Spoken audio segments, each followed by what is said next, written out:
Here's the links. Recording in progress.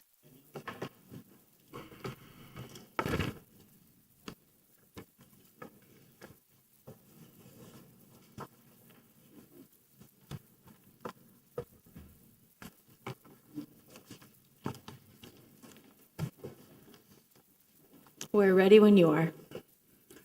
Fire when ready. Good afternoon. The time is 4:02. Or actually, I've got 4 o'clock, so we'll call it at 4 o'clock. Good afternoon. Welcome to the regularly scheduled meeting of the City of Coral Gables Historic Preservation Board. We are residents of Coral Gables and are charged with the preservation and protection of historic or architecturally worthy buildings, structures, sites, neighborhoods, and artifacts which impart a distinctive historical heritage to the city. The board is comprised of 9 members, 7 of whom are appointed by the commission, 1 by the city manager, and the 9th is selected by the board and confirmed by the commission. 5 of the members of the board constitute a quorum, and 5 affirmative votes are necessary for any adoption. On my right, Ms. Spain, Ms. Alvarez, and Mr. Banos, and on my left, Mr. Silva, Mr. Garcia Pons, Ms. Cuervo Dene, and Mr. Durana. We have 1 member missing, Ms. Rolando, and who is away and excused, I believe. Lobbyist and registration. Any person who acts as a lobbyist pursuant to the City of Coral Gables Ordinance 2006-11 must register with the city clerk prior to engaging in lobbying activities or presentations before the city staff, boards, committees, and/or the city commission. A copy of the ordinance is available in the office of the city clerk. Failure to register and provide proof of registration shall prohibit your ability to present to the Historic Preservation Board on applications under consideration this afternoon.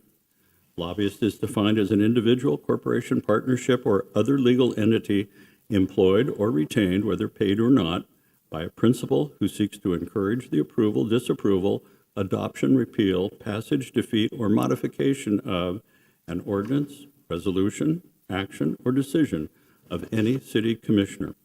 Any action, decision, recommendation of the city manager, any city board or committee, including but not limited to quasi-judicial trust, advisory board, trust authority, or council, or any action, decision, or recommendation of city personnel during the time period of the entire decision-making process on the action. Decision, recommendation, which foreseeably will be heard or reviewed by the city commission or a city board or committee, including but not limited to quasi-judicial advisory board, trust authority, or council. This is a quasi-judicial board. Presentations made to this board are subject to the city's false claim ordinance, Chapter 39 of the City of Coral Gables City Code. I now officially call the meeting to order of October 16th, and the time is now 4:05. Present today, as I mentioned before, are Ms. Spain, Ms. Alvarez, Mr. Banos, Mr. Silva, Mr. Garcia Pons, Ms. Dene, and Mr. Durano. Okay, so we have approval of the minutes for our meeting of September. Move to approve. Do we have the minutes? Okay. No, there are no minutes for this month. Sorry about that. Yeah. Sorry, So Mr. Banos. we'll bring those to the next meeting. I thought there were, so. Yeah. Okay. Okay. Do we have the minutes from the previous? Those were already approved. What month are we in? Okay, so we'll get that for a second. Yeah, we'll get the September meeting minutes on the next agenda. Okay, so we'll get that. Okay, we're going to ex parte communications. Please be advised that this board is a quasi-judicial board, and the items on the agenda are quasi-judicial in nature, which requires board members to disclose all ex parte communications.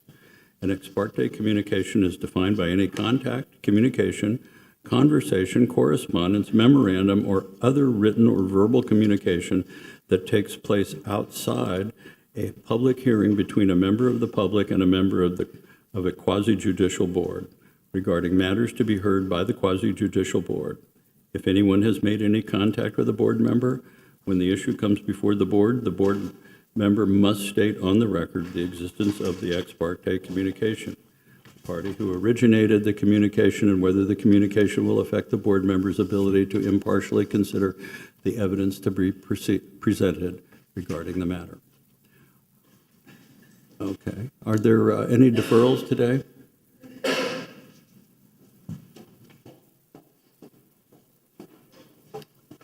The only change to the agenda that I have is that 803 Anastasia has been withdrawn.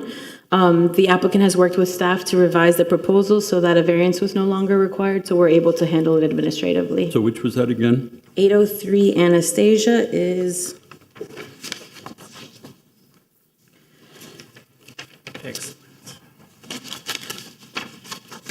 COA SP 2024-030. It's number 2, page 6. Okay. Number 2, page 6, deferred. Okay, so case file 248189, 2024-30 is deferred. Okay. It's withdrawn, Michael. I'm Withdrawn. It's number 2, case file SP 2024-030, page 6, item number 2. Withdrawn, excuse me.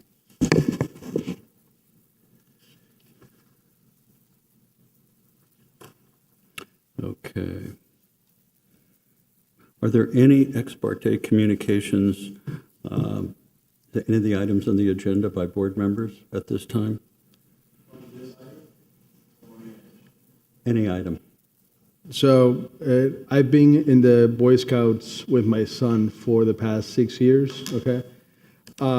Rick Lopez, which is the partner for, I think, item number 2, was a Cub Scout before me, was Scout Master before me, and the one after.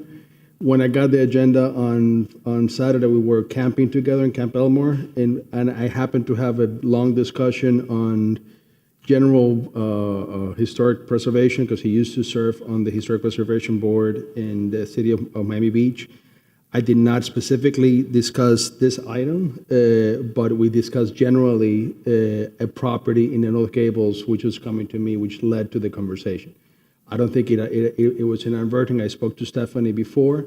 I did not really know that he was going to be the partner or representing. We never really discussed his job in any sense. I learned about it this morning.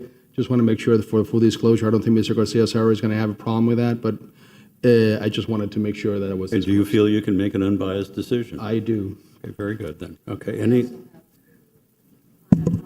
received an email, I'm part of a group of an email that Chris Rupp, the executive director of Day Heritage Trust, sent. Can you please use your microphone?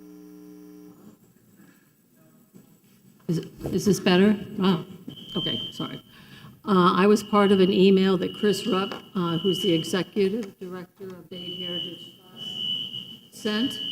I opened the email. I realized it was about the case number 2, the next designation, 1414 Galliano Street, and so I closed the email. I didn't respond to it.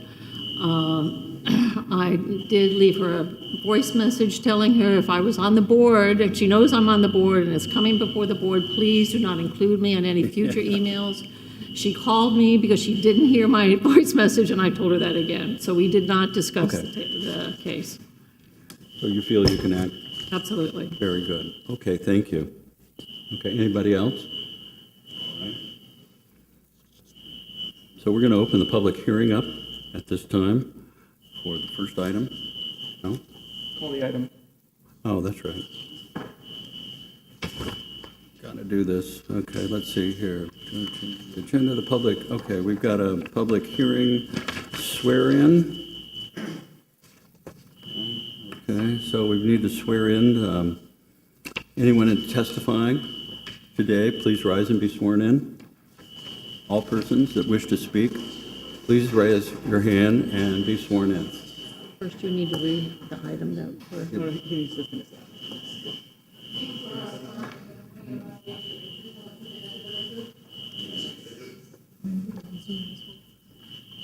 Is there anyone on Zoom that needs to be sworn in? You must be visible on Zoom to participate. Yeah, there's one. There's one person, Danielle Gonzalez. We're waiting. Danielle Gonzalez? If there's anybody on Zoom who wishes to testify today, please raise your hand in the chat or indicate so we can bring you on camera and swear you in, please. Hi, this is Danielle Gonzalez. It won't let me turn my camera on, but hopefully you can hear me. Yes, this is Alex Adams. I'm afraid we're going to need you on camera. If you could please give us 1 second and try again. We're going to need you on camera to be sworn in and to testify.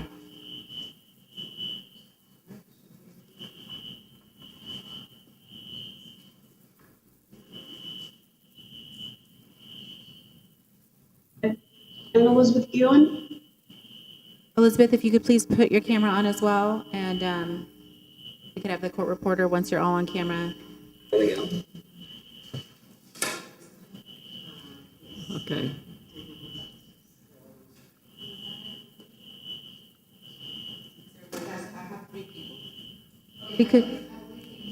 If we could please have the third person on the camera as well, besides Miss Gwynn and the gentleman who already appeared.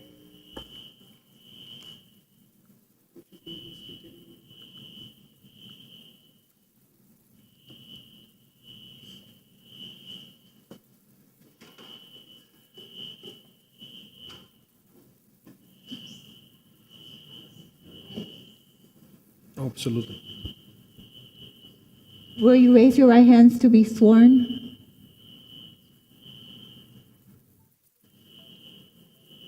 Do you swear or affirm the testimony you're about to give should be the truth, the whole truth, and nothing but the truth? I do.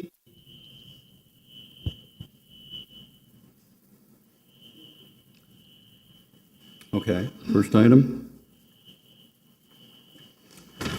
on the agenda today is a local historic designation, case file LHD 2024-010, consideration of local historic designation of the property at 446 Navarra Avenue, legally described as Lot 1, Block 3, Coral Gables, Section B, according to the plat thereof, as recorded in Plat Book 5 at page 111 of the public records of Miami-Dade County. Mr. Chair, sorry to interrupt, Deputy City Attorney Stephanie Throckmorton. Do you mind if we take a brief 5-minute recess to make sure that this is something that can be turned off, this alarm that's going on? Of course. Just before we begin this presentation, we want to make sure everybody can hear and participate. So if that's all right with you, if we take a 5-minute recess course. before we hear this item? Okay, we'll recess for a few moments. Thank you very much.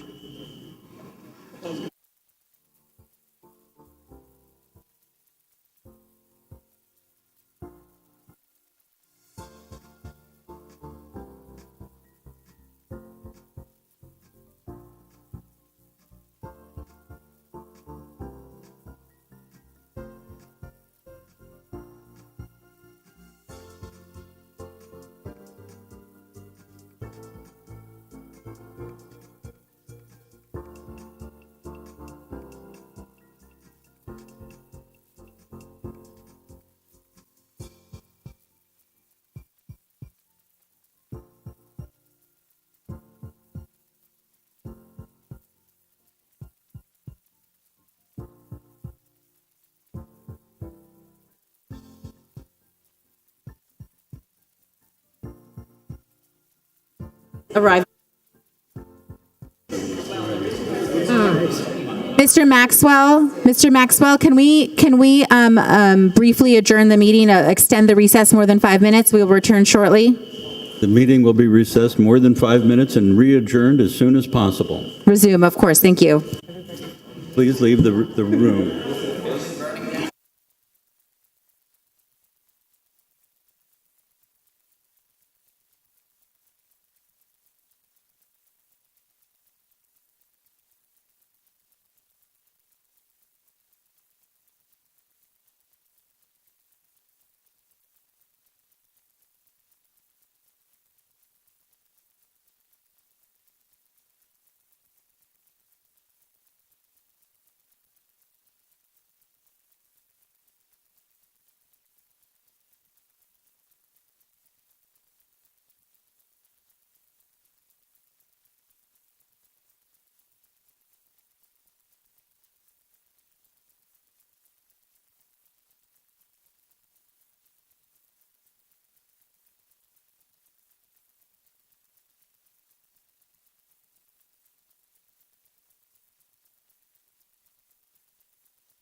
Okay, we're going to re-adjourn the meeting, if everyone's back.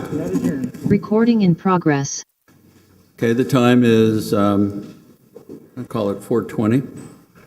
Okay, we're going to go back to the local historic designation, case file LD 2024-10, consideration of local historic designation of the property at 446 Navarra Avenue, legally described as Lot 1, Block 3, Coral Gables, Section B, according to the plat thereof, as recorded in Plat Book 5, page 111, Dade County Records.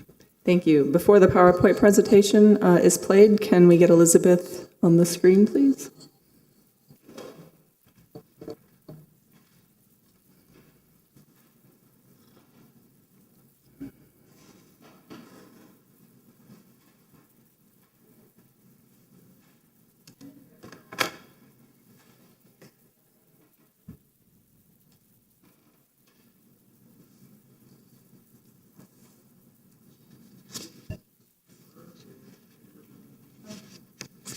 Good afternoon. Elizabeth Ewan, Historic Preservation Coordinator. The following presentation is a brief summary of the Historic Designation Report prepared by staff. Can you please play the PowerPoint? Thank you.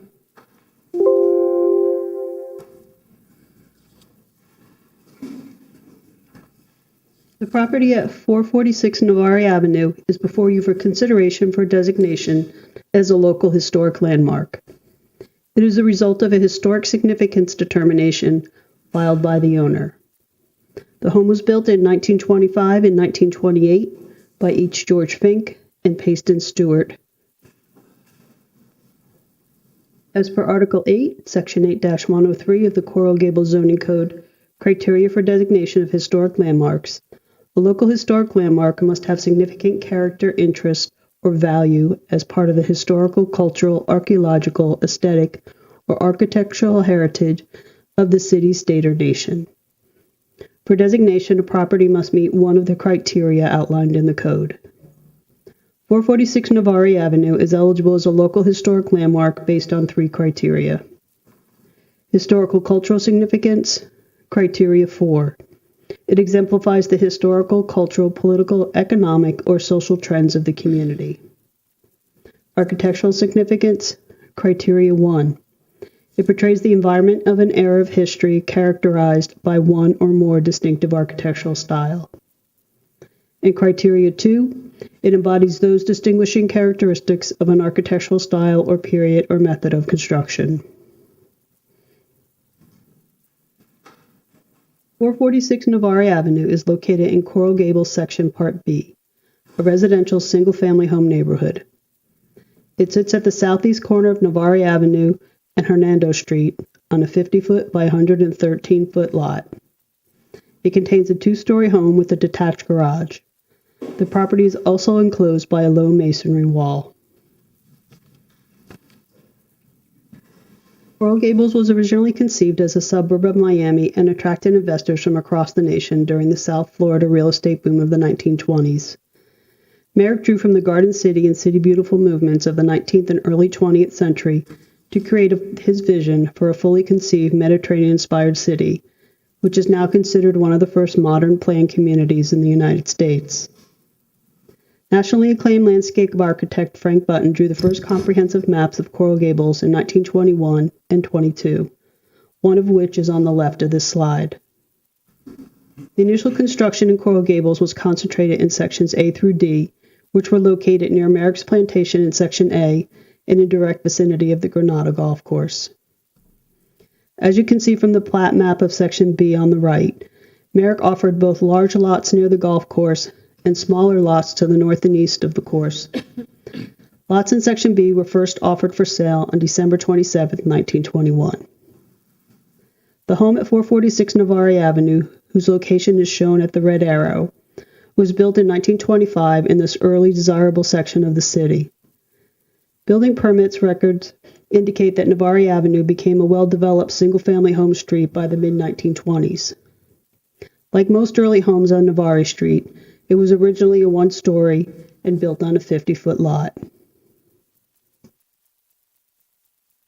In September 1925, Miami Homes Company obtained a permit for the home at 446 Navarre Avenue. Designed by H. George Fink, a member of Merrick's original design team, it was one-story home with a triple-arched front porch springing from twisted columns and an arcade linking the home with the detached garage. The elevation drawing of the front facade from Fink's permit is shown here. At the top of the ad on the right is a rendering of the home in 1926. The home was purchased in 1926 by former State Senator James Calkins. In September, Coral Gables ran a full-page ad sharing why Calkins, originally from Fernandina, decided to move to the city. He states, "I've been in every country and every town in Florida, and I do not know of any place as desirable to live as Coral Gables." On August 2, 1928, Calkins filed Building Permit 4103 for a 5500 addition designed by architects Paste and Stewart. Paste, like Fink, was a member of Merrick's design team, and when the city incorporated in 1925, Merrick named him the city architect. The permit for the work has not been located to date. However, from examination of historic photos, along with the extant exterior, and taking into consideration the dollar amount of the permit, it is clear that Paste's additions included adding a second story in the areas marked as A on the aerial photo on the left, as well as a one-story rear bay marked as C and a 1.5 rear stair hall marked as B. In Fink's one-story home, decoratively grouped round vents were installed above the first-story windows and the parapets. The parapet walls and the vents were retained when Paste's second story was added. They provide an interesting clue to observers that the home was not originally 2 stories. These vents are circled in red. A closer examination reveals a change in stucco texture where Paste's second story was added. The red arrow points to the change. In 1929, Calkins also built a masonry perimeter wall, which you can see here in the 1940s historic photo. Since both Fink and Paste were members of Merrick's original design team, and since Paste and Stewart's additions occurred only a few years after initial construction, and they maintained the Mediterranean Revival style, the final 1928 home, with the covered walkway, the 1925 garage, and the 1929 perimeter wall, are all considered the original historic fabric of this property. 446 Novare Avenue was constructed in the 1920s when homes were built almost exclusively in the Mediterranean Revival style, in accordance with founder George Merrick's vision for a cohesively designed city. Merrick chose this type of architecture since he felt it harmonized best with South Florida's climate and lifestyle. As described in the designation report, the home and its auxiliary structure exhibit many notable character-defining features of the style that include, but are not limited to, those listed here. Of particular note are the projecting recessed bays, roofs of varying heights and types, barrel tile, textured stucco, front porch with arches springing from twisted columns, the scallop barge board, the elaborate window surround on the front facade, the shouldered chimney with the belfry cap, the balcony ensemble, and the arcade. The 2-story street-facing portions of the home are comprised of a series of gabled roofs. All pitched roofs of the home were originally clad in 2-piece barrel tile. The current S tile was installed in 2013. The fenestration of the home varies in size and configuration. Windows were recessed and casement or fixed in type. Most have projecting sills. Notations in the Miami-Dade property appraiser records indicate that in 1990, the home retained all of its original windows. In 2001, it was noted that some of the original windows had been restored and the home still retained these refurbished windows. In 2013, some of the second story and rear windows were replaced with hurricane impact windows. These are easily distinguishable as they kept the original mutton pattern, but the frames and the windows are much thicker than the original counterparts.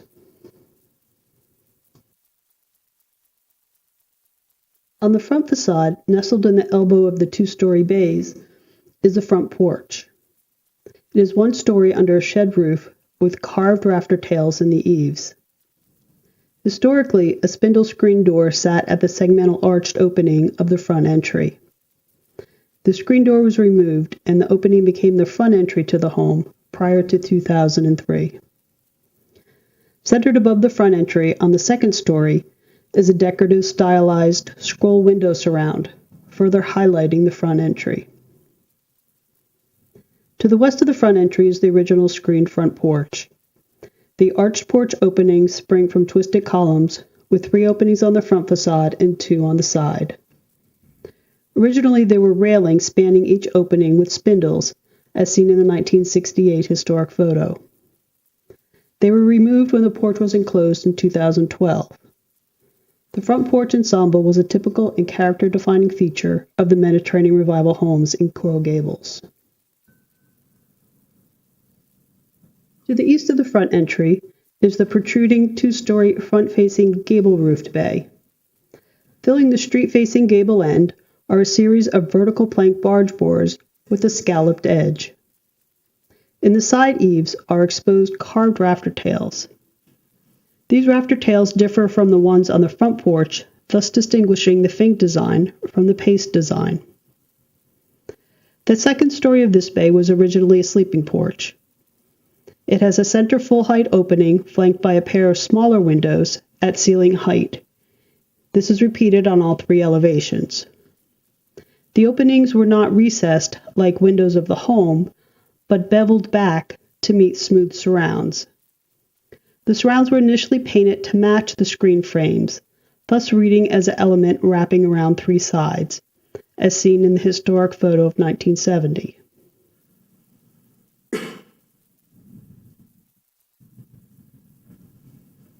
The west facade faces Hernando Street. The varied size and fenestration configuration is clearly seen here. Apart from the replacement of the original casement windows, there have been few changes to the historic fabric of this highly visible facade. 2 major features are the chimney and the balcony ensemble.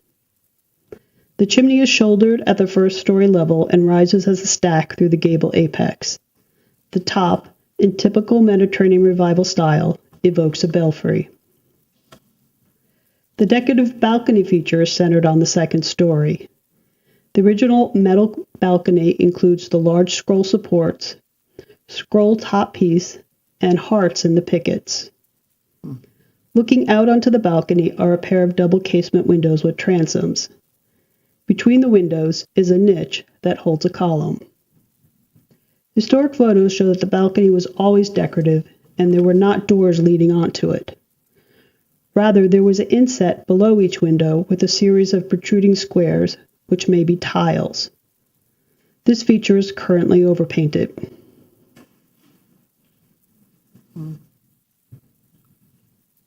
The rear facade has 3 bays: the stair hall at the southwest corner, the back entry, and the recessed bay that was the sleeping porch in Fink's design.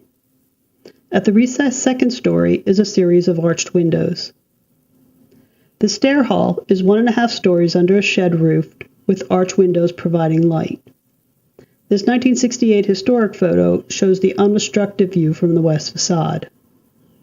The stair hall opens into the back entry hall. The back door is flanked by 2 narrow windows that also aid in lighting the stair hall. A side-facing stoop leads to the back door, and at its east side is a built-in planter that wraps around the corner of the bay.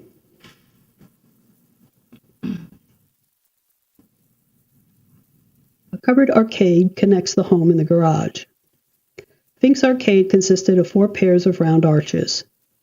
When Pace added the stair hall, he blocked the east side of the northernmost arch and left it as an arched recess, hence retaining the rhythm of the arcade.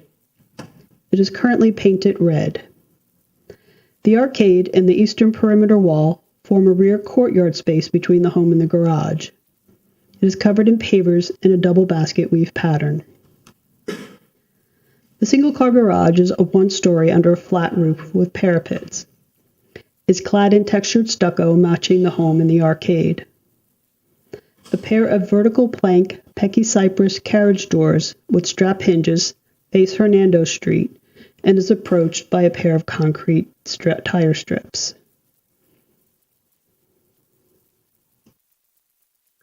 In conclusion, located in Section B, the single-family residence at 446 Navarre Avenue was amongst the earliest constructed in Coral Gables. The original one-story home and its detached garage were designed in 1925 by architect H. George Fink for the Miami Homes Corporation. The home was purchased in 1926 by newly retired Florida Senator James E. Calkins, who in 1928 hired architects Paste and Stewart to add the second story. Both Fink and Paste were members of city founder George Merrick's design team. Designed in the Mediterranean Revival style, the property at 446 Navarre Avenue is an example of the homes built during the founding years of the city. It stands as a testament to Merrick's vision for Coral Gables. The property retains its historic integrity, and it significantly contributes to the historic fabric of the city of Coral Gables, and is part of a collection of quality buildings that serves as a visible reminder of the history and the cultural heritage of the city. Therefore, staff recommends approval of the local historic designation of the property at 446 Navarre Avenue, based on its historical, cultural, and architectural significance.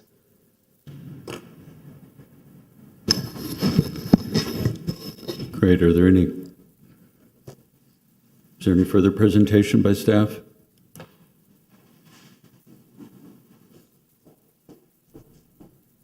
No, I just wanted to confirm that we did receive public comment that was circulated to the board in advance of the meeting. All the letters that we received were in support of the designation. Mr. Chair, if we could please swear in the director, I think she missed it earlier, and affirm these comments. Yes. Okay, great. Is there anyone in the audience who wishes to speak in favor of this case? Is there anyone who wishes to speak in opposition? All right, hearing none, we'll close the public hearing and return this back to the board.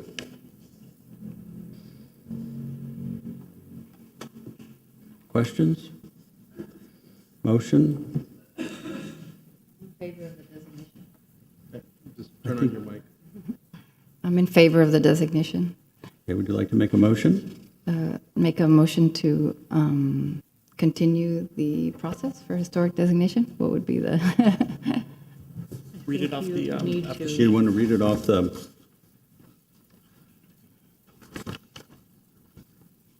I am in favor of the consideration of local designation of the property at 446 Navarre Avenue. Motion to approve. And motion to approve. If the gentlelady would allow for a friendly amendment?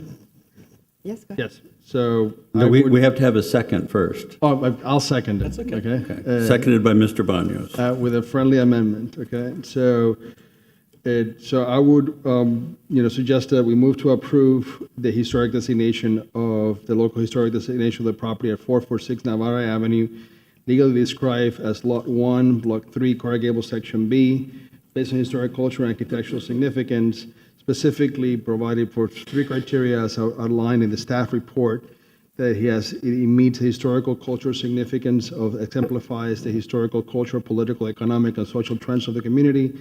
Its architectural significance, it portrays the environment in an area of history characterized by one or more distinctive architectural styles, and two, embodies those distinguished characteristics and architectural styles in a period or method of construction. Some of those characteristics, although this list is not exclusive, are outlined in the staff report, which provide for a thick cement masonry block walls clad in textures stucco, rectilinear massing with projecting and recessing bays, variety of roof types, low-pitch roofs, gable shed, glad and barrel tile on flat roofs with parapets, a series of arch openings, original front porch arches springing from twisted columns, covered arcade walkways between the garage and the main home, recessed casement windows of various sizes and configurations, projecting sills, elaborate windows surround in front of the facade, prominent shouldered chimney with a belfry cap, a scallop bargeboard, original metal balcony with a scroll support and center column in niche, decorative place round vents, built-in planters, low masonry perimeter wall with several metal pedestrian gates whose design matches the balcony railings, and detached garage with the Pecky Cypress garage doors.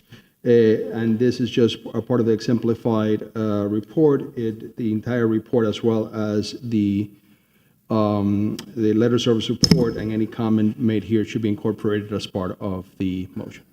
May I recommend that you could simply state in future amendments that you would like to incorporate all of the comments and recommendations of the staff report? I Alvarez- agree with you wholeheartedly, Mr. Thank Chair. you. I think what we've had in the past is that there has not been enough of a record illustrative of what portions of the report we want to accentuate. So I know that it's a little tedious, but I just want to make sure that it is on the on the document. Okay. Ms. Alvarez? I agree. Do you accept that? Yes. Okay, great. So we have a motion and a second. Is there further discussion by staff? I mean, by the board? Any members of the I board? would just like to say that clearly the 1925 one-story design by Fink, and then the 1928 paste addition is historic in its own right, and that's an important part of the code when you're looking at something that has an addition. Not only is it early, but it's historic in its own right. I wholeheartedly agree. Okay, very good. Yes, Mr. Silva? Just one more further comment, kind of piggybacking on what Ms. Spain was talking about.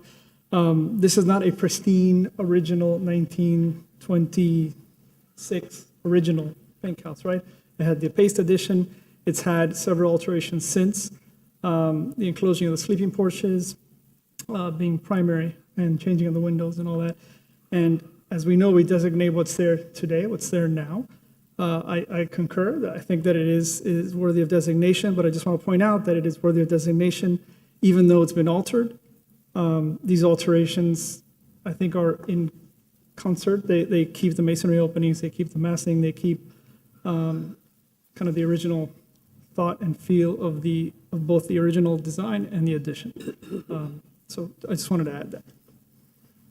Okay, are there any other comments from board or anything else to add? Okay, I'd like to call the question, please. Time to call the roll. Mr. Durana? Yes. Ms. Deney? Yes. Mr. Garcia Pons? Yes. Ms. Spain? Yes. Ms. Alvarez? Yes. Mr. Banos? Yes. Mr. Silva? Yes. Mr. Maxwell? Yes. Motion passes unanimously. And it was an excellent report. Yes, it was. All right, thank you very much. Okay, we have the next item, which is case file LD 2024-009, consideration of the local historic designation of the property at 1414 Galliano Street, legally described as lots 12, and the east 15 feet of lot 13, block 32, Coral Gables, Douglas section, according to the plat thereof, Plat Book 25, page 69 of the public records of Miami-Dade. Good afternoon. I'm Anna Pernas, Historic Preservation Officer. I'll begin. Or not.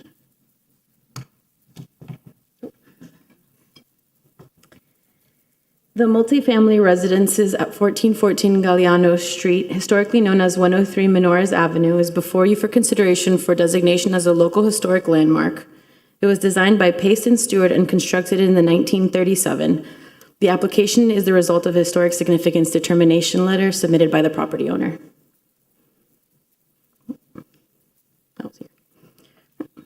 As per Article 8, Section 8-103 of the Coral Gables Zoning Code, criteria for designation for historic landmarks, a local historic landmark must have significant character, interest, or value as part of the historical, cultural, archaeological, aesthetic, or architectural heritage of the city, state, or nation. For designation, a property must meet one of the criteria outlined in the code. 1414 Galliano Street is eligible as a local historic landmark based on 3 criteria. Historical cultural significance, criteria 4, it exemplifies the historical, cultural, political, economic, or social trends of the community. Architectural significance, criteria 1, it portrays the environment in an era of history characterized by one or more distinctive architectural style. And criteria 2, it embodies those distinguishing characteristics of an architectural style or period or method of construction. The property at 1414 Galliano Street is a 65 by 110 corner lot in the Douglas section. On the property is a duplex and an auxiliary building that houses a garage and studio apartment. It was permitted in December 1936. There have been no additions to the structures, and they retain their original style and character. It should be noted that there are 2 street-facing entries to the duplex, and as platted, the original address for the property was 103 Menores Avenue. It remained the address of record until the mid-1960s. It appears that by 1965, the legal address had changed to 1414 Galliano Street. Coral Gables development history is divided into 3 major historical periods. George Merrick founded it in the early 1920s based on his vision for a fully conceived Mediterranean-inspired city. It is now considered one of the first modern planned communities in the United States. The architecture constructed during this initial period combined elements commonly used in Spanish, Moorish, and Italian architecture and has come to be known as the Mediterranean Revival style. During the 1920s, structures and amenities were built almost exclusively in this style. The construction of the multifamily residence of 1414 Galliano Street occurred during the city's second developmental period and was amongst the early buildings built during the New Deal era. It aided in introducing the city to a new architectural era as architects began to embrace modern trends. When developing Coral Gables, Merrick purposefully embraced both the City Beautiful and the Garden City movements. Garden City precepts included apportioning sections of the city to the specific uses and planning for various incomes. In 1923, Merrick purchased portions of the Douglas Grove Fruit Farm from pioneer John Douglas and developed it as a distinctive section with high-grade apartments that would provide housing affordable to working-class residents. While the single-family sections were intended to be quiet neighborhoods, the Douglas section was clearly meant to be a hub of activity. Running through its heart was Ponce de Leon Boulevard, a wide parkway and one of the main commercial thoroughfares in Coral Gables. Access to this section was through the Grand Coral Gables Douglas entrance, which was hailed as the finest of all Coral Gables' notable gateways. The Douglas section, now often referred to as North Ponce, retains this context to date. In 1925, a series of apartment buildings were built near the future site of 1414 Galliano Street, and they were the primary context for Pace and Stewart's design a decade later. They were designed by architect George Fink, a member of Merrick's initial design team. Fink designed a series of 2-story apartment buildings that each had the street presence of a single-family home, thus making them distinctive from other contemporaneous apartment buildings in the Douglas section. Note the octagonal towers and the protruding entry bay at 122 and 126 Menores, along with the extended eave at 124 Mendoza Avenue. These are features from which Pace and Stewart took visual cues. In this 1938 aerial, this cluster of 2-story apartment buildings is outlined in orange, and the arrow shows the location of 1414 Galliano Street. Unfortunately, as construction was ramping up in the Douglas section in the 1926 hurricane hit. It severely curtailed building in Coral Gables, a trend that continued throughout the economic depression of the 1930s. And as a fault, despite valiant efforts, Merrick's grand plans to completing his Mediterranean-inspired city ended. As seen here, recovery in the 1930s was slow. As the decade wore on, relief measures expanded during the New Deal administration, and people adjusted to a new way of life. As a result, priorities and aesthetics changed. This was reflected in all aspects of life, including the types of residences that were built. During this period, only several hundred structures were built in Coral Gables. The style of these buildings was a distinct departure from the ornamented and picturesque Mediterranean Revival style that had dominated the city's landscape since its inception. It transitioned away from the Mediterranean revival and began embracing modern and national trends. In South Florida, modernistic Art Deco emerged during the mid-1920s and modernistic Art Moderne during the 1930s. However, in Coral Gables, the shift towards the new styles was slow. Rather than fully embracing the modernistic styles prevailing in other communities, Coral Gables architecture was a hybrid. In a community whose early identity was so strongly tied to the Mediterranean theme, it is not surprising that most architects sought to acknowledge Coral Gables' roots, as well as Merrick's desire for a cohesively designed community. Thus, while they embraced modern styles, they also still retained Mediterranean revival elements. This transitional architecture, which combines Mediterranean revival with modernistic elements, was not an isolated stylistic phenomenon within Coral Gables, but was seen throughout South Florida. It was, however, more pronounced in Coral Gables. In the 1930s, it was often called modern Spanish. This unique hybrid type of architecture is known as a Mediterranean transitional style in official style lexicons, which it was also known as a Mediterranean modern, or when specifically warranted, the Med Deco transitional. The multifamily buildings at 1414 Galliano Street were designed in the Mediterranean transitional style with influences from the modernistic Art Moderne. In 1936, RW Holding Corporation acquired the property at 1414 Galliano Street. The president of the company was J.W. Ricketts. Ricketts had been a member of the Merrick's construction team at its onset and reportedly built the home in Coral Gables in 1921. Ricketts, an engineer and construction manager, quickly rose through the ranks and became the president of Merrick's Coral Gables Construction Company.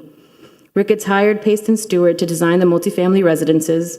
Phineas Pace was a member of the Merrick's design team, and when Coral Gables was incorporated in 1925, Merrick appointed him as the city architect, a position he held until his death in 1937.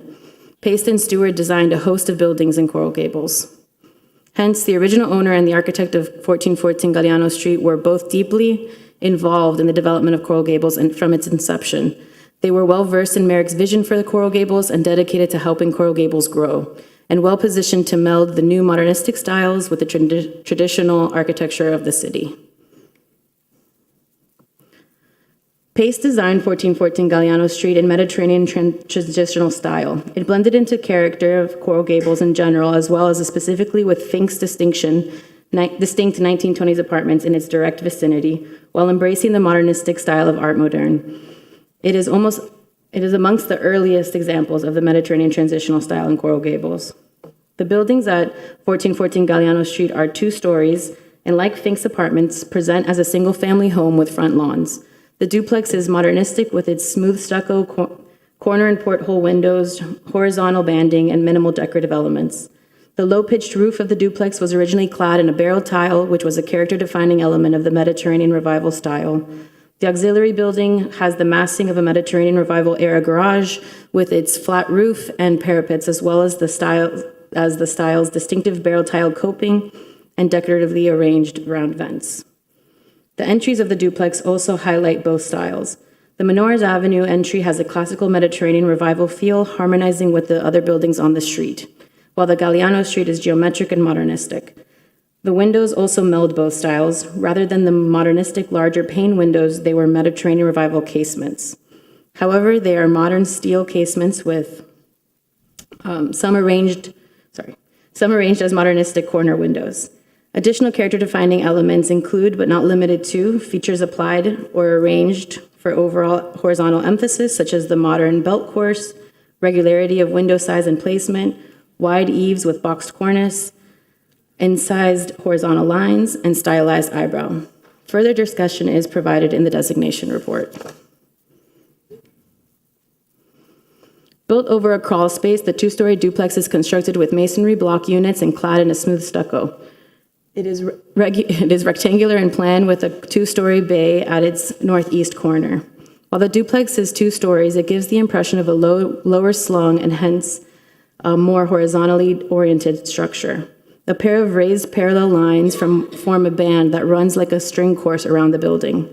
As seen in this 1940s historic photo, they were originally a different color, giving it further visual weight.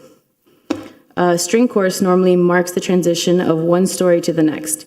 Here it is placed higher than the 1-story level and the windows of the upper story sit in the string course, taking the place of a sill. The result is a visual foreshortening of the height of the building. The shallow pitched hipped roofs with the wide eaves produce a strong horizontal element that further adds to the forced perspective of a lower, more horizontal structure. The hipped roofs were originally clad in a two-piece barrel tile, and the current flat tile was installed in 2011. The fenestration is another strong element that demonstrates the Mediterranean transitional style. The openings are simple and recessed in the modernistic fashion and without sills or lintels to give the impression of rectangles cut out from the building cube. The windows were originally casements with a mutton pattern in the Mediterranean Revival tradition rather than the modernistic large pane windows. However, in Mediterranean transitional fashion, they were modern steel casements with thinner muttons and transoms. At the second story, the casement windows are placed as corner windows, which is character defining modernistic feature.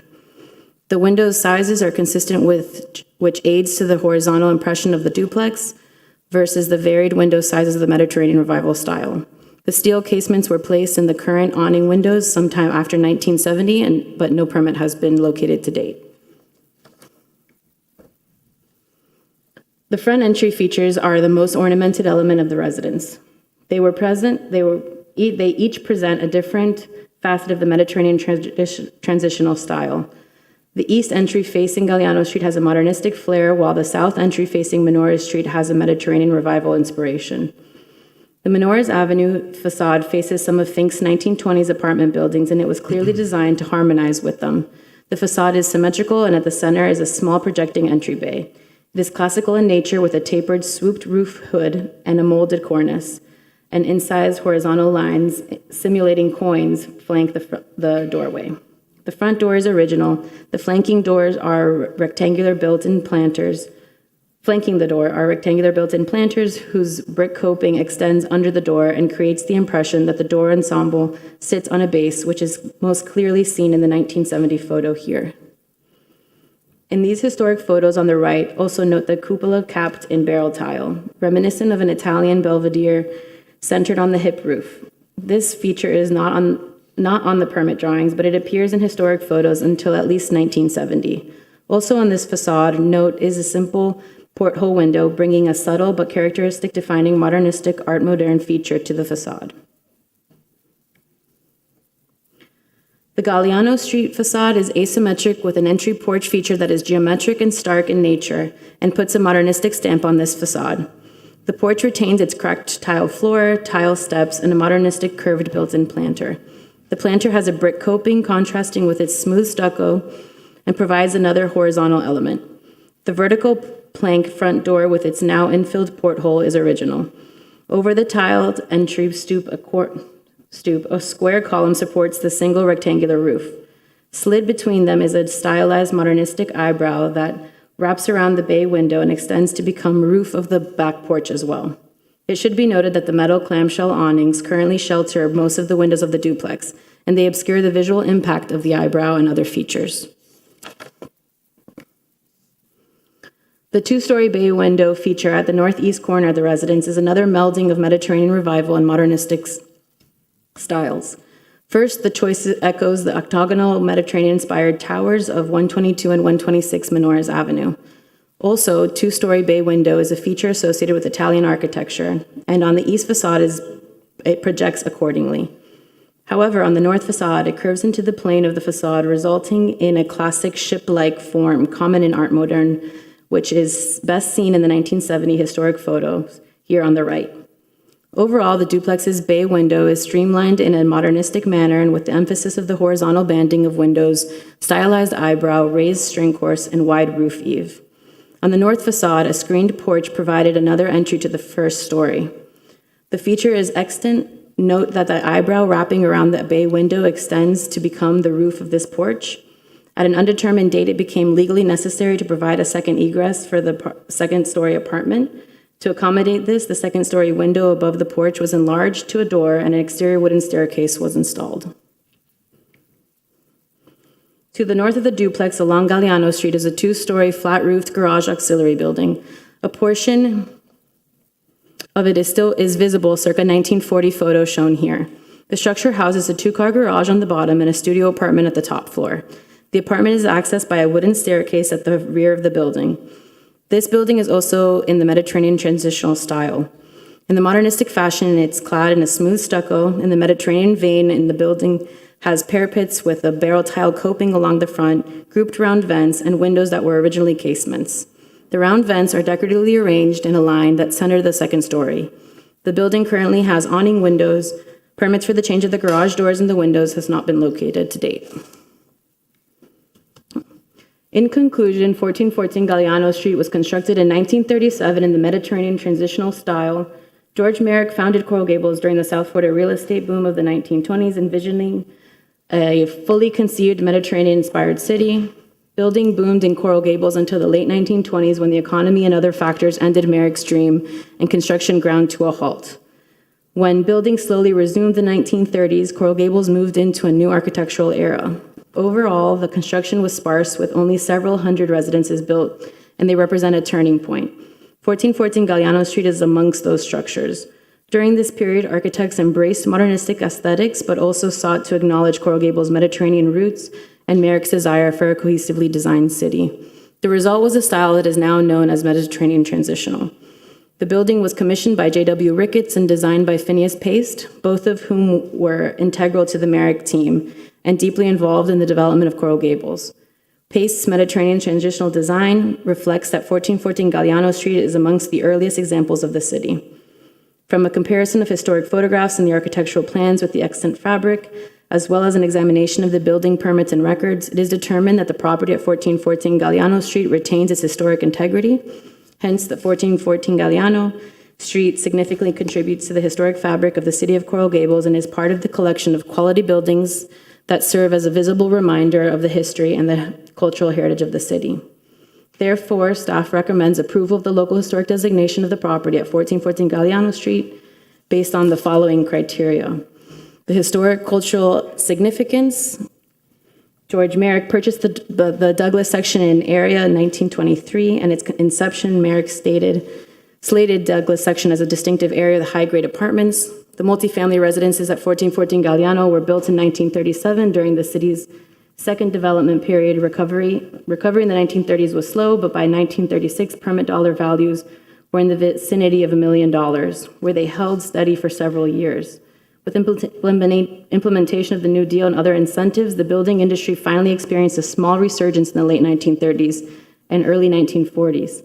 The style of the few hundred buildings constructed during this second development phase was as a distinct departure from the ornamented and picturesque Mediterranean revival style that had dominated the city's landscape since its inception, and it transitioned away from the Mediterranean revival and began embracing minimal traditional modernistic masonry, vernacular, and ranch styles.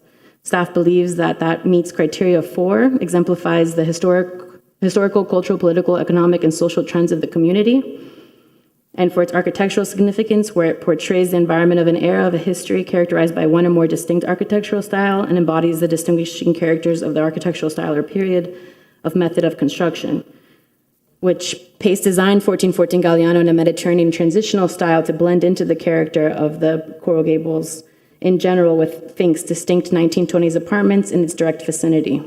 The buildings at 1414 Galliano are 2 stories, and like Fink's apartments, they present a single-family home. They are amongst the earliest examples of the Mediterranean transitional style in Coral Gables. The duplex presents as modernistic building with a smooth stucco corner and porthole windows, horizontal banding, and minimal decorative elements. However, it seamlessly incorporates elements of Fink's Mediterranean residences. Thank you. Thank you. Are there any questions of the board by staff or for the applicant? Not yet. So the applicant has a presentation they would like to make. Very good.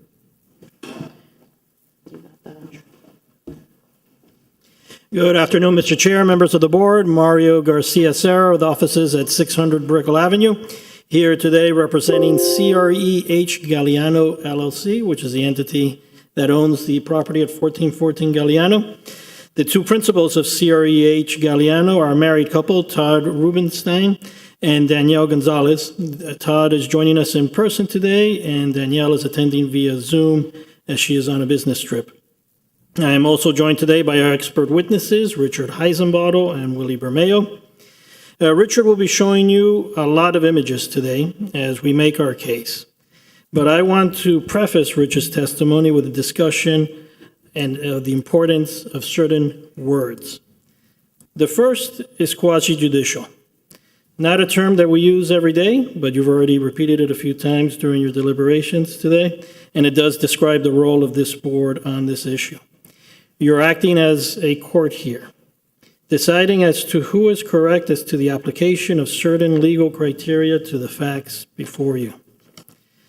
It is long settled law that quasi-judicial decisions need to be based on competent, substantial evidence to be upheld. Competent substantial evidence is best described as fact-based evidence from a reliable and well-informed source on the topic. That is very important in this context where we are discussing historical and architectural significance. First impressions, preferences, nostalgia, a desire to see less construction in order to preserve the environment, none of these should be a basis for a decision here today. What counts here today is whether the facts and an informed interpretation of these facts lead you to conclude that the building at 1414 Galiano is of such historic and architectural value that it must be protected and preserved in perpetuity. That is a high legal standard to satisfy, and we feel that it simply is not met here by the facts.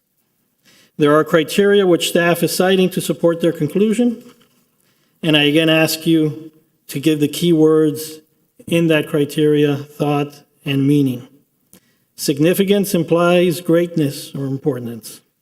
Exemplify means to be a quintessential example. Similarly, embodies means to be an ideal example, not just a building with a few characteristics. The very designation term we are discussing today, historic landmark, means a building of such historic and architectural value that it is an essential part of our history. Lastly, architectural styles are well defined, and we feel that Mediterranean transitional is not an architectural style. With that said, I would introduce Richard Heisenbottle. Rich is one of the most important professionals involved in the historic preservation movement in Miami-Dade County in these last 40 years. He has been involved, he has degrees from both the New York Institute of Technology and the University of Miami.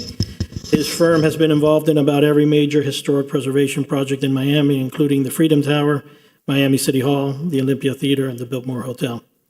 Rich is a former member and chair of this board, and he definitely qualifies as an expert in the history of architecture. Rich? Mario, thank you very much for the kind introduction. And let me, ladies and gentlemen, say hello and introduce my associate, Nina Caruso. Nina is our Director of Historic Preservation Services at R.J. Heisenbottle Architects and is going to assist me in this presentation today. So let me start by saying good afternoon after our fire drill. My name is Rich Heisenbottle. I'm president of R.J. Heisenbottle Architects. And I have many fond memories of sitting up there on the same dais that you're sitting on as first a member and later chairman of this Historic Preservation Board. Today I'm here because Mrs. Gonzalez, Mr. Rubenstein, owners of 1414 Galiano, engaged our firm to review the local historic landmark designation report prepared by our excellent staff, and to share our findings with you. I am, as many of you may know, over the past 37 years, my firm, RJHA for short, has become synonymous with saving many of our community's most important landmarks. We have nearly every kind of preservation service that there is within our firm. We have completed over 25 studies, evaluations, recommendations, historic designation reports, district reports, you name it. Sometimes my work has included negotiating with the federal government to save structures like the Challey Block when I was president of Dade Heritage Trust. And sometimes our work involves pro bono work to save things like the Coconut Grove Playhouse. So you probably all know of our extensive background in restoring more than 67 of our most prestigious landmarks, including 4 Phineas Paste and Steward buildings that we have 2 of which we have under restoration right now. So it is rare when I take exception to a historic designation. I respect the reports that staff puts together, and I respect our staff. For 14 Galliano, our review focused on analyzing the information presented in the staff report, assessing whether the criteria for designation was actually met. My analysis concluded that the criteria for designation for historic designation has not been substantiated in the report. As you all know, Section 8103 of the Coral Gables City Code establishes the criteria for designation of historic structures and districts. And it states, quote, buildings are of national, state, or local importance, are of historic significance, that's one of the important words, if they possess integrity of location, design, setting, material workmanship, or association. In order to qualify for designation as a local historic landmark, individual properties must have significant character, interest, or value as part of the historical, cultural, archaeological, aesthetic, or in this case, architectural heritage of the city, state, or nation. These 2 initial criteria for evaluating the quality of significance serve as a threshold that a property must meet before proceeding to the next phase of eligibility. Therefore, several critical questions should be asked when considering this general criteria. Does 1414, and I'm going to not use the word Galliano again, does 1414, we'll nickname it, meet the initial qualifying criteria for designation? Does 1414 possess integrity of design, setting, materials, workmanship, or association? I think the answer is no. Does this property have significant character, interest, or value to qualify for designation? Once again, I think the answer is no. What does it mean when the city code says significant character, interest, or value to qualify for designation? The definition of significant, as defined by dictionary.com, depends on what generation you're from. I used Webster. Means the definition is sufficiently great or important to be worthy of attention. Now, the dictionary.com definition, having or likely to have influence or effect. Does this property have significant character, interest, or value to qualify for designation? The answer is an emphatic no. Nothing is great or important enough about this property to be worthy of attention. And the property will not yield or influence or affect or illustrate the course of history. Now, putting the prelude to our code aside, in addition to meeting those 2 initial qualifying criteria, 8103 of 8103, the eligibility of any potential historic landmark or local historic district shall be based on meeting one of the following criteria listed in that subsection. And staff has listed 3 criteria. Let's start with criteria B for the moment, regarding the criteria of architectural significance. Criteria 1 is how it is referred to in your designation report. The property is supposed to portray the environment in an era of history characterized by one or more distinctive architectural styles. Staff's summary of significance classifies the property as Mediterranean transitional style and describes it as Mediterranean revival with modernistic elements. In the section discussing the second development phase of Coral Gables and Mediterranean transitional style, staff mentions that the new construction style being built in Coral Gables between 1927 and 1924 encompasses minimal, traditional, modernistic, Art Deco, Art Moderne, modern vernacular, and ranch, and were a departure from the Mediterranean revival. It seems to me understandable that staff is struggling to determine and describe the identity of the property through its style, throughout the designation report.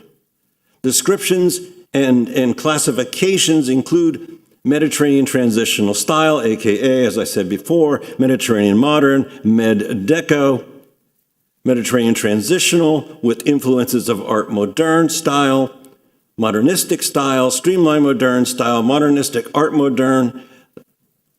This demonstrates to me that 1414 is genuinely a medley of styles, a hybrid rather than a defining, distinctive architectural style in the history of the architecture and architectural heritage of Coral Gables. The building possesses features of the Mediterranean revival style, but its modernistic influences, like Art Moderne, dilute the architectural integrity associated with that style. In addition to the Art Moderne and streamlined modern styles, the property also includes the international style, hence the modernistic style influences. The so-called Mediterranean traditional style was at best a brief phase that did not significantly shape the city's identity or long-term architectural trends. 1414 does not represent a pivotal movement in Coral Gables' architectural evolution. Other buildings from the same era better reflect the transition to modernistic architecture, reducing the historical significance of this property. Nor does 1414 acknowledge Merrick's desire for a cohesively designed community. More on that later.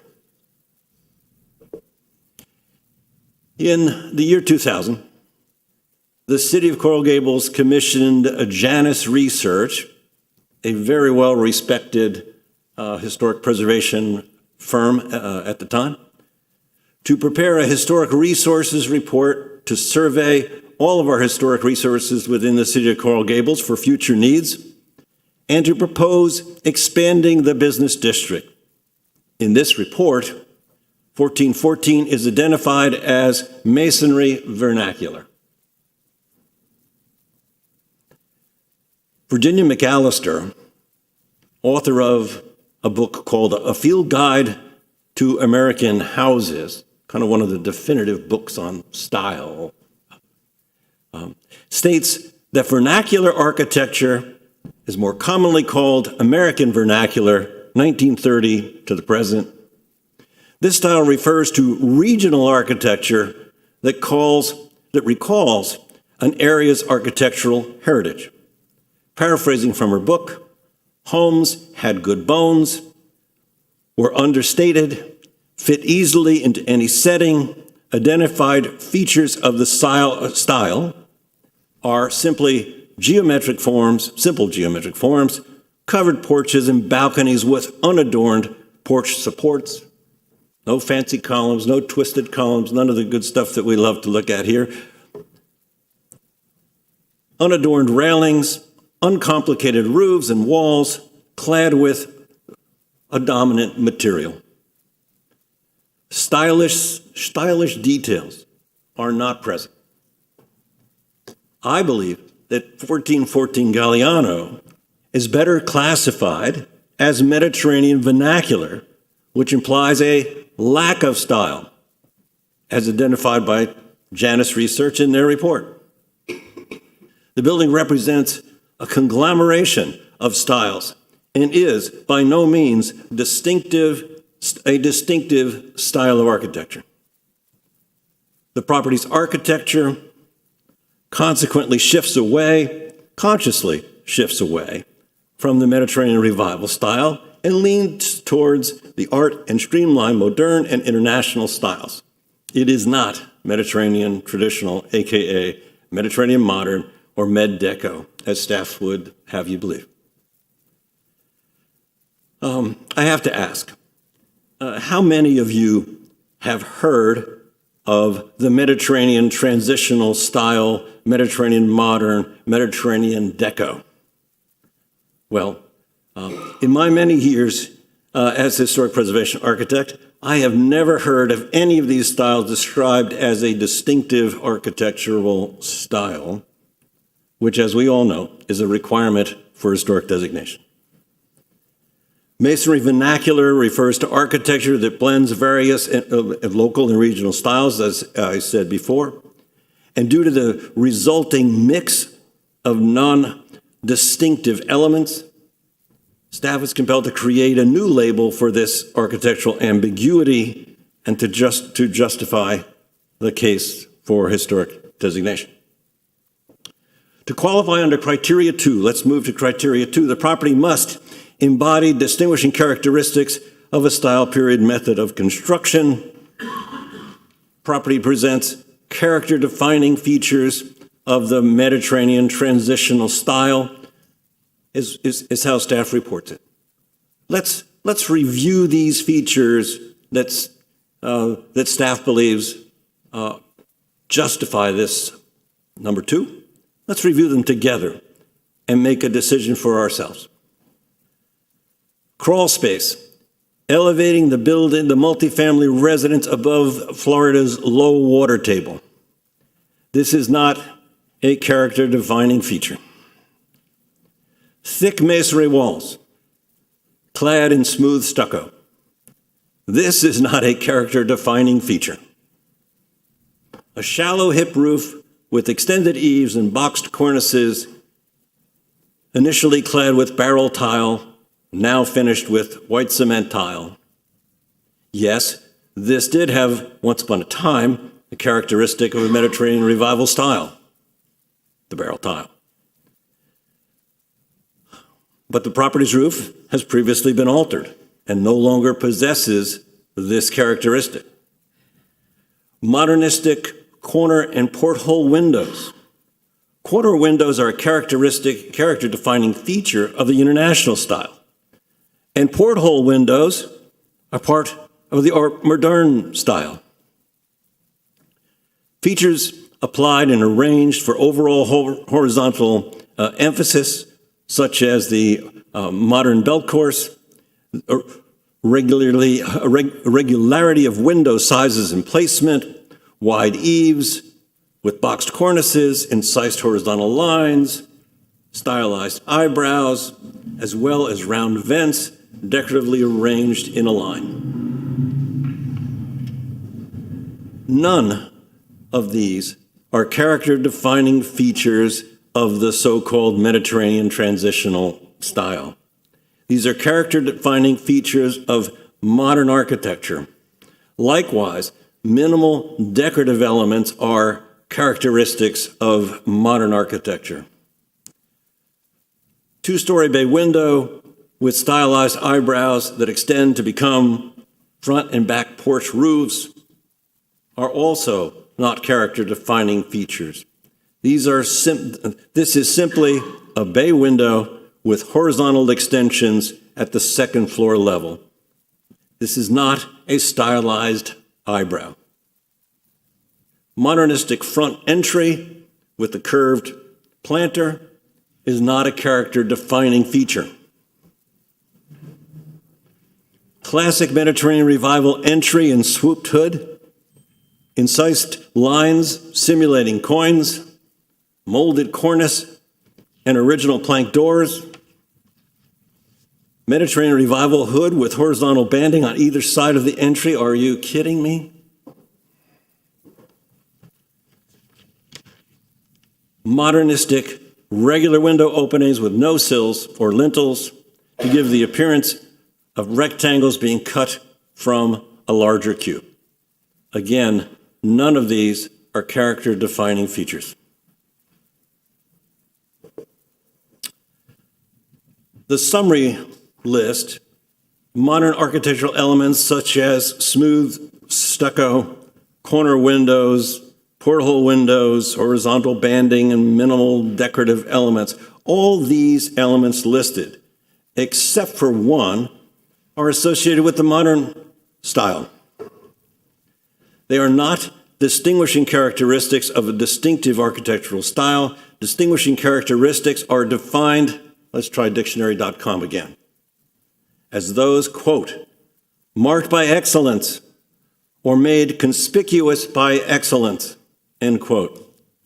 There is nothing excellent about this property, especially compared to the other properties designed by Paste and Stewart. Again, with emphasis, while these features of the Mediterranean Revival and modernist style are present, they are not, as required, exemplary or particularly distinctive within the larger landscape of George Merrick's Coral Gables.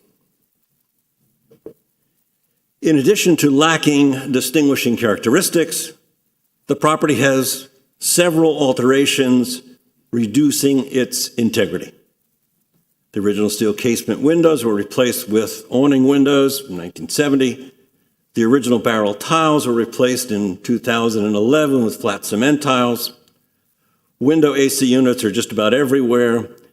Metal awnings have been added over all window openings, and there's a wooden staircase and a raised deck area in the back on the north side elevation that certainly does not do any justice to Paste and Stewart.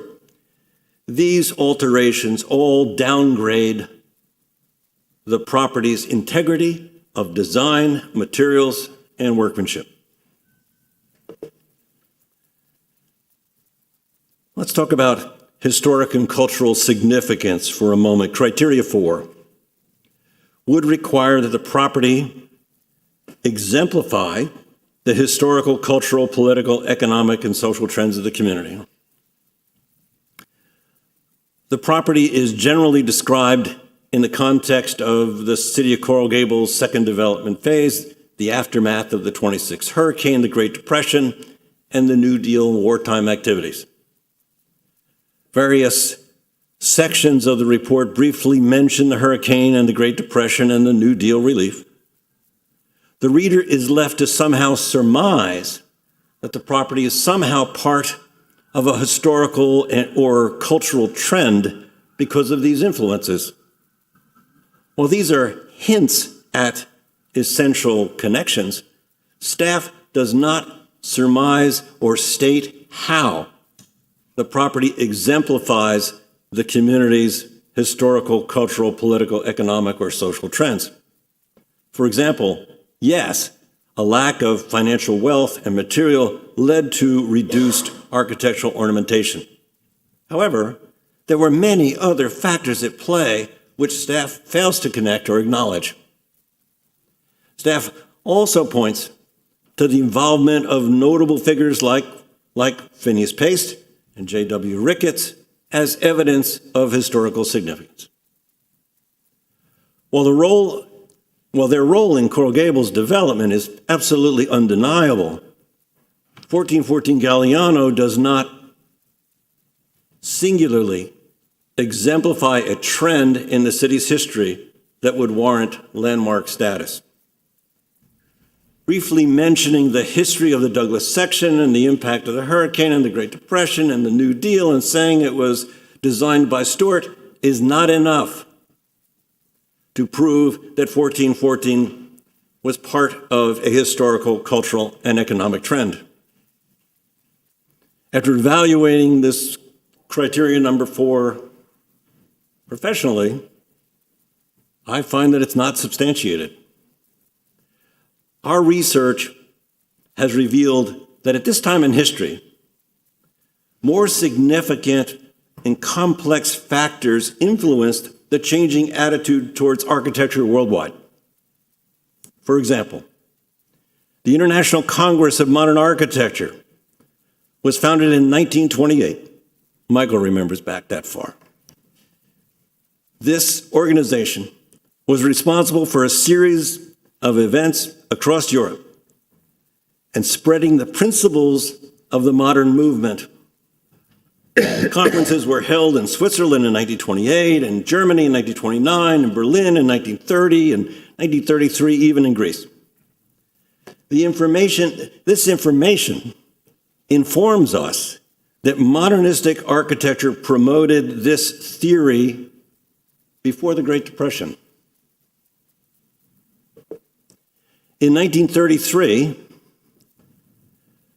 3 years before 1414 Galliano was constructed, the Century of Progress International Exhibition was held in Chicago. I certainly remember learning an awful lot about that in my history of architecture classes. Several articles about Miami-Dade County's participation in the World's Fair have been located. These articles tell us that Paste was the architect in charge of the Florida exhibition of buildings, and the exhibition showcased Miami's past and present. Robert Law Weed, Phineas Paste, Harold Stewart presented the Tropical Home at this exposition. The Tropical Home is truly modern architectural work. It gives us insight into the future of architecture and suggests that the new contemporary architecture influenced Paste and Stewart. It is also an exceptional and outstanding example of their work, certainly worthy of its historic designation that it has. This research aims to better understand larger, more significant historical, cultural, political, economic, and social trends. It led to the conclusion that much larger forces were at play worldwide influencing architectural design. When 1414 is compared to the outstanding work of Robert Law Weed, Paste, Stewart on display in 1933 in the Chicago World's Fair, the Florida Home of Tomorrow exhibit, the differences cannot be more striking, casting even more doubt over the supposed historical significance of 1414 Galliano. Ruminating over the research, thinking about it a little bit, led me to question how much of this design can be attributed to the hands and the minds of Paste and Stewart. The permit for 1414 was issued in December 1936, and Phineas Paste died just a few short months later on May 3rd, 1937. After what newspapers called a long illness. This suggests that Stewart may have had more influence on this design. It should also be shared that we looked into Stewart's architectural training. Now, we know that Paste was an École des Beaux-Arts graduate. Well, Stewart attended Syracuse University just before the start of the modernist movement. Syracuse architectural program acknowledges that European modernism seeps into architectural schools at that time. It is entirely possible that Stewart was introduced to the modernist trend while in school. Many examples of Stewart's work, other than 1414, truly exemplify modern architectural styles and are exceptional, including one that we're restoring right now, the Pan American World Headquarters building at Miami International Airport. Another critical time in history to properly understand how to place Galliano in its historical context is the New Deal era of Coral Gables. Government-funded construction in Coral Gables during the Depression, 1929, 1939, maintained harmony with the city's standards. Although its design and ornamentation were limited, it incorporated elements of Mediterranean Revival style of architecture familiar to Coral Gables. These buildings comprise the Police and Fire Station, 1939, the Coral Gables Women's Club, 1937, Mathis Hammock Park, Fairchild Tropical Gardens. The Police and Fire Station, another Paste and Stewart building that we all know well, is classified as Mediterranean Revival with decorative Depression modern elements. And the Women's Club is classified as Depression modern. Note the use of Depression modern here, an accepted and known distinct architectural style of architecture. WPA architecture, often called PWA modern or Depression modern, is a style that emerged during the Great Depression and was used in many public works projects. And the common features were lack of ornamentation, flat barrel roofs, smooth exterior surfaces, vertical fenestration openings, linear building elements, square corners, stone masonry. The Coral Gables Women's Club, a Fink building, was built in the same year as Galliano and is listed as Depression modern with Mediterranean elements. Interestingly, in 1950, the Miami Herald article reveals that in 1946, an attempt was made by the Board of Architects to relax the rules to permit modern trends. However, the populace rallied strongly in the defense of the status quo, and the Mediterranean won over the modern. The intent of mentioning the attempt in 1946 was to reinforce the same decision made in 1950 to uphold Merrick's design standards and enforce the Mediterranean style. The same principles are employed today. When evaluating a property for historic designation, it is critical to compare it with similar properties to understand its context, its integrity. In this case, 1414 is surrounded by superior examples of masonry vernacular or true modernistic designs that are all better preserved. Some might say that these are more representative of this movement in architecture. There may be Mediterranean Revival buildings with modern element influences, and there may be modern buildings with Mediterranean Revival elements. But this does not create a new architectural style. 1002 and 1010 Douglas Road and 32 Calabria Avenue are within the same district and examples of what staff calls Mediterranean transitional. So why focus on 1414, which is newer and has far less significance? We conducted a windshield survey of the Douglas district to understand the composition of architectural styles. And the Douglas district has, described as the apartment section since its beginning in 1924. Our survey demonstrated that the Douglas section is a mix of Mediterranean Revival and modernistic multifamily homes and apartments. Considering the quality and integrity of other Paste and Stewart buildings, the ones you're looking at right now, the names of which you all know by heart,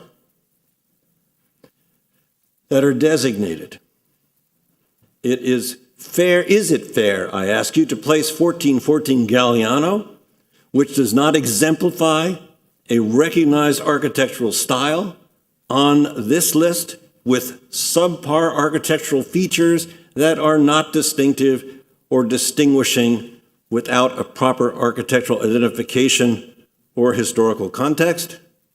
The answer is no.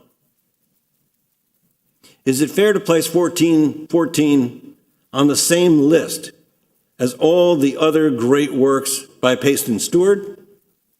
Truly significant works, big, small, such as the Douglas Entrance, the Colonnade, the Deering Estate, the Dyer Federal Courthouse, which is out to bid by us right now, the Coral Gables City Hall, or even that wonderful 1101 North Greenway where I wish we lived. These buildings embody architectural style, reflect architectural trends, and are more deserving of preservation than 1414 will ever be. 1414 pales in comparison in terms of architectural style and historic significance. In simpler terms, preserving 1414 adds little to no value to the overall historical fabric of Coral Gables, given that other more prominent Payson Stewart buildings are more deserving and already protected in the Douglas Section North Ponce Apartment District. Based on our detailed analysis, we conclude that 1414, while possessing some elements of architectural and historic interest, does not meet the rigorous criteria necessary for local landmark designation. Specifically, it does not have significant character, interest, or value as part of the historical and cultural and architectural heritage of the city. Its design integrity has been diluted by its unsympathetic additions. Its historical role is more incidental and undistinguished than exemplary and distinctive within the broader Coral Gables architectural narrative. We have demonstrated beyond the shadow of a doubt that 1414 is neither exemplary nor significant enough to merit architectural designation. I recommend that the city consider a more comprehensive evaluation of all the properties within the Coral Gables Douglas Section District to ensure that only those with exemplary characteristics are designated as historic landmarks. Moreover, I recommend that this board reject the motion to designate the property at 1414 Galliano Street, and that they ask that as a courtesy, that before any demolition take place, that the owner document the building in HABS format, and that those drawings be stored in the city archive in the police and fire station building. Thank you all for the courtesy of your attention. I look forward to your judgment. Are there any other presentations? Mr. Chair, I'm going to ask Mr. Bermeo to present some testimony. It should be considerably shorter. Make it short. Yes, be about 5 minutes and then 2 minutes for me to wrap it up. So I'll ask Willie to come up now. I'll tell you a little bit about Willie also, graduate of the University of Florida School of Architecture, where he graduated magna cum laude, and he is now in his 49th year of practicing architecture. The firm he founded, Bermeo Hamil, was recognized as the largest Hispanic-owned architectural firm in the United States, longtime Coral Gables resident, and one of his first major projects was the restoration of the Merrick House. Willie. Thank you. Willie Bermeo, the address at 4711 South Lejeune Road, and residence at 1238 Malaga. I had 8 pages of comments, which now are reduced, given the fact that when you follow Richard Heisenbottle, your presentations get abridged very quickly. So I'm just going to share with you some observations. Calling 1414 Galliano a property that I lived across from when I lived in Mendoza, as my parents first moved into the Gables in 1963. To call it a conglomeration is really trying to be nice. It's a combination of bastardized styles. It has really no style to speak of. The report by Janus in the year 2000, I think it's interesting when it refers to it as masonry vernacular. And if I could just read into the record what it actually said, I'll quote it from the report itself. It says the term masonry vernacular style is somewhat of a misnomer, as vernacular implies a lack of style. To be more accurate, vernacular buildings are designed without imitating a specific style, but they do reflect stylistic influences. Modest in design, vernacular buildings tend to be simple, largely unornamented, and constructed out of readily available materials. It's basically a euphemism for kind of mediocre, mundane, average, uneventful. The chairman, when he started his describing what we're here to decide upon, used the word worthy. And I think words matter. Words are important. Their meaning should matter. If we apply that definition of masonry vernacular, I would say all of Westchester, Hialeah, Overtown would be masonry vernacular. It would all describe all of those areas. I've been an architect for 49 years, and I think what I'm going to say, probably the architects on the board will relate to. In those 49 years, I have designed, signed, and sealed approximately some 200 buildings. Some award-winning, some not. But my firm has been the architect for almost more than 2,000 projects with the name Bermejo Ahemel. And I will tell you that those other 1,800, more than likely, I didn't even touch.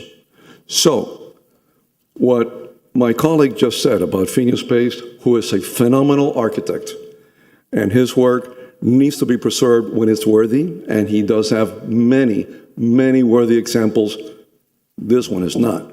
You have to wonder, if you're about to pass away, dying from respiratory diseases, are you going to be on the board pushing the pen, the pencil at that moment in getting this work done? So you have to ask yourself, could there have been some other hands, not Stewart and not Paste?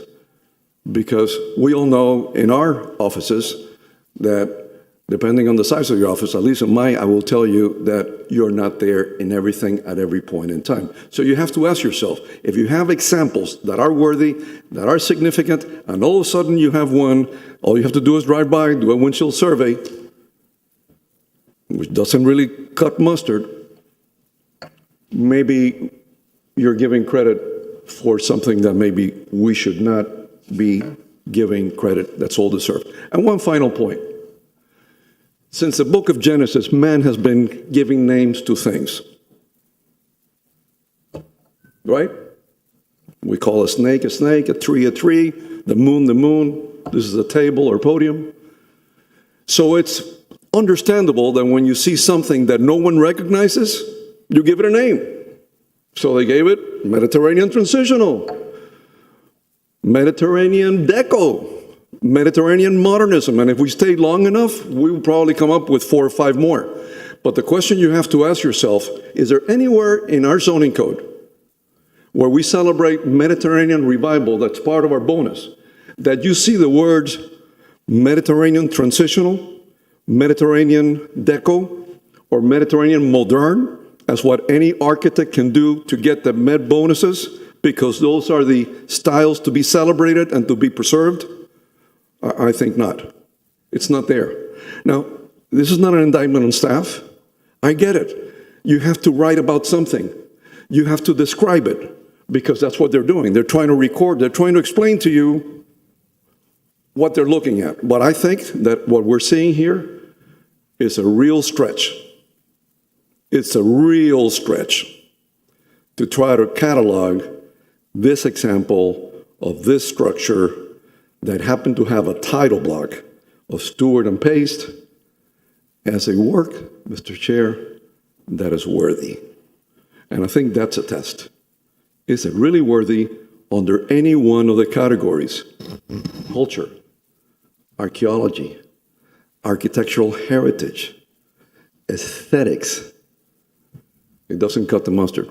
Thank you very much, and God bless. Thank you very much, Willie.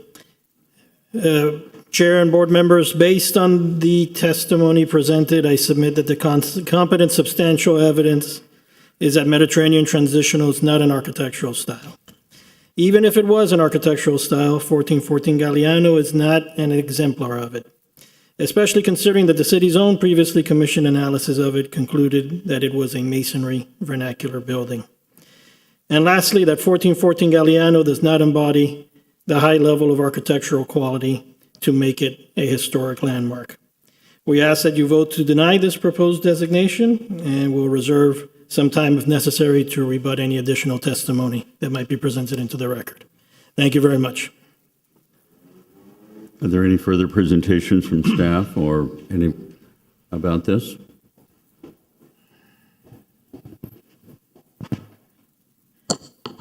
Thank you all for your patience. And just to quickly respond to some of the comments that were made. So this was an application that is mentioned as a historic significance determination letter that was made by the applicant, by the property owner.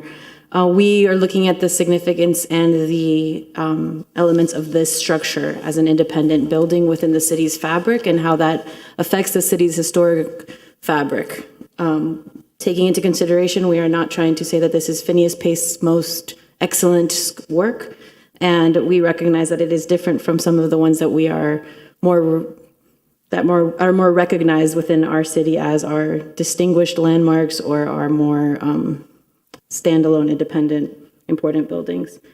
As to the style of the Mediterranean transitional, this is something that has been recognized by the city of Miami Beach. It was also recognized by Janus Research in a 2004 survey that was provided to us for the city of Coral Gables, and is something that we implemented within this application because it is one of those properties that sits on a cusp of development of architectural changes that was happening within what the city had and what was available to people developing at that time. So we find it to be important as a part of our history, even though it's not our 1920s Mediterranean revival that we all know and love today, but it's another distinct era of our city that we need to continue to preserve.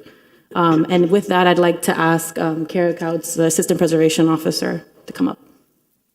Before, sorry, Mr. Furness. Please, go ahead, Mr. Just could you repeat again, please, because Mr. Eisenbottle spent a lot of time talking about the 2000 Janus report. Right, so we did, there was a 2000 Janus report specific to the Douglas section, the North Pont section. We have a separate, there was a separate report for, remind me of the area, it wasn't Douglas.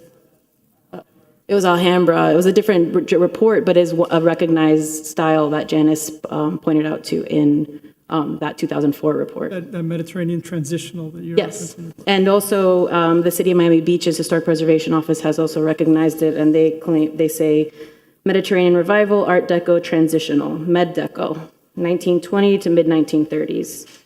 Thank you.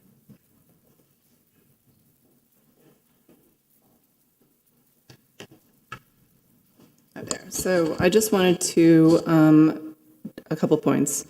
Bring to your attention or remind you, if you're not aware, the City of Coral Gables is a certified local government. It's in your report, it's on like the second page, you've probably skipped over it 1,000 times.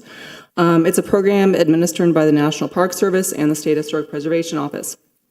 By registering as a CLG, and the city was one of the first, the city agrees to abide by preservation standards. And the city is obligated as one of those standards to tell the story and identify and protect resources that contribute to the story of Coral Gables over time. The city, the history of the city does not stop or freeze in the 20s, or with Mediterranean Revival architecture, it continued to evolve, and this is a structure that continued that evolution. The city never wholeheartedly embraced modern styles like Deco or Moderne because of how deeply the city was associated with the Mediterranean styles. It was and is the basis of the city's identity, and change was slow in the city because of that. The architecture is a thoughtful execution of multifamily residence that acknowledges the city's Med Revival foundation while embracing modernistic aesthetics, and is among the first in the city that ushered in this style. The architect repeatedly made reference to the property not being exemplary or notable or superior. Property does not need to be a standout or prime example in order to have significance. It just has to meet the criteria, and it does. Nowhere in our code do we rely on comparative analysis. Each property is evaluated on its own merit. So because you're comparing it to City Hall does not make it any less worthy of designation. It is on its own basis. Does it meet the criteria outlined in our code? This property absolutely does. We did not designate based on the architect of the property. It is not cited as one of Phineas Pace's best examples. It was important to note him. He was a member of Merrick's original design team, supervising, and then the city architect. So he was very familiar with Mediterranean Revival architecture and helped to usher it in. He also knew how important that Mediterranean tradition was to the city. So very thoughtfully incorporating the two, modern and the Med Revival.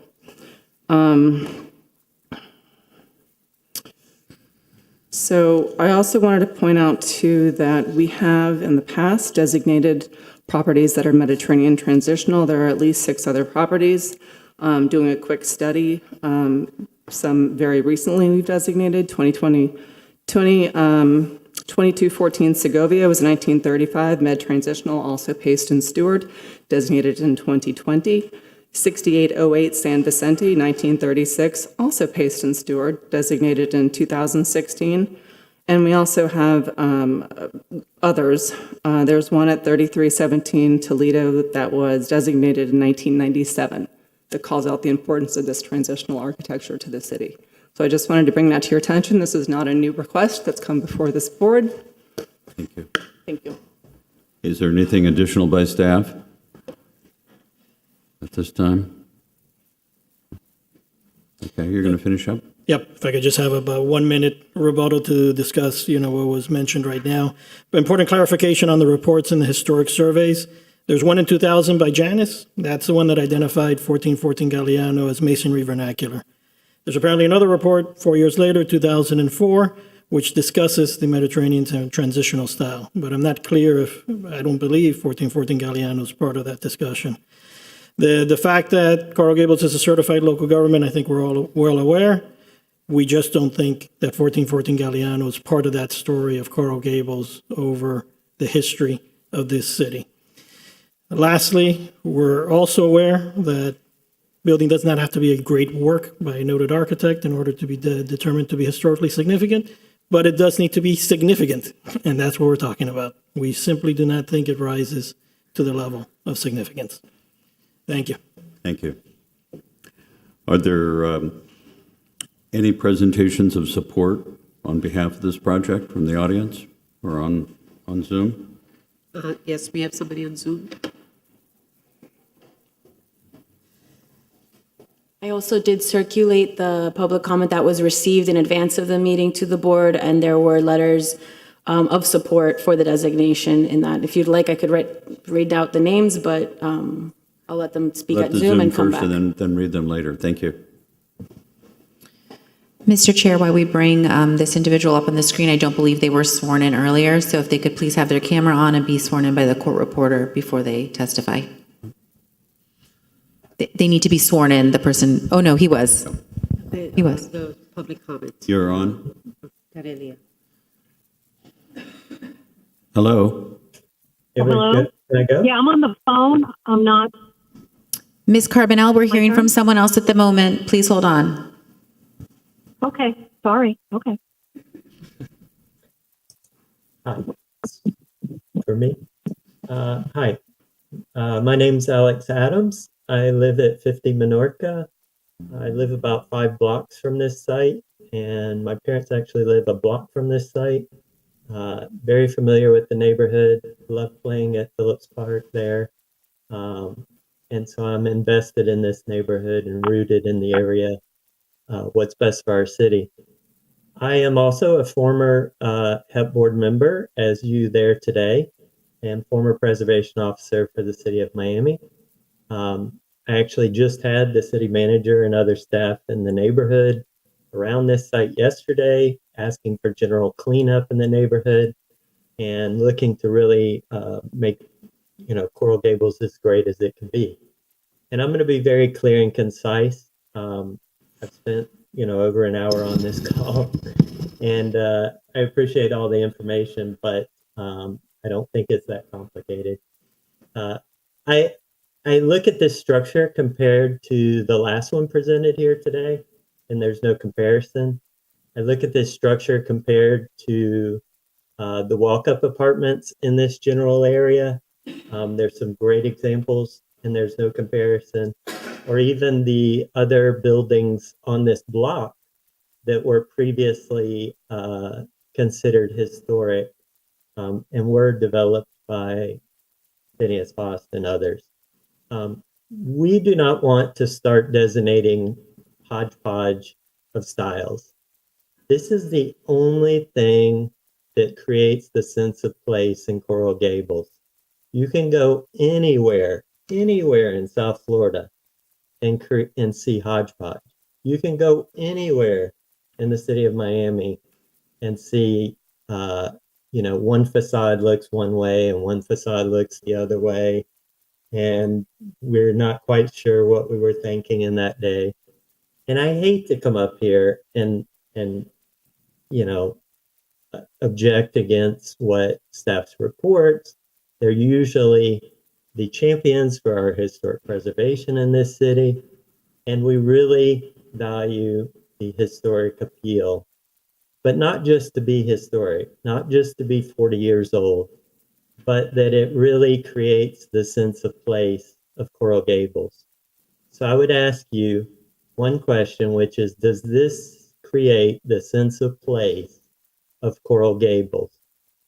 Is this an example that we want to preserve and that we want to look back on and say that was a great piece, whether it's of architecture, of a certain person, of a time period, of a neighborhood? There are many, many, many other better pieces in this neighborhood in which I live. We don't want to start describing things as, quote, a melding of architectural styles or a combination, multiple types on each facade.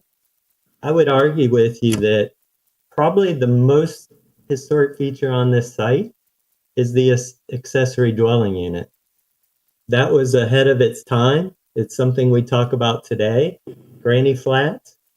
It's actually a stable style of its own. That's probably the best thing on this site. And this area of the city, like I said, I live in it. It needs redevelopment. This area, we're stifling development in the North Ponce, Coral Gables.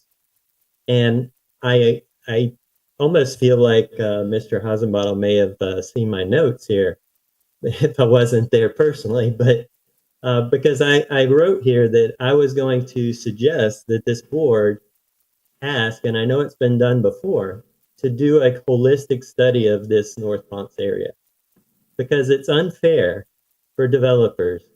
It's unfair. There's 2 lots just north of here on Antilla.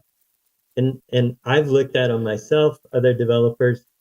They're not going to look at those sites because one of them out of the 2, they're 2 owned by different people, but you don't know what's going to happen. You can't reasonably forecast what's the value of the site. We need to stick back to the architecture, not development. We need to stick to pure architectural styles and examples. We need to designate the best. I agree, something can be significance if it's in a historic district. Something could be contributing, which is another word to say it's good enough, but not great. But if we're going to have individual designations, it should be great. I disagree. It should be great. It really should. And we have great examples in Coral Gables. This is one of the best places. So I don't want to cheapen other existing historic buildings. And this is a cheap knockoff. It's a tear down. And this is not an example that this neighborhood wants to preserve. And please do not freeze our neighborhood. And that's all I have to say. Thank you very much. Thank you. And thank you for your time. Okay, we have other people on Zoom. Yes. Have they been sworn in? As a reminder, if someone is not able to appear on camera and be sworn in, it shall not be considered sworn testimony, but rather just public comment for this board's consideration. Okay, great. Go ahead then. Ms. Carbonell? Yes, hello. Yes, I'm here. This is Carelia Carbonell, and I am president of the Historic Preservation Association of Coral Gables, and you have our letter of support for 1414 Galliano. And I do have some additional comments. And I've been listening, obviously, to the experts. And with all due respect to Mr. Heisenbottle,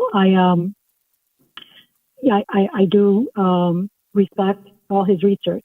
But, I must say that this whole thing about this home, just being a unicorn or not home, the duplex, being a unicorn and that this style is, obviously, not an official style. And now, obviously, we know that it is an official style. It was referred to on the Janus report. And, there are other properties designated as Mediterranean transitional.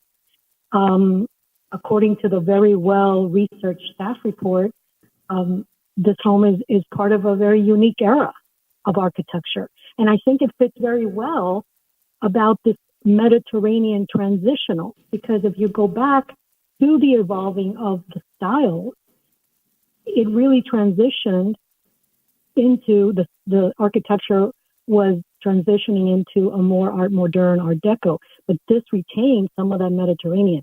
So it is a very important style. And it's, I believe, maybe, according to the staff report, there are other homes, I think a few other homes under this style, but this would be one more home. And we should not take away from that.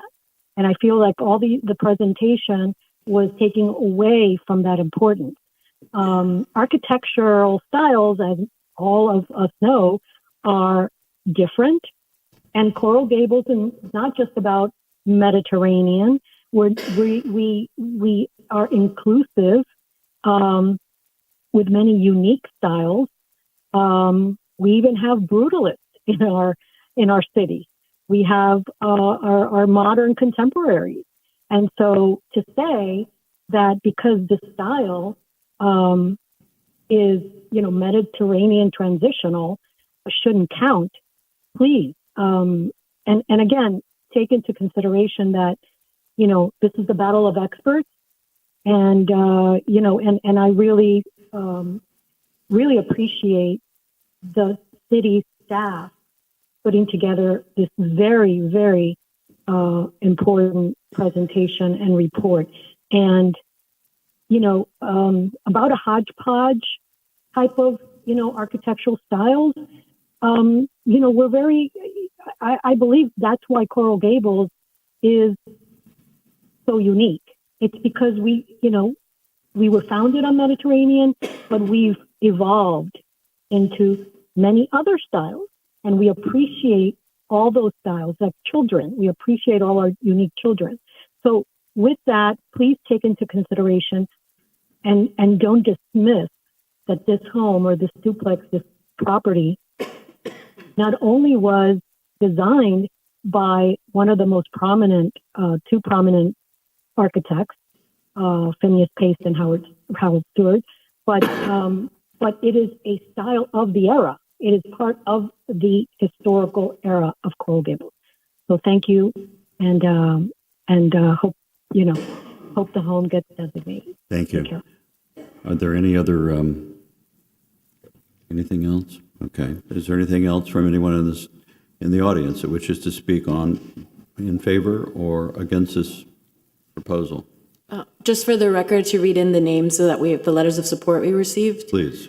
The letters were from Ileana Sayer, Christine Rupp on behalf of the Dade Heritage Trust, Corelia Carbonell on behalf of HPACG, Jamie and Zuli Pardo, and Mr. Brekelis. Okay, is there anyone that wrote against? No. Thank you. Okay, hearing that there's no other presentations or other comments, we're going to close the public hearing and we're going to take this back to the board. Board, you've heard a lot today. Mr. Garcia Pons? Sure. I have a question for staff. Can I do that now? Please. So this is a question for staff. We've heard presentations regarding the Mediterranean transitional style. I know that we've talked about it before. The information that is in the staff report, is that the extent of what is in the city's definition of what Mediterranean transition style is? So we don't have anything specific to the transitional style. I think this is a summary of what the architectural style is. That's to give it context within the report. And was it based on? It's based off of the information that we've then researched through all the references that we have in our report, and then using the context from the other reports we've received from Janice, Miami Beach, and then putting together the clues of what that transition looked like from Mediterranean revival and the more modern architecture.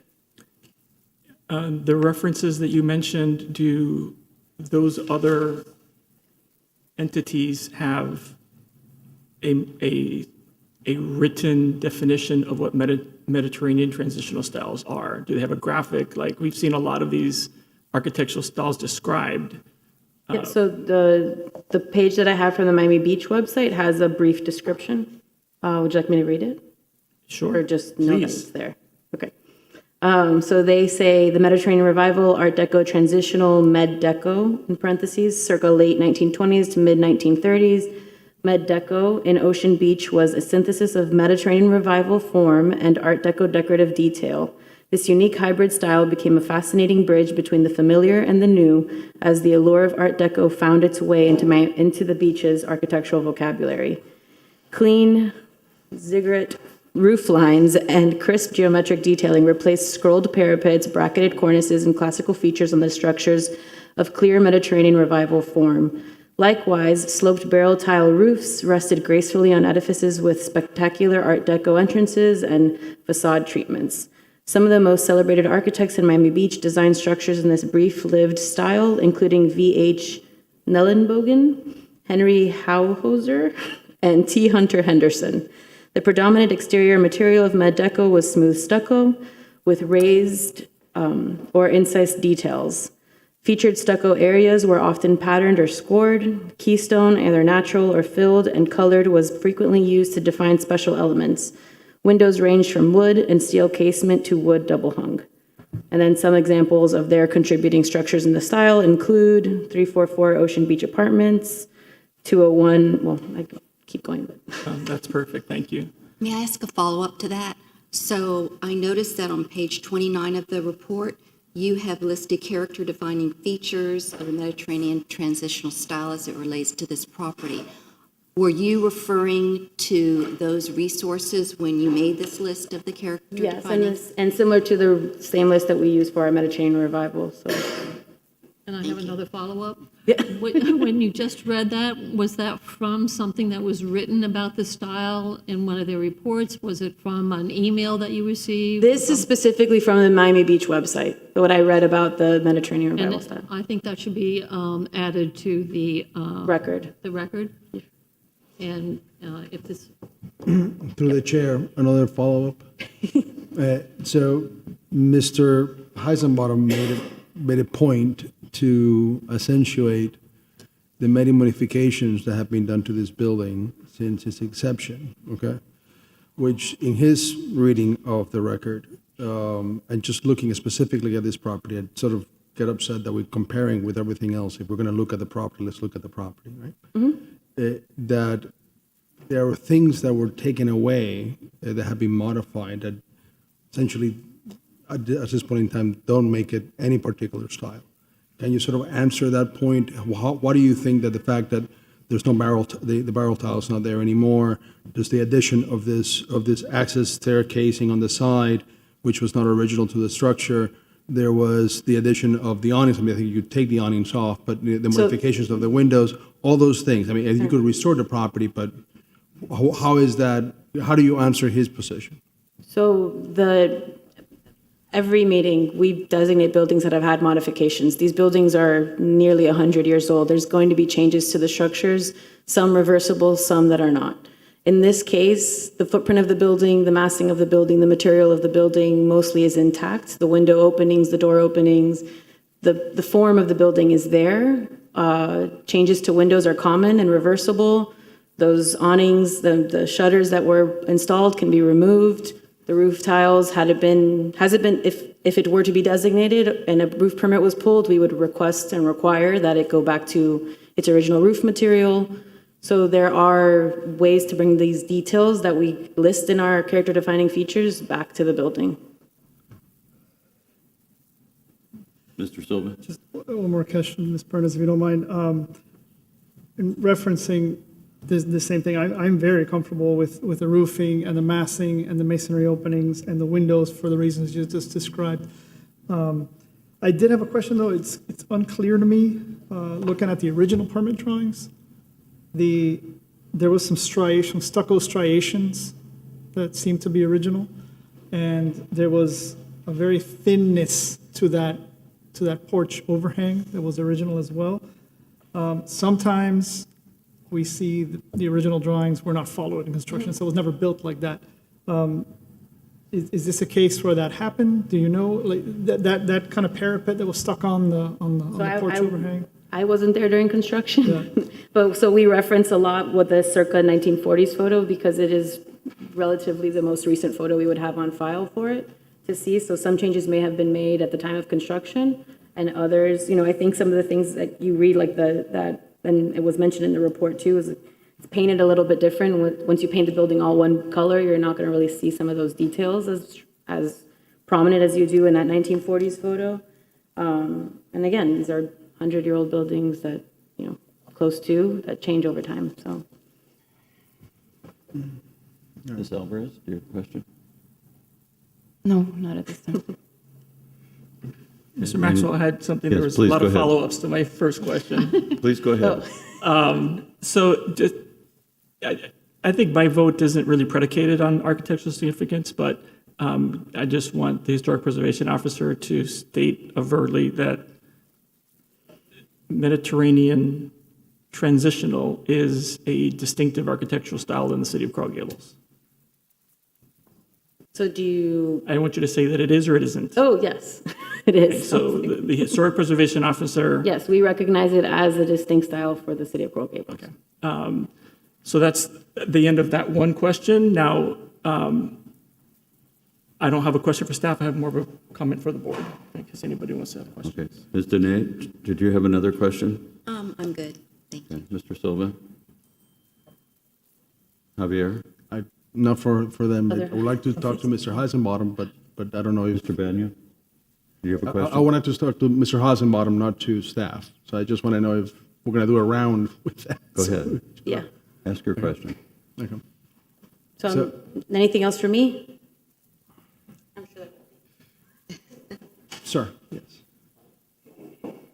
So on criterion 2, you made a point to sort of diminish the stylistic significance of the building, but the staff goes out of its way to talk about the period itself. Okay, and that is part of the criterion 2 that we can also consider, and it's an or, right? It could be one of the things that can be considered separately. So they have gone out of their way to simplify that for this period, post hurricane, post the part of the Great Depression, there was a transition, and the building was designed in a way that it was simpler because of just the nature of the material. Why is this not a period? Why is this building not a good example of that period and without that style? And why should we not designate because it's part of a period in Coral Gables that is unique to the area? This building is a conglomeration of styles. We very deliberately used comparative styles in our presentation to you guys and highlighted those from the modern to the deco and pretty much everything in between. And we found all of that in this sort of conglomeration of 1414.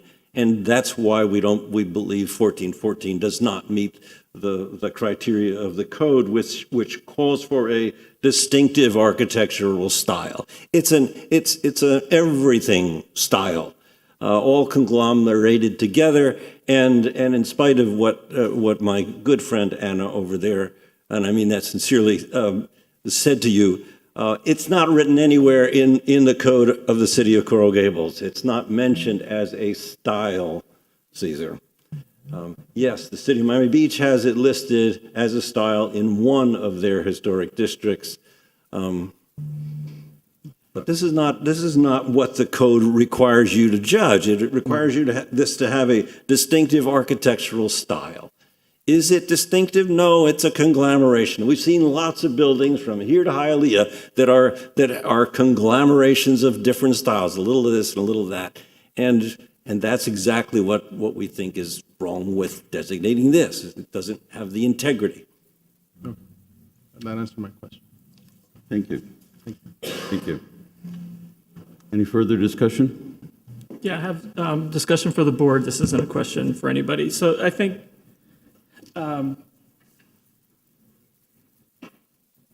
putting aside architectural style, I think Mr. Baños was talking about the embodies the architectural period. And I would tend to agree with the architectural period being of significance, which is architectural significance number 2, as well as historic cultural significance of the economic trends of the time, right? I think regardless of the hodgepodge of architecture, regardless of the style, the fact that there is a duplex of a style designed as a residential home on a major corner with 2 fronts that has some hearkening of the evolution of an architectural style is interesting architecturally. I think the word was interesting. I agree, it's interesting.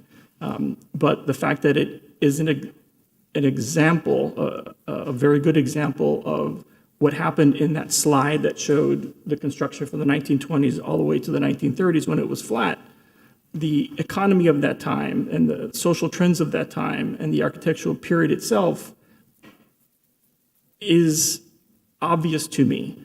And I think, as Kara mentioned in the beginning of the presentation, it doesn't have to be the best of everything. It just has to meet those criteria. And it's hard for me to not see those 2 things. I could probably be dissuaded of one of the 3, but 2 of the 3 seem pretty clear to me. I'd like to jump in because Please. I feel the same way on that staff has met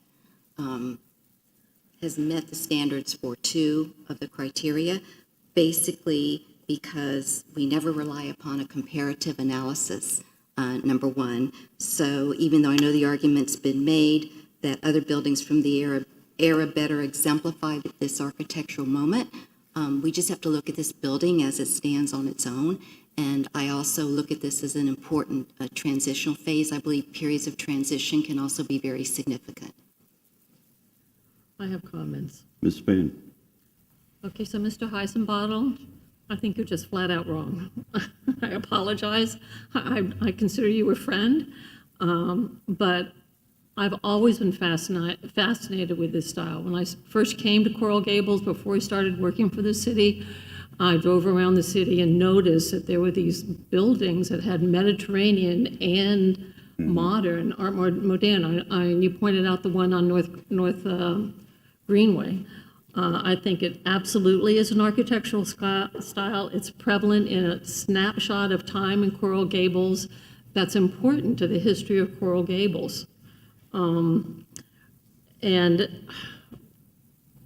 I think that I absolutely think that the architectural style is important to the history of Coral Gables. That's number 1.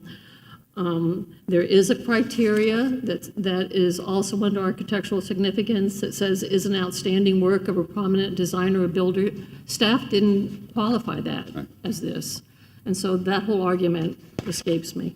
And also, I don't think we need to compare it to other buildings, but we certainly don't need to compare it to the very large civic buildings that were shown in the presentation, because it's just not applicable. And also, I thought it was interesting that you showed that 1950s argument of the architects, and I believe that those were the architects on the Board of Architects that wanted to switch to a more modern style, and they appeared before the City Commission in Coral Gables. And I did the research on that when I was a preservation officer, and there was a whole file about it because I was also fascinated with that. H. George Fink was a member of that appeared before the commission and wanted to be more modern. And the fact that the city didn't embrace that, I think that's even more reason why this snapshot of time that has this transitional style is important to the history of the Gables, because it was in the scope of all the buildings done in Coral Gables that there may be less of those available. So I think we need to save all that are there, and I think this is an excellent example of it. Thank you. Ms. Alvarez, Mr. Banu, anything further? Anything further? Mr. Silva. I want to hear what you have to say. So Mr. Heisenbottle started his presentation saying that the building has to pass the significance test, right? It has to be worthy of attention. And I think something we're struggling with is that, not a question, just a comment, Mr. Heisenbottle, is that this style of architecture is specifically designed to be modest and to not call attention to itself, because it is an embodiment of kind of this Depression era and kind of cost cutting and more modest, and we shouldn't be comparing it, as Ms. Payne said, to these more civic buildings that should be more important and should read more in the fabric of the city. So that being said,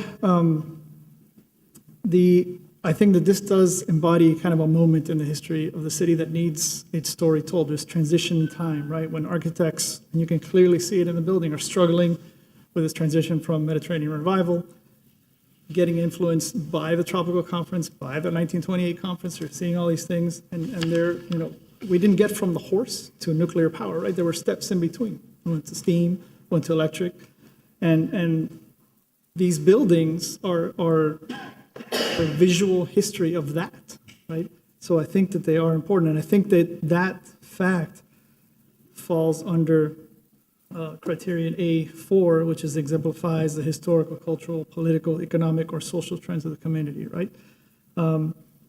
The issue of style is, I think there is a Mediterranean transition style, but in all honesty, I think that we need to define that a little better moving forward, right? I think that's because if not, we're going to kind of keep having the same discussion over and over. We need to, for future, we need to do exactly what you suggested, right? And what you suggested, Mr. Romeo, and what you suggested, Mr. Garcia-Serra, is to go back and look and do a comprehensive analysis and kind of come up with concrete guidelines for buildings that maybe don't qualify under other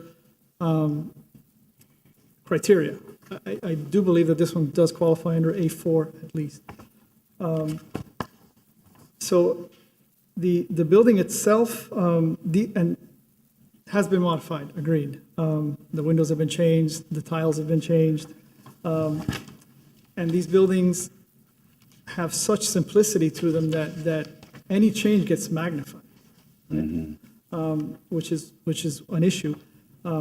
But these changes can be handled, right? A roof has a lifestyle that is hopefully less than a lifespan that is less than the lifespan of a building. So as we replace the roof, we can replace it with an appropriate material if it gets designated today.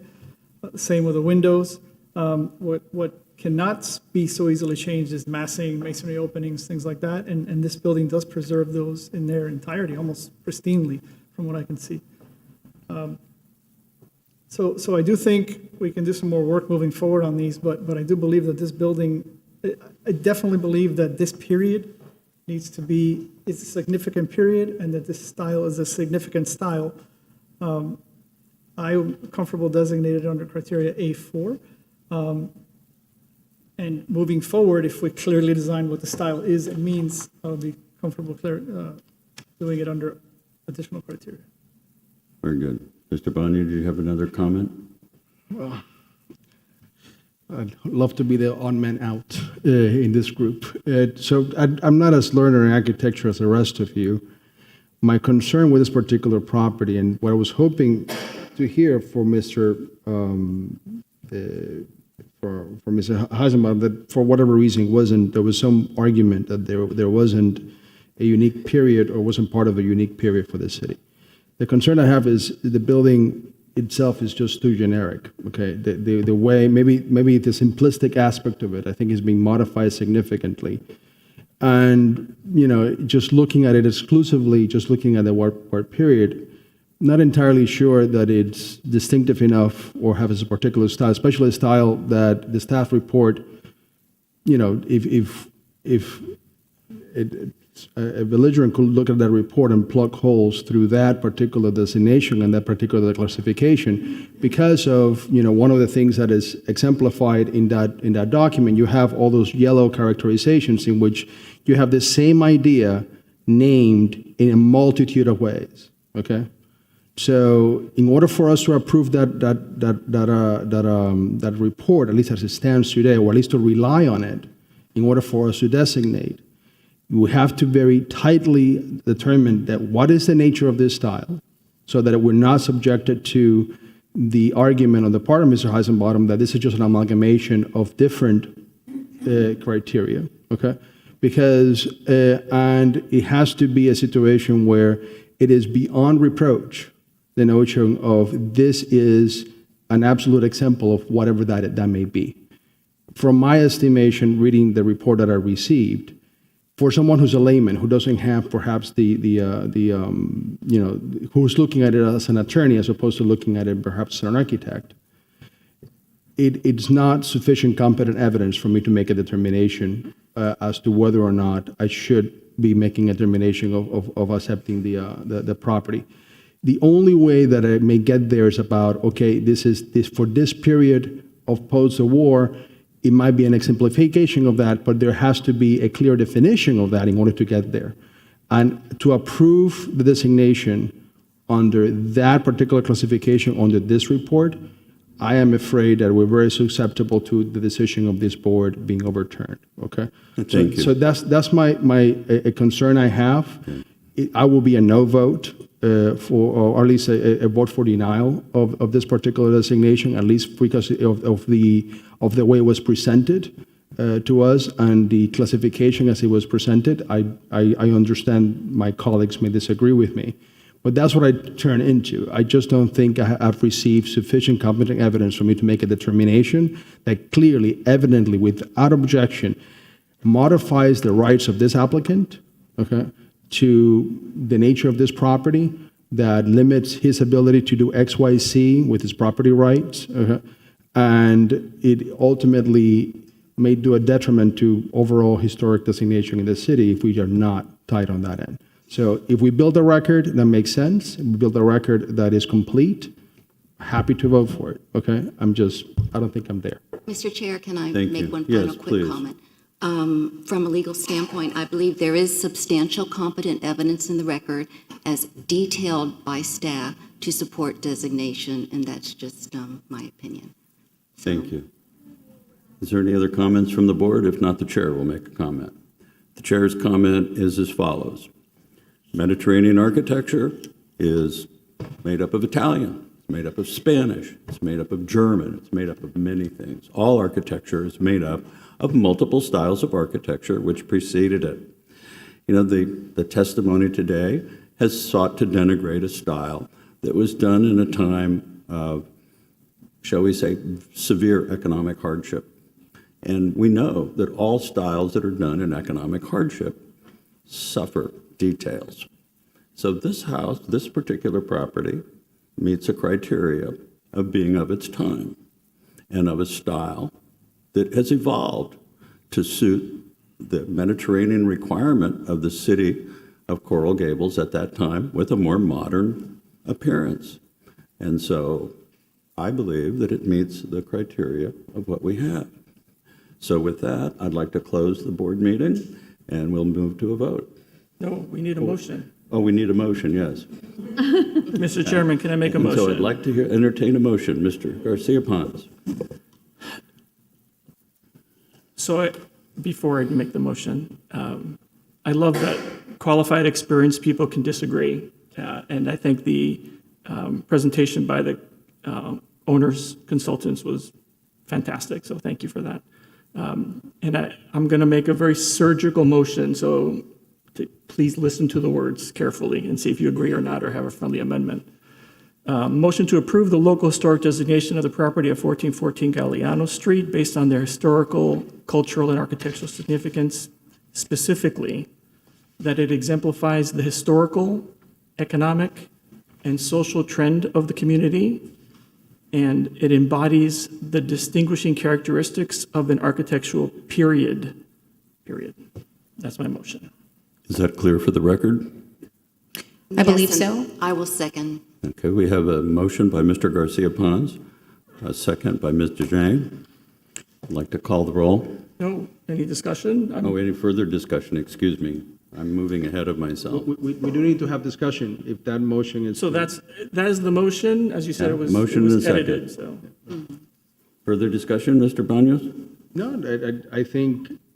Anyone else? I think that I take Mr. Garcia Ponce's perspective well. I just don't, I politely disagree. And I just don't, I don't see, in order for the period to be identified, to be a period that has a unique style to it, I think there has to be a description of a style that, in my mind, is sufficient enough to get there. Thank you. It doesn't say style, architectural period. Period. It's a I- period. I apologize. Please. It has to be a period that has a particular description, that this property is an example of that You've period. made your point. Thank you.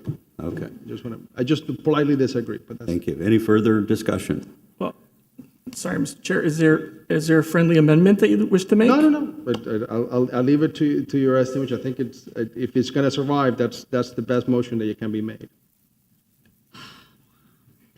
I would like you to add the third criteria, because this, This is an amendment you'd like to add? yes, I would like to amend it to add the third criteria, and the reason being that you only need one.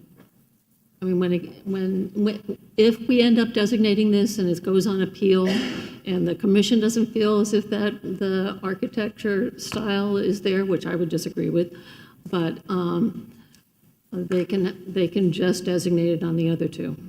But I don't know. Go ahead. Mr. Chair, may I? Please, Yeah. No, I'm done. No, Ms. Spain, I appreciate that, and I'm on the fence about that Yeah. style issue. The reason I think you made a very good motion is because it eliminates It eliminates the that point controversy. of doubt, right? And No, you might be right. And we all know that if it goes to appeal and there's one speck of Yeah. doubt, they're going to harp on that and harp on that. You And I might be think right. it's important to be clear and to base our motion and our decision on fact. And I think that factually, we can say what Mr. Garcia Ponce's motion. All right, then I withdraw my amendment. Okay. All right. So is there any further discussion? We have a motion and a second on the table. All right, we'll call the roll now, please. Ms. Alvarez? Yes. Mr. Durana? Yes. Ms. Spain? Yes. Mr. Banos? No. Okay, let's see. Ms. Deney? Yes. Mr. Garcia Pons? Yes. Okay. Mr. Silva? Yes. Mr. Maxwell? Yes. Okay. Motion carries. 7-1. One dissenting. So we have 7-1. Mr. Chair, Thank can you. we take a brief break, Yes. do you mind? Please, one. No, a break. Can we take a short break, a 5-minute Yes. break? We'll have a break for 5 minutes. Thank you, sir. Good motion.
something I would do at all.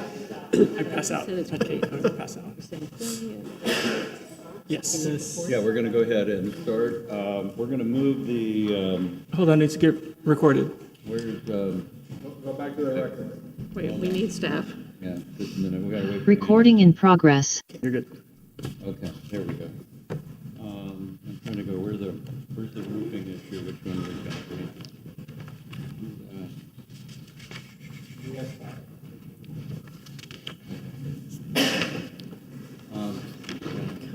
We're going to move the agenda around here just for a second, but I've got to get myself up here on which one it is.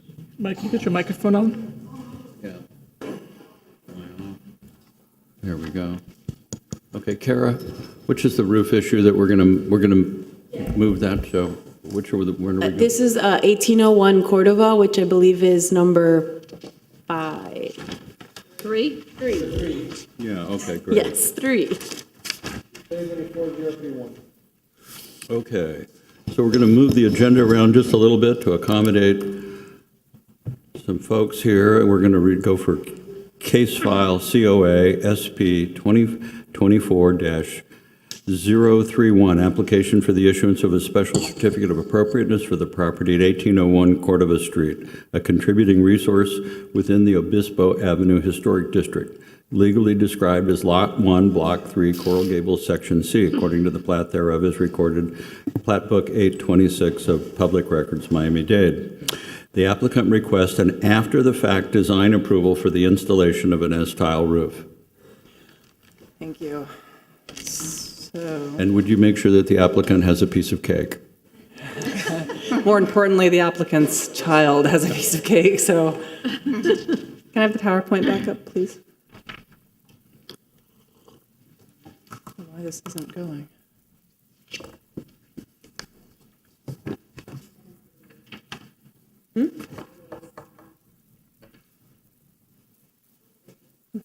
Okay. Location map of the property. It is part of the Obispo Avenue Historic District that was designated in May of 2008.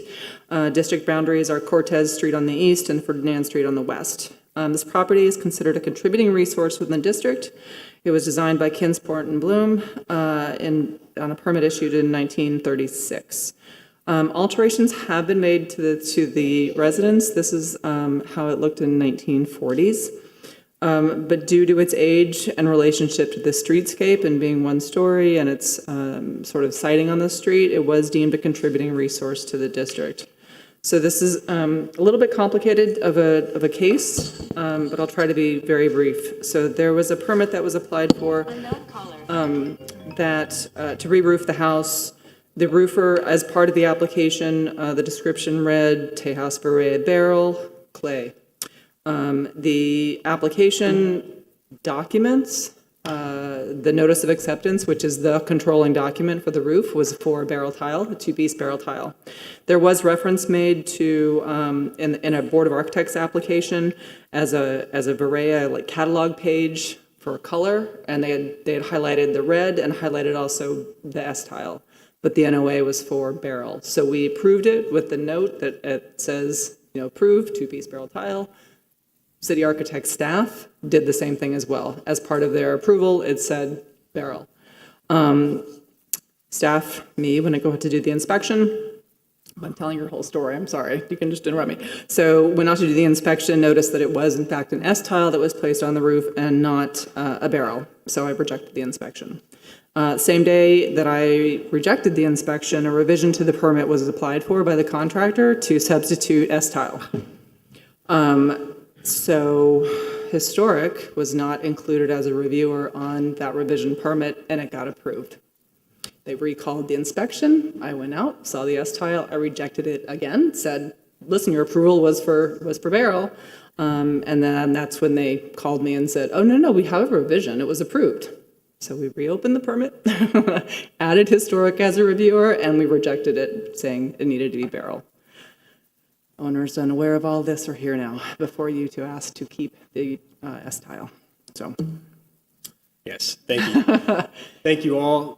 Please state your name and address. Yes, of course. So my name is Arthur Winborn, and I am representing the roofing company here.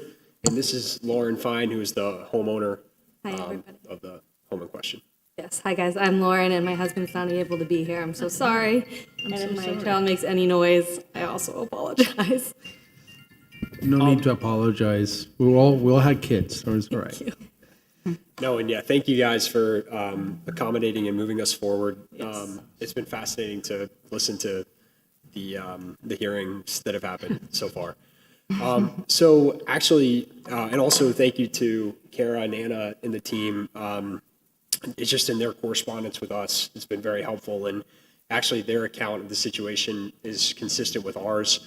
As I did a review on behalf of the company, put together maybe less sophisticated presentation, but the facts are, the same. And so, but a few things just to highlight. So one this was the roof before we did the re-roof last year, which you can see has the S tile. And this home has been designated as historic. Lauren and her husband purchased it, I believe, in 2023. And so we're not sure at what point it was designated historic and whether at that time it was S tile. But assuming that since S tile was the most recent and it was designated as historic, there are other features to the home that make it historic and important for that reason that go beyond the S tile. Lauren, they had obviously significant damage to the roof, and so contacted us to do the re-roof, and we executed it in a timely manner just to make sure that these guys were comfortable, in their home and safe in their home. And as Kara was saying, there was an initial permit that was a little bit ambiguous, and we do agree, as you'll see sort of on the third page, that the most specific designated tile was the single barrel. So we do agree with that, but just as it's sequenced out in the permit documents, you first see the just unspecified Vera clay. Second, you see the brochure picture that she referenced, which has highlighted the Spanish S, which when we were communicating with Lauren, we had selected. And then, so you'll see just this entire packet has the approval seal, but to Kara's point, further in the document, it does specify barrel, and that was what they were approving. So we fully understand that and recognize that now the S tile is what was installed. We recognize that there was confusion in sort of the documents, which is probably why this was a year ago. So I wasn't the one that executed the order, but the order was probably executed noting this sort of confusion in what was asked for by the customer. So anyway, all that to say, we agree with the facts. Now, the permit revision was submitted to say, because as I understood it, the in-progress inspection was rejected due to inconsistency between the tile that was installed and the tile on the permit, and so we submitted the revision, and this is when it seems like the revision went to two bodies, the Board of Architects and the city, but did not go to the historical board, which, and I think Lauren might have more information on that, but which, had it gone to the historical board at that time, would have been rejected, and we would not have continued with the progress on the roof. And then when final inspection happens, the inconsistency is realized and it's rejected by the historical board, which of course we understand. But anyway, that's sort of the situation. I think from hearing the hearings today, it sounded to me like the very first home that was reviewed had some S-tile components, and also from the fact pattern of this being designated historic before and it possibly having S-tile at that time, makes us think that there are other aspects of the home that make it historic. And then now Lauren, I think, can speak to the more practical side of what the changing of the roof Sure. would lead to for these guys. Hi, guys. So I'm not here to speak for the roofer. Please I'm state your name for the Oh, I'm record. so sorry. My name is Address. Lauren Fine, and I am the owner of 1801 Cordova Street. Thank you. I'm not here really to debate the facts. I'm here to just simply be an owner and a citizen of Coral Gables who's caught in a very unfortunate situation, it seems. We closed on our house in March. We moved in May. I'm going to kind of recap our letter because I'm not sure that everybody read it prior to the meeting. Upon inspection, we knew we had one active roof leak. Upon moving in, we found out we had a second. It was causing mold. I was pregnant. I have a toddler. So it was in my best interest and my family's best interest to move very swiftly to replace this roof that was 20 years old. We vetted 4 different companies. We did all the legwork, and we went with A&E because they are very reputable, and they do a ton of work in Coral Gables, and had lots of certifications and only positive reviews. So we contracted with them. Our contract is for the Varea S tile. I think what stood out to me the most was that in this permitting process, and of course, I failed to mention, we're from New York, so we are not, native Miamians. We don't know all the rules, but we did hire, obviously, a reputable company to pull permits on our behalf and to do the right thing because we recognize this is a landmark home. So, of course, all of the best intentions in replacing this roof, right? I thought what was really interesting was that this permit that was approved by the city, stamped, sealed, was really contradictory, right? Like, you have 2 different types of tiles specified throughout, and you have a product sheet that's in there and it's stamped. So from my perspective as a frustrated owner, it seems like that's a failing on the city, right? Like, why would we approve and stamp and seal a document that's contradictory? So I just want to bring that up. I realize that there have been some missteps, likely from the roofing company, that are out of my control, unfortunately. And then what I also found interesting was that when this revision was requested, that the historic board was left off. That's also a glitch in the system that is out of everybody's control, and it's really, really unfortunate.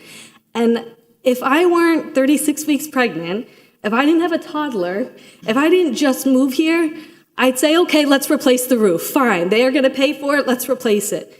But that's not the reality, guys. I am in a really unfortunate situation, and I did just pay to replace this roof, and I went through the agony of replacing it. I stayed in a hotel for a week. It's not fun for those of you who've been through. It smells like tar, it's loud, it's noisy, it takes a lot of time.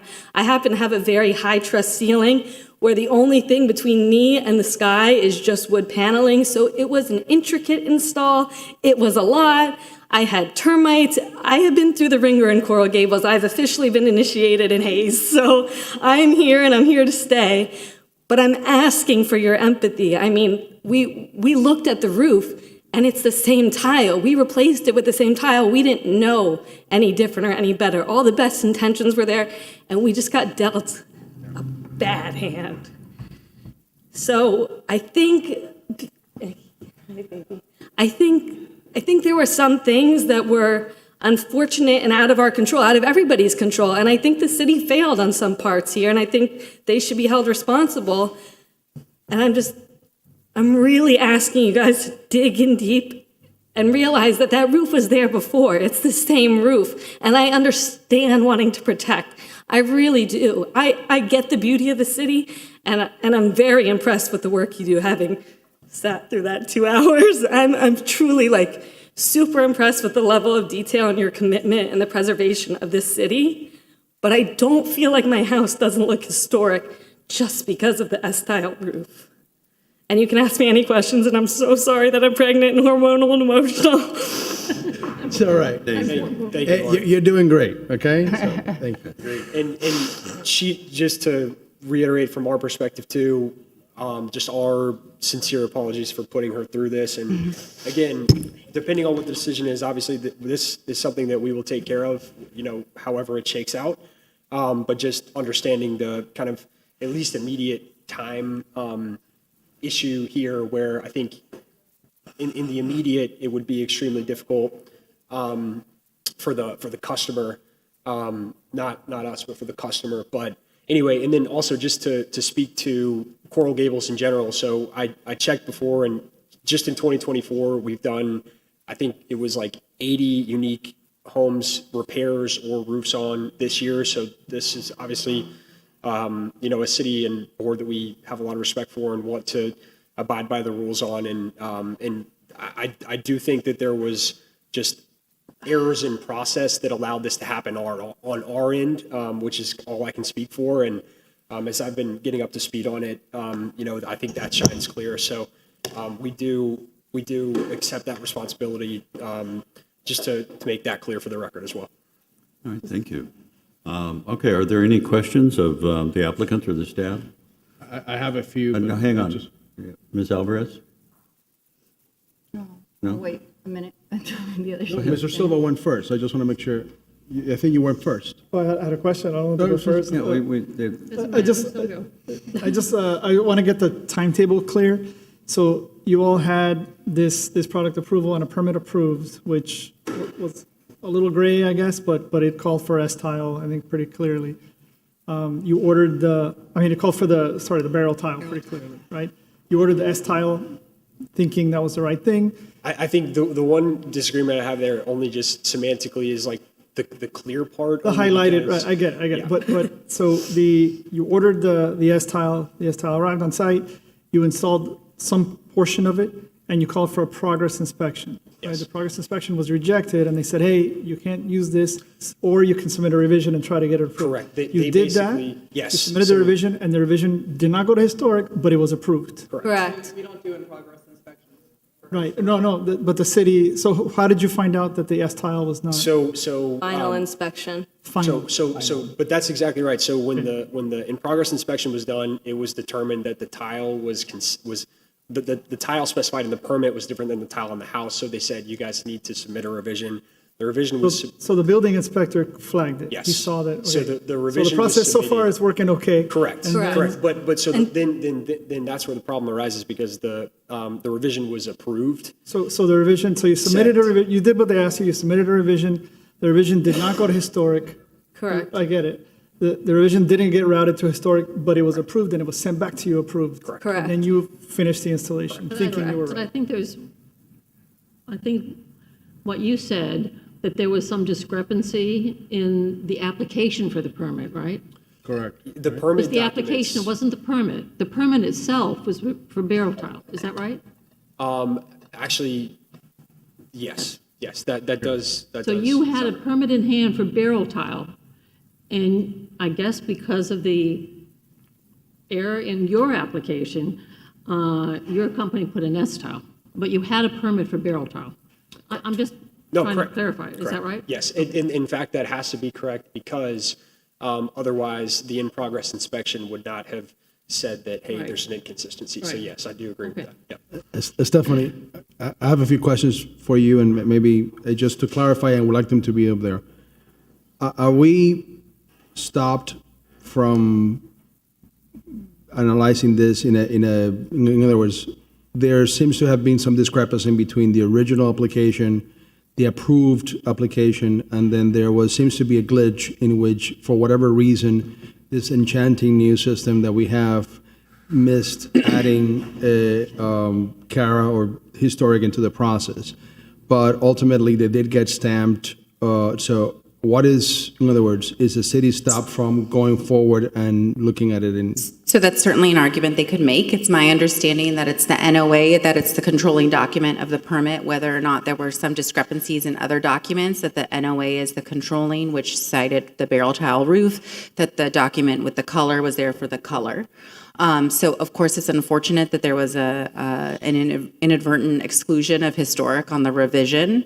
But as you well know, we can, just because a city has issued a permit doesn't commit us necessarily to what's in that permit. I think the city would strongly argue that the original plan was the barrel tile roof that was approved by Board of Architects and in the NOA. But I do, of course, understand and sympathize with the situation, but I don't think there's anything that prohibits you all from requiring a barrel tile roof, given the situation we're in today. So second question, follow up to that. Okay, so maybe now we're stopped. So the next question, if for whatever reason we determine that there is a violation and we want to issue a violation, whether or not they comply, we can determine when that happens, right? So in other words, A violation of what? I'm sorry, I'm not in understanding. other words, however the procedure it is to force them to modify the roof, right? They can do that in a year, and we can give them the time to do it.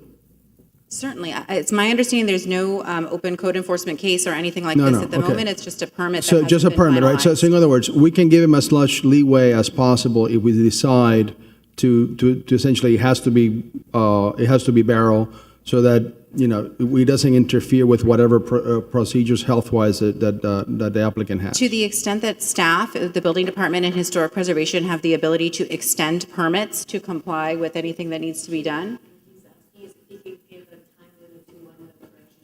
Yeah, I think that's certainly acceptable for you to say it needs to be corrected within a certain amount of time or after a certain amount of time. I don't think that would be a problem to the extent that conflicts with any of the permitting regulations and permits need to be renewed or extended. I'll defer to staff on their ability to do that, to extend final inspection dates or validity of permits. Okay, so Mr. Roofer, okay, question, sir. I apologize, didn't catch your name, so I'm not trying to be disrespectful, okay? No disrespect. So, I replaced my roof about 1.5 years ago. It took, from beginning to end, and it's a fairly sizable roof, about 2 weeks, okay, to do the whole procedure. You anticipate that to be the situation here? I think within a month, for sure, we could get the roof done, and it could be as soon as a couple weeks. It could be completed in a couple weeks. Understood. Okay, so, but it could, in other words, the actual procedure of replacing the roof, forget about the permitting and everything else. I'd say 2 to 4 weeks. Okay. Do you mind if I chime in on that? You're welcome to. Sorry. That's not, it may be accurate. It was not accurate in my experience. It was at least 6 weeks. And the only other comment I want to add is we did a landscaping overhaul, obviously, to add to this beautiful city. And as most of you know, you don't do the landscaping after the roof. You do the roof first, because when you do a roof, it then destroys your landscaping. So it's worth me mentioning that as well, that we've made a significant investment in landscaping post-roof install to avoid having our landscaping ruined and to obviously preserve and make the city even more beautiful. So I sympathize with the situation, and I'm not sure if it's officially a contributing structure, but I'm very familiar with that house. It is. Full disclosure, I live on that block. Okay, neighbor. So I think that is an improvement. So I would be in favor of leaving it as an S-tile. But I had one possible suggestion. I don't know. I know there have been some conditions in the Gables where the starter tile is a barrel and then the rest is an S-tile. Is that an option for, question I guess is for staff and for the roofer? Is that, may I just ask, Ms. Alvarez, is that when it's just the perimeter essentially looks to be barrel and the rest remains? Let's hear from staff. Go ahead. You get a few. In 2 previous instances, this board has approved that in cases where there has been a financial hardship to an elderly owner, to allow the starter, it's like the first 2 or 3 courses to be 2-piece barrel, and then from then up. It's most successful on a 2-story house where you just catch the edge, as opposed to a lower, shallower roof where you can see that it's a little bit different. But this board has done that in the past. Just a follow-up question, but there is no financial hardship argument here. The company would take care Officially. of all expenses. Yeah. It's nothing on the record. I guess, can I chime in real quick? I don't know if you know the history of it, but really, we've, unequivocally denied any S-tile on historic homes, typically barrel tile. I kind of think, I kind of agree with you guys that the city kind of messed up with the review and approving the permit. I don't think that's, I don't think it was historic's fault, but I think the building department I'm a contractor, so I know how this works. I mean, I'm not denying that the roofer made an error, but I kind of feel like from the historic standpoint, and I don't, this is probably not what you want to hear, but I think like we need to say that, yes, we want it to be barrel, but I think it's something you need to take up with the commission and say, hey guys, like you guys failed us, like we submitted our process, you guys approved it. Like, I think they're the ones that are going to be able to grant the exception to the S tile, right? I think they can override us because, I mean, in our standpoint, I think we want a barrel tile. Like, that's what we tell everybody that comes here. So Is that a question for staff as to the process? Hold on, Ms. Attorney. Writing an appeal. Those instances where the board has allowed the starter course to be installed, we've also required that the owner submit a restrictive covenant to the city that specifies that the next roof that is applied to the house must be two-piece barrel tile regardless of who lives there. It runs with the property. So if you all were feeling lenient to in this case, sympathetic, that's a possibility that there could be something put in place that, listen, the next time this happens, there is something very clear that happens here. But let me ask, does that look good? Because let's say we were lenient and we said we allow an S, like, does that even, I mean, is that going to make the house look better? Or is it, I feel like it's going to make the house look worse. It works on two-story homes because then you're basically just looking up and you Yeah. don't get a chance to see all of the roof. Like, we might be doing more damage to, Yeah. like, I'm more in favor of either keeping it S or keeping it barrel. You're putting lipstick on a pig. Yeah, correct, and it's just going to make it worse, and it's going to cause damage to the landscape. I mean, I think it's either one or the other. I think it's probably the better. No, I know, but I'm just saying that's a possibility in your toolkit as well. And the covenant could be a possibility whether or not there's a requirement for the bordering S tile. If the applicant is agreeable to that, we would work with them in the city attorney's office to make sure we have a legal document that would be recorded against the property so that any future roof would be required not only to go through the regular COA process, but would be BOA process, but would be barrel tile roof. Yeah, but I mean, just to follow up on that, how many roofers do a title search to identify the covenant before they do a roof? I mean, It would be noted in the city systems, so it would be flagged. When they purchase It should be, yes. I mean, when they purchase a home, but just before you apply for the permit, it's not customary for them to, A recorded document is generally sufficient notice to the public and the world at large for any restrictions on a property. Beyond that, the rely on city's made covenants efforts to all the record I'm looking at covenants the in our practicalities of it, own, not the internal legalities. systems. The city has been working on incorporating those sorts of covenants into our permitting systems, Right, but that's where I was going. So yeah. the permitting system does allow for us to create notes on parcels. And we can add a note to this parcel that any future roof replacement would require to be barrel tile and that the X covenant is filed and can be referenced. May I ask a question, a Right, follow-up to that? Because you mentioned this was done in another circumstance. Can you give us some criteria as to when we would want to do something like this? So To make an exception with the again, we want to covenant. look at these on case-by-case basis. I believe Ms. Couts referred to Yeah, I was two situations that were elderly property owners coming with undue financial hardships, and that's why the striping, the bordering was done, and those covenants were attached to those properties. But again, I don't know if there are any others. Again, I would defer to what Ms. Perna said. This is a case-by-case basis. Just like, and with all due respect, Mr. Durana, the board takes every application for S-tiles on a case-by-case basis. There's no strict rule that S-tiles are not allowed. I think generally this board has not granted very many COAs for S-tiles, but there is no hard and fast rule. And why wouldn't this go like to the commission or them immediately like bypass this? 'Cause Appeals are on a very strict and narrow basis. They're not looking to step into the shoes of this board. Appeals are heard on to determine if there was substantial competent evidence, due process, et cetera. Go ahead. So it's not a sort of second bite at the apple. Okay. Mr. Silva? Are we done with questions? I'll move to Yeah. comments, or? yeah. Yeah, you can go to comment. You want to open it for a vote, or how is the? Wait. Oh, we're not there yet. There's public comment or question? Well, or we're continue? still at questions and stuff for the staff, okay? So is there any further presentation, any further questions of the staff, any further questions of the applicant and the roofer? Okay, if not, is there anyone here to speak for or against this application? Okay, if not, we'll close the public hearing then, and we'll put it back to the board. Okay, Mr. Yes, Silva. He wanted to say he votes for, Oh, he's voting on the cake. yeah, and it was very good, so he double yeses. So my comments are that, I mean, in a normal situation, I would never vote for an S-tile, right? Like, even if in this situation, it had been installed already, right? The mitigating circumstance for me in this situation is that it was flagged.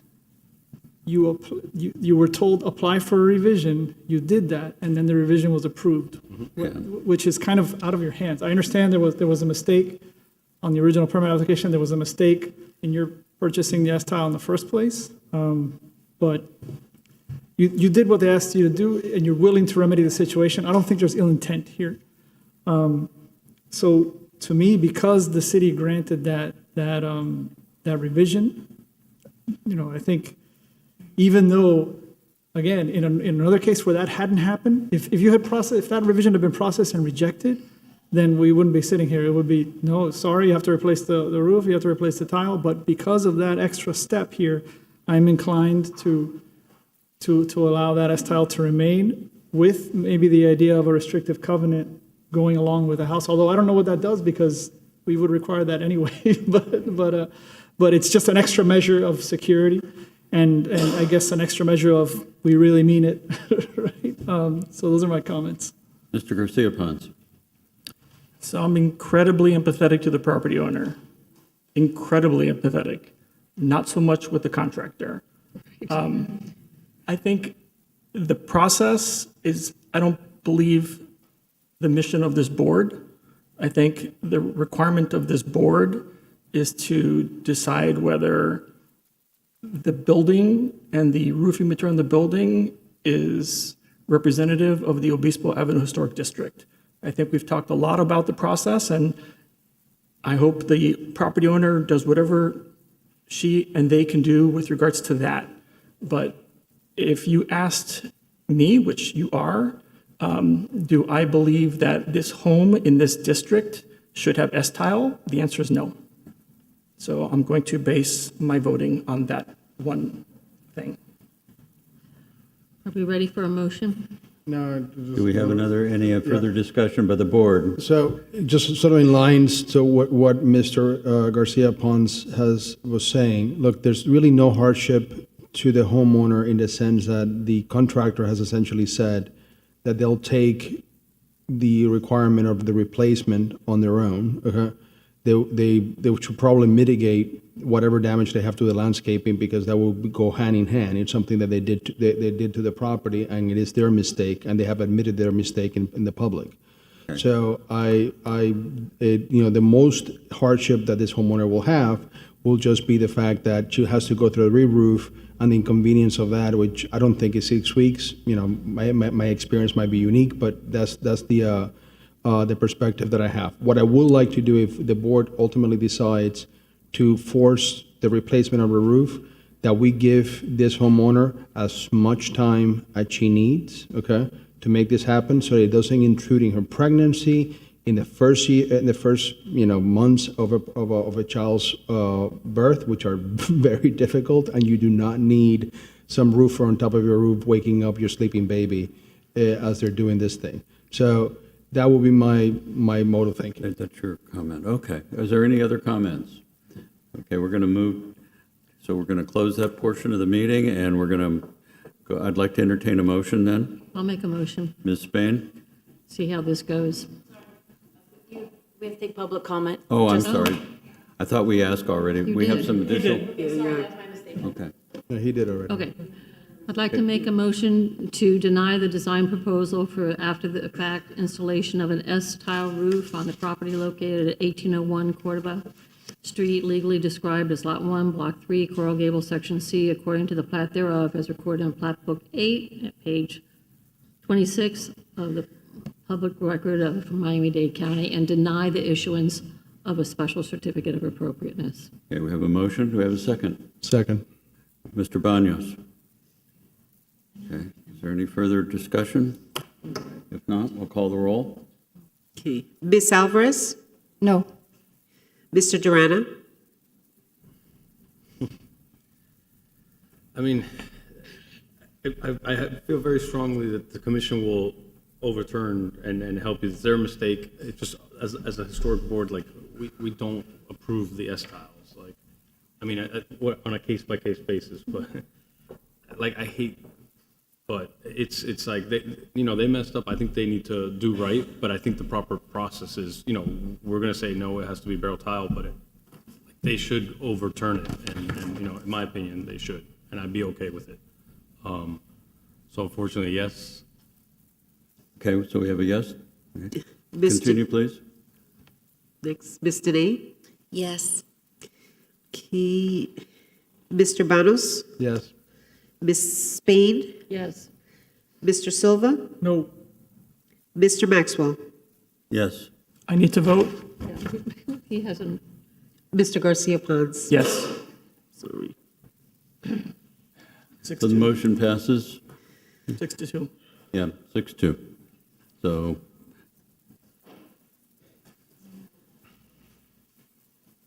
Next case. So we have the next item, so I'm sorry, that's what we've got to do. We're moving on to the next one. Okay, next one, and it's getting late, and we're all doing the best we can to move forward. Yes, Let me I know read you've this had a and get lengthy going, agenda. Okay, I'll do the best I can.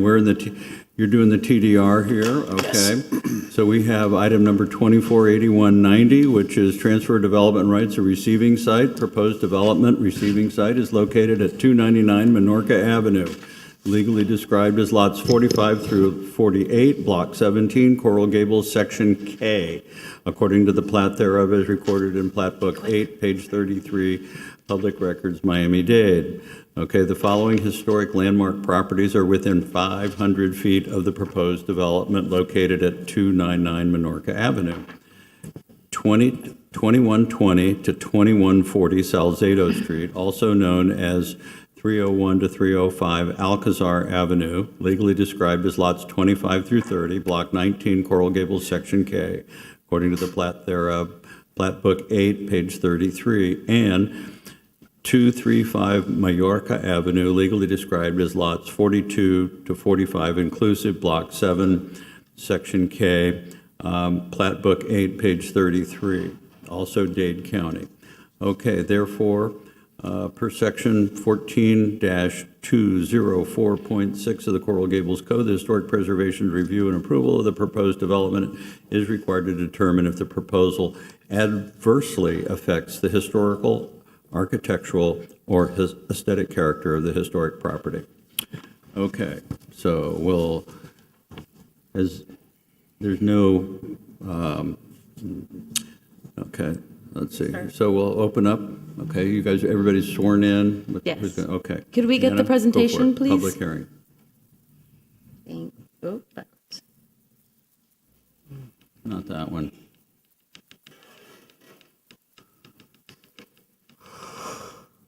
Don't get too excited. All right. As mentioned, this is an application for a receiving site for transfer development rights. If a receiving site of TDRs was within 500 feet of a historic landmark, the Coral Gables zoning code requires that the Historic Preservation Board reviews an approval for the proposed development to determine if the proposal adversely affects the historic, architectural, or aesthetic character of the historic properties. The two properties are located at 2120, 2140 El Salcedo Street, also known as 301, 305 Alcazar Avenue, and 235 Majorca Avenue. So to the south, you have Salcedo, to the north, you have Majorca. Here again, this is 235 Majorca Avenue. Historic photo, they're 1940s. And it'll come up at some point. You'll see the Salcedo Street. It's having a piece of property. cake. The proposed development is a mixed-use building of 58,572 square feet, which includes approximately 9,049 square feet of transfer of development rights. It was determined at the meeting of the Board of Architects that the project is entitled to level 2 bonuses, and the criteria is listed in our report. The staff does not believe there is an adverse effect to the historic character of the two designated properties listed in the report and is recommending approval of 299 Minorca as a receiving site. Thank you. Good evening, board members. For the record, George Navarro with offices at 333 Southeast 2nd Avenue. We had a pretty lengthy presentation, but I know you've had a very long evening, and you still, I think, still have more items after this application. So I'm going to try to keep it short, and then we could answer any questions the board may have. I think staff your historic preservation officer did a great job of why we're here before you today. This is a new mixed-use project within the CBD and within your downtown. It's only 45 units. It is 8 stories. It's all being done in accordance with the existing zoning. The 2 items that we're asking for this project are remote parking. There's a bunch of unused parking in this area, but the reason we're before you today is also any site that is using TDRs that's within 500 feet of another historic resource comes before you to look at. Those items came up at the Board of Architects meeting, and as you will see, Hamed will hopefully quickly go through our design. We want to show you that at least. We've incorporated elements from all the buildings in the area, including the 2 historic ones. And I know the board is familiar with this, but just to give you a context, this is not a project that is like directly abutting or directly across the street from. Our 2 properties are a few blocks away, and there's other buildings in this downtown that are blocking those views. It's not a direct view, so there really is no direct visual impact, but we still have, through the BOA process, tried to incorporate some of those elements. So with that, I'm going to conclude everything else I was going to say and have our project architect come up to walk you a little bit through our project design and the materials that we're using to give you an idea of what it is, and then we're here to answer any questions. Thank you. Through the chair, I just want a point of clarification to the city attorney, just to ask a question, if you don't mind. Go ahead, very quickly. Yeah. Just what's our decision-making purview here? We're just deciding whether or not this project affects those adjacent properties, that's it? It's the same standards that Mr. Navarro, Ms. Pernas mentioned. If it adversely affects the historic character, aesthetics, can read it to you again. It's just very limited to that, It's very limited. This item still needs to go through Planning and Zoning Board and Commission for approval as a TDR receiving site. Okay, please, go ahead. Good evening, board. Please state your name for the record. Yes, sir. Hamed Rodriguez, architect in office at 275 Minorca, immediately next door to this building. So I'm also a neighbor. Let me see if I can get this to work. Okay. So our proposal is the building in the middle, and it's a very urban site. It's right across from Assure and also across from the public safety building. So we looked at the public safety building, we looked at the Codina building across the street, and we looked at the neighboring buildings, and of course these historic buildings. And we looked at certain elements that we can pull and certain styles that we can use to make this functional for the client, and at the same time take these TDRs and keep them within the same envelope of what we would have if we didn't have the extra TDRs. And frankly, I use some of them for mechanical mezzanine spaces. So not exactly the mechanical, that doesn't count, but we had accesses and things like that to get to them. So we used some of that, and it was a nice tool. But this building is, so that we're not asking for any relaxation on any setbacks or step backs. It's all within the envelope of what we can design.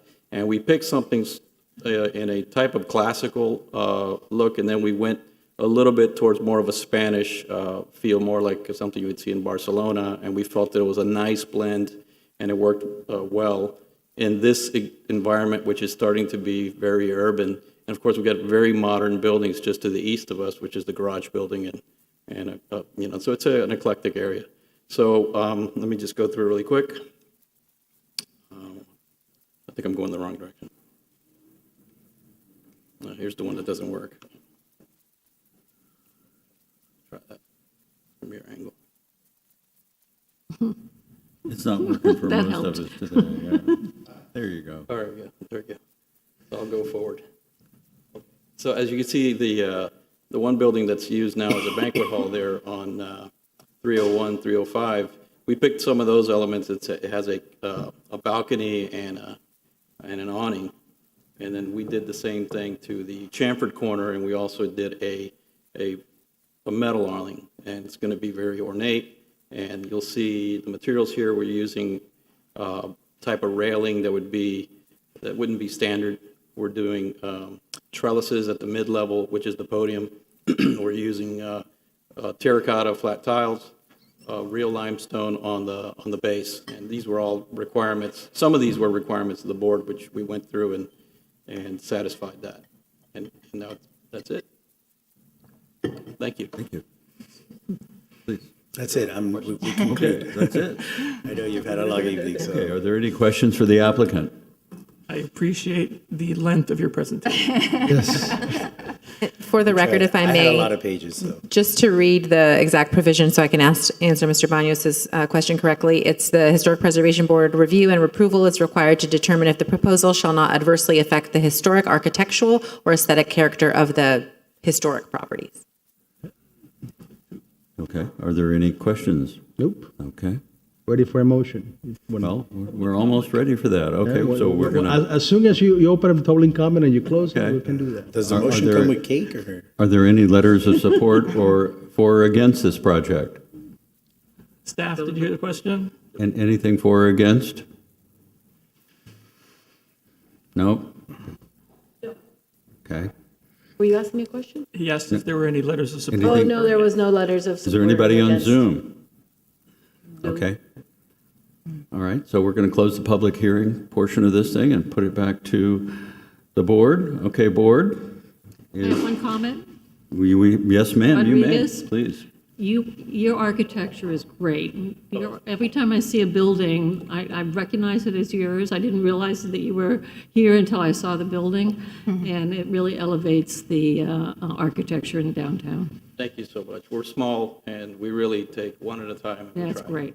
That's great. Anyhow, that's my only comment. Okay, great. Anybody else? Any other comments? If not, I'd like to hear a motion. Mr. Silva? Sure, I'll make a motion to approve the proposal at 299 Minorca Avenue, legally described as lots 45 through 48, Block 17, Coral Gables, Section K, according to the plat thereof, as recorded in Plat Book 8, page 33 of the Public Records of Miami-Dade County, with the understanding that it requires further review and approval by the Planning and Zoning Board and the City Commission. Mr. Silver, if I can just ask that the motion also determines that the proposal does And that it not does not adversely deter- affect. And that Yes.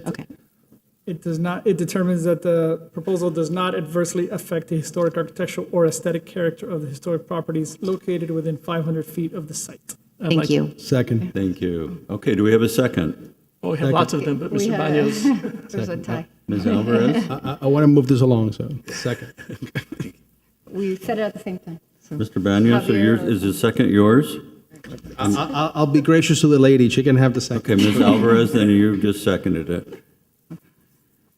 Okay. Anything else? If not, we'll call the roll. Any amendments, any other motions? The only thing I would ask if the moving can incorporate for the record the staff report and the presentation made by the applicant, so that'll be part of his motion. Yep. Okay. That would be great. Okay, would you call the roll, please? Mr. Durana, Yes. Ms. Deney, Yes? Mr. Garcia Pons, Yes, Ms. Spain, Yes. Ms. Alvarez, Yes. Mr. Banos, Yes. Mr. Silva, yes. Mr. Maxwell. Yes. Thank you. Okay, well, thank you very much. I'm sorry that you were here so long, but thank you for your No very worries. short Thank you. presentation. You We guys do a enjoyed great it. job. Thank you.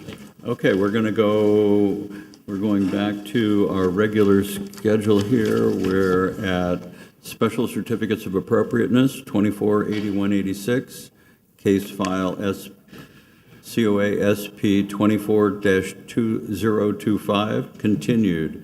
We saw this last month, and the applicant is back here again. So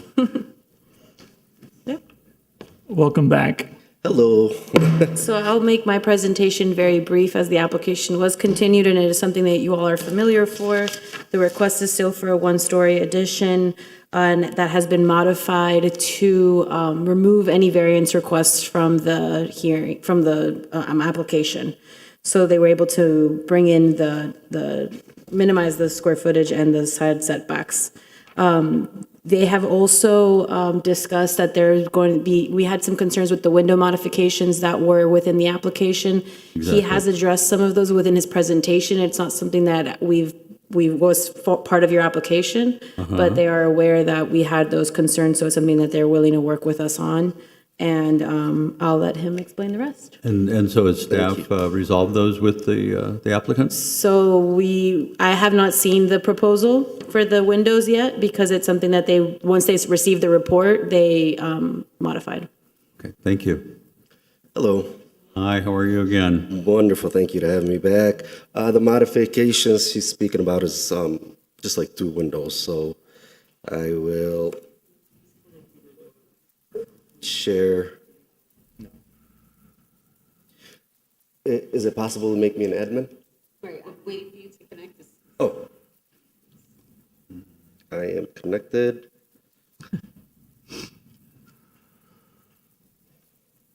This is 236, right? I am connected, right?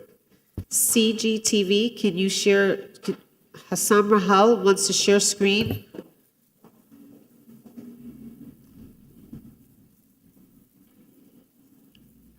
I don't have the ability. All right, wonderful.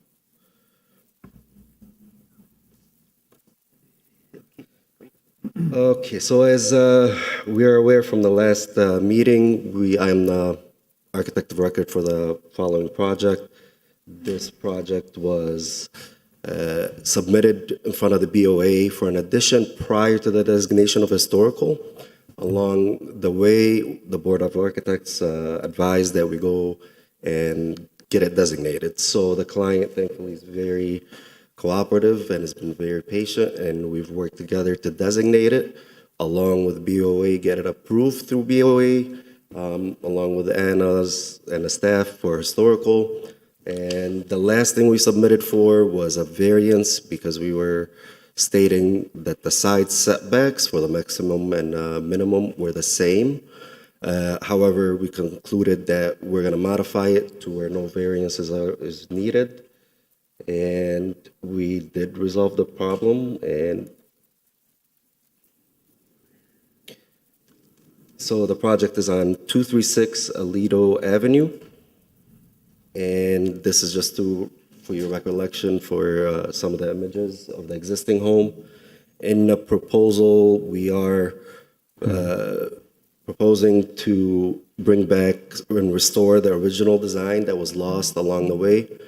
Any original features from this photo, such as the round arched door that is 8 feet tall and the entry foyers, the windows. The addition itself, here's the site plan. As you recall, we were 10-foot setback and zoning required that we needed a 14.56-foot setback to equal that 20%. So we did modify the design without altering any of the BOA components that were approved.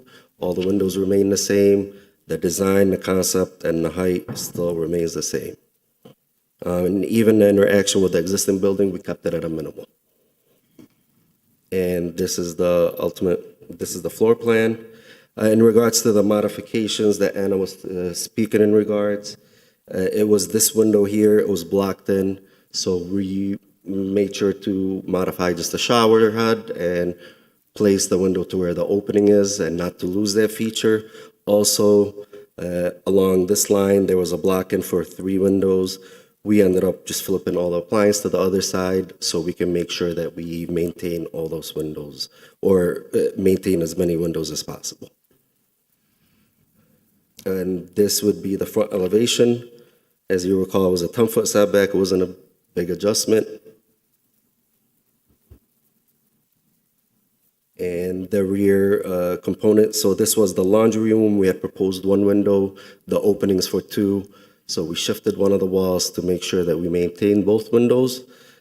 Also, this window and this window right here, we brought it back to one of the comments that you guys had suggested, that we were losing the window elements there. And this is the back elevation. The addition is right here to your right, and this is the original components. And this window right here, these two windows, we are proposing to install them back in the existing opening that is already existing, with the windowsill obviously remaining as per historic requirements. I think that should conclude it. If you have any questions, as I stated, this has gone through the board 4 times, I think, and we were aware, we worked with Anna, we were aware that it was getting designated, so we worked along the way to come to this conclusion. We really thank you for your, for working together. I mean, it's really a good thing to do, and we're very positive about that, and quite appreciative, and for your patience and.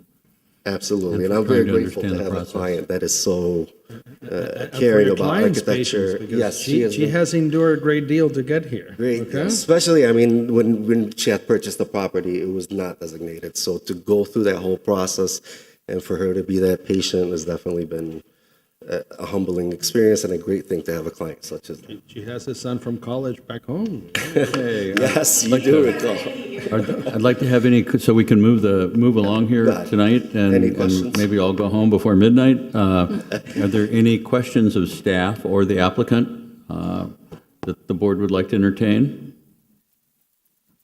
Okay, are there any expressions of support or dissent that we've received? Okay, is there anyone on Zoom to speak in favor of or against? Okay, great. Then we're going to close the public hearing and bring it back here to the board. Okay, board? I have a comment for the architect to express the same thing. I appreciate you working with staff and addressing the concerns that you heard at this board. I'd like to thank the board at the last meeting for being very clear to give them direction. I'm happy to make a motion whenever a motion is warranted. Okay, I'm happy to entertain a motion if there's no other questions. Okay, Mr. Garcia Pons, your motion, please. I'll make a comment when he gets there. Yeah, thank you again. It's a great job, and there was some concern last time about the addition being a little unbalanced, but I think pulling back from the setback really helped that. I think it's much better for the front elevation. So thank you again for. Thank you for your direction, actually, and I did fail to mention that. Thank you for your support and direction. I'd like to make a motion to approve with conditions in the staff report, the design proposal for additions and alterations to the residence and site work on the property located at 236 Alito Avenue, a local historic landmark in Miami-Dade County, Florida, and approve with the conditions noted above the issuance of a special certificate of appropriateness. Okay, we have a motion. Can I add an amendment? Okay, we need a second before we get an amendment, please. I'll second the motion with. Have a second by Mr. Banos. Okay. Do you want to outline in your motion what those? Okay, we've got your second. Let's hear what those from Mrs. conditions are? Alvarez.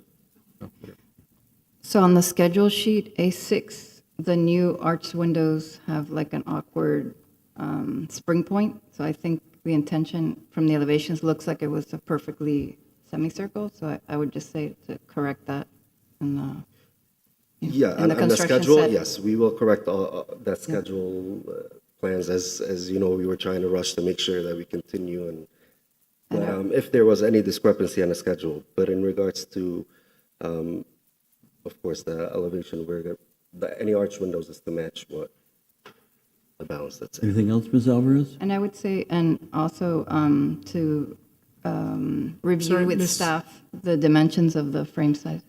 Ms. Alvarez, is that G, letter G? G, yeah, if you zoom in, it's, Yeah, thank you. Just for the record, I understand Mr. Garcia Pons' motion to include the condition that to work with staff, that the window configuration and style is to be appropriate to the building. I'm not sure if that answers your questions, Ms. Alvarez, as to addressing those issues, the second issue you brought up. It was, I'm going to accept the initial friendly amendment that it incorporates the proper spring of the arch. Mr. Banos, is that okay with you? Second. And then what's the second item? To review, for staff to review carefully the shop drawings so that the frame sizes are the appropriate size, because they're drawn, thin and thick, they have different. But it usually makes a big difference on the facade. And would that be, sorry, It's a shop drawing item. would that be covered under the conditions that staff has in the report already, 1 through 5? I didn't notice. Apologies, yes, that was my comment, that work with staff to ensure the window configuration and style is appropriate to the building. That was my question, Ms. Alvarez, if that covers your question. Number 3. Yeah, and frame size, I would just add. Okay, and add frame size to number 3. I approve that friendly amendment. Mr. Banos? Approved. Okay, we have an amendment, proposed to that and accepted. Okay, any further discussion? Any further amendments? Okay, would you call the roll, please? Okay. Ms. Spain? Yes. Okay. Ms. Deney? Yes. Mr. Durana? Yes. Ms. Alvarez? Yes. Mr. Garcia Pons? Yes. Mr. Banos? Yes.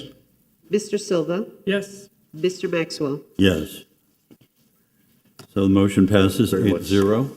Thank you very much, and thank you again for, Thank you for. it's a long process, but that's why we live here, and because it's what makes this place great.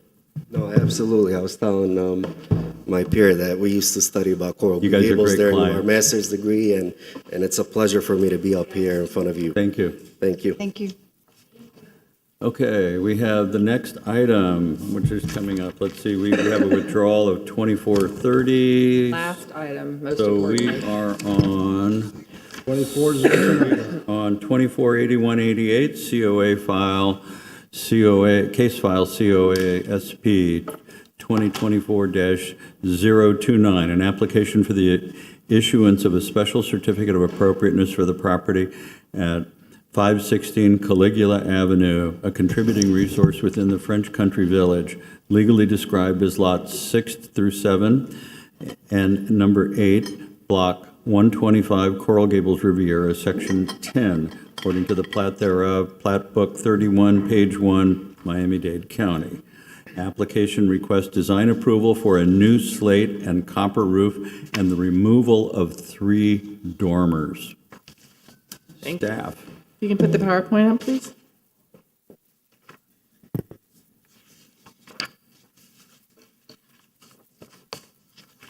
Thank you. No, that is wrong. Can you fast forward to this item, please? Nope, keep going. Mr. Torre left. No, they're behind us. Oh, keep going. Oh, he's hiding back there. Hey, Vinny.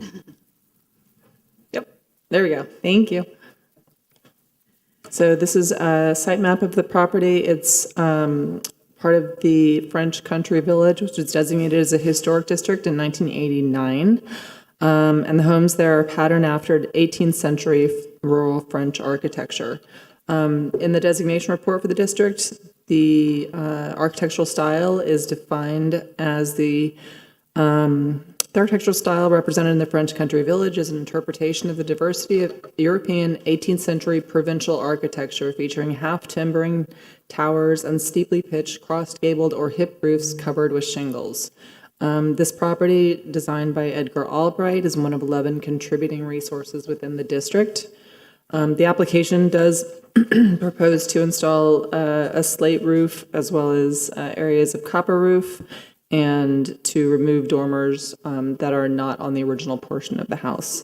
I don't know, I just kind of saw, I don't know how well this came across on your screens, didn't print very well, but this was super helpful to me in finding out which portions of the house are actually the old historic portions and which were added and when they were added. So I'm going to turn it over to the applicant who has a presentation here for you, and then introduce our portion. This is the 1940s photo of the house. You can see the roof that was on it at the time. Cara, do you have the presentation? Because it's not, oh, perfect. Sure do. Thank you so much. Hi, everyone. My name is Frederick Bates. I'm the owner of 516 Caligula Ave. Actually acquired the property in 2019. Sold a house in Boston from the 1800s to buy this one, so pretty familiar with owning a historical home. And what we're trying to do is give it a 100-year-old birthday present. So the house was constructed back in 1926. And we're coming up on its 100-year birthday, and essentially we've had a lot of trouble with the roof since we bought the house. Yeah, was he sworn in? Were you sworn in? Was I sworn in? No. Okay, then we need to do that. I do. So what we're trying to do is give it a 100-year birthday present. We had a lot of trouble with the roof. We had leaks. We had opened permits to fix the leaks in the past.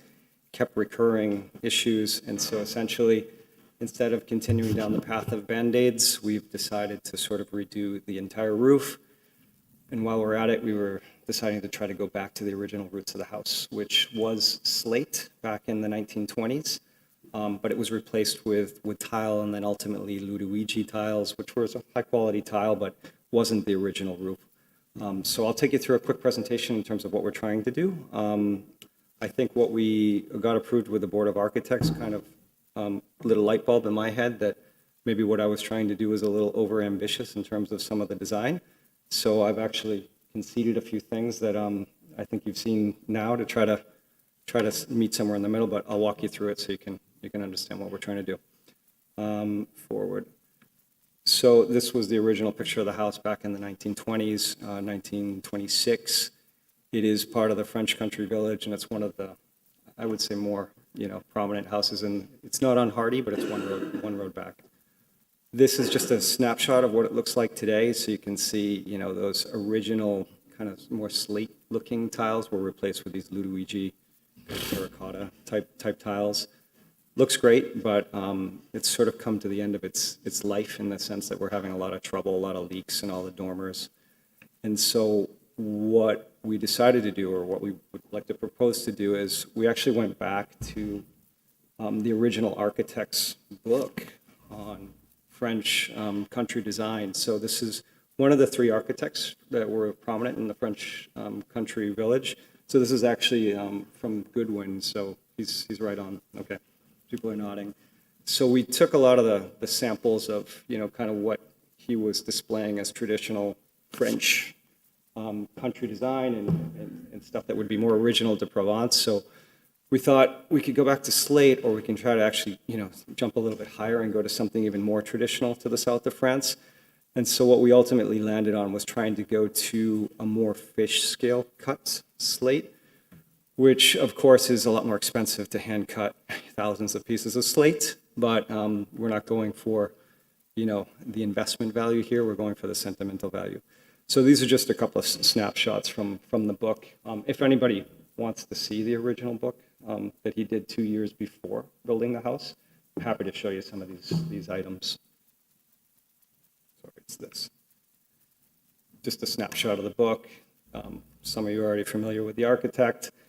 Other pictures in the book, you can see a little bit of a reference to these fish scales throughout his book. We kind of put tabs on all the pictures of this, but it's not the original house back in 1926 in Coral Gables. We would like to think that he was inspired by a lot of these fish scale things because they're all throughout his book. And, perhaps it's not the original, but it is very classic and traditional to the south of France. So we have examples of that in multiple pages of his book. And what we're proposing to do is I've spent maybe 5 months trying to find a highly qualified slate roofer in South Florida. And not trying to disrespect anybody, but it's just not possible. If anybody does slate roofs in South Florida, it's maybe 1 or 2 a year, so they're not qualified. So we set out to try to figure out who's really qualified to do something like this. So I'll get to this in a moment, but this company out of Pennsylvania was founded by a guy named Joe Jenkins. It's Jenkins Slate Masters, and he is actually one of the prominent slate roofers in North America. This is his 3rd edition of the Slate Roof Bible, but he's scoured the world from Asia to Europe to the Americas, and they put on roofs like the ones you're seeing in the shots here. Usually these high-end roofs are reserved for pretty prominent buildings, and they're pretty expensive to do, but I'll show you some of the work. We are proposing to relocate them to Miami for the winter months in Pennsylvania, which would be January, February, March, and into April. They expect to do a roof like this could take 3.5 months. So when I heard 4 weeks in the last presentation, that sounded good. But this would be a 3 to 3.5 month project for them to put on. Just some of the examples from the books of, this fish scale cut and, the type of buildings it's on. This was some examples of actually the book again in terms of how this got adapted to the United States. So while it was kind of fish scale in Europe, it's kind of referred to as American cottage here in the United States, but similar design, just examples from the books and just examples of, types of prominent buildings it would be on in North America. So schematic of the house, where it says Caligula Ave, that's actually the street view, and the house sort of is S-shaped around. The purple areas are the areas we're proposing to actually upgrade to this slate and this fish scale cut. I'll walk you through some pictures of that. The more sort of copper color is what we're proposing to do in 20-ounce double seam locking copper. So really, really high-end copper detailing. But that was approved by historical. They didn't have an issue with that. It's not a historical part of the house. The X's are where the dormers are, that we've proposed to remove those dormers, but again, those were not historical components of the house. The reason why we want to do that is, just down the road, if we wanted to, do something else to this roof, we would be able to do it. But it's all the highest quality, 20-ounce copper. And in the back, where you see those 3 little structures, there's a pool area there, and that's a pool house, and we're proposing to do that in copper as well, but we're going to do it we'd like to do it in a really fancy, diamond-style copper design, which I'll show you pictures of. And here where you see woven slate design, I'll show you pictures of what we're proposing to do there as well.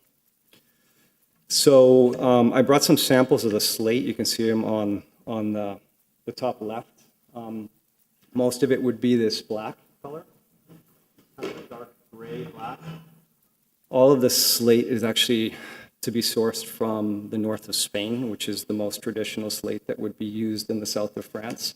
So we wanted to try to be as traditional as possible. You can get slate in Vermont and across north of America, but this would be the actual most traditional to the south of France. And so we're proposing to have it all hand cut in the quarries in Spain and shipped over here by January. So we're sort of on the clock to try to do something like that. The slightly purple, which you can barely see the difference.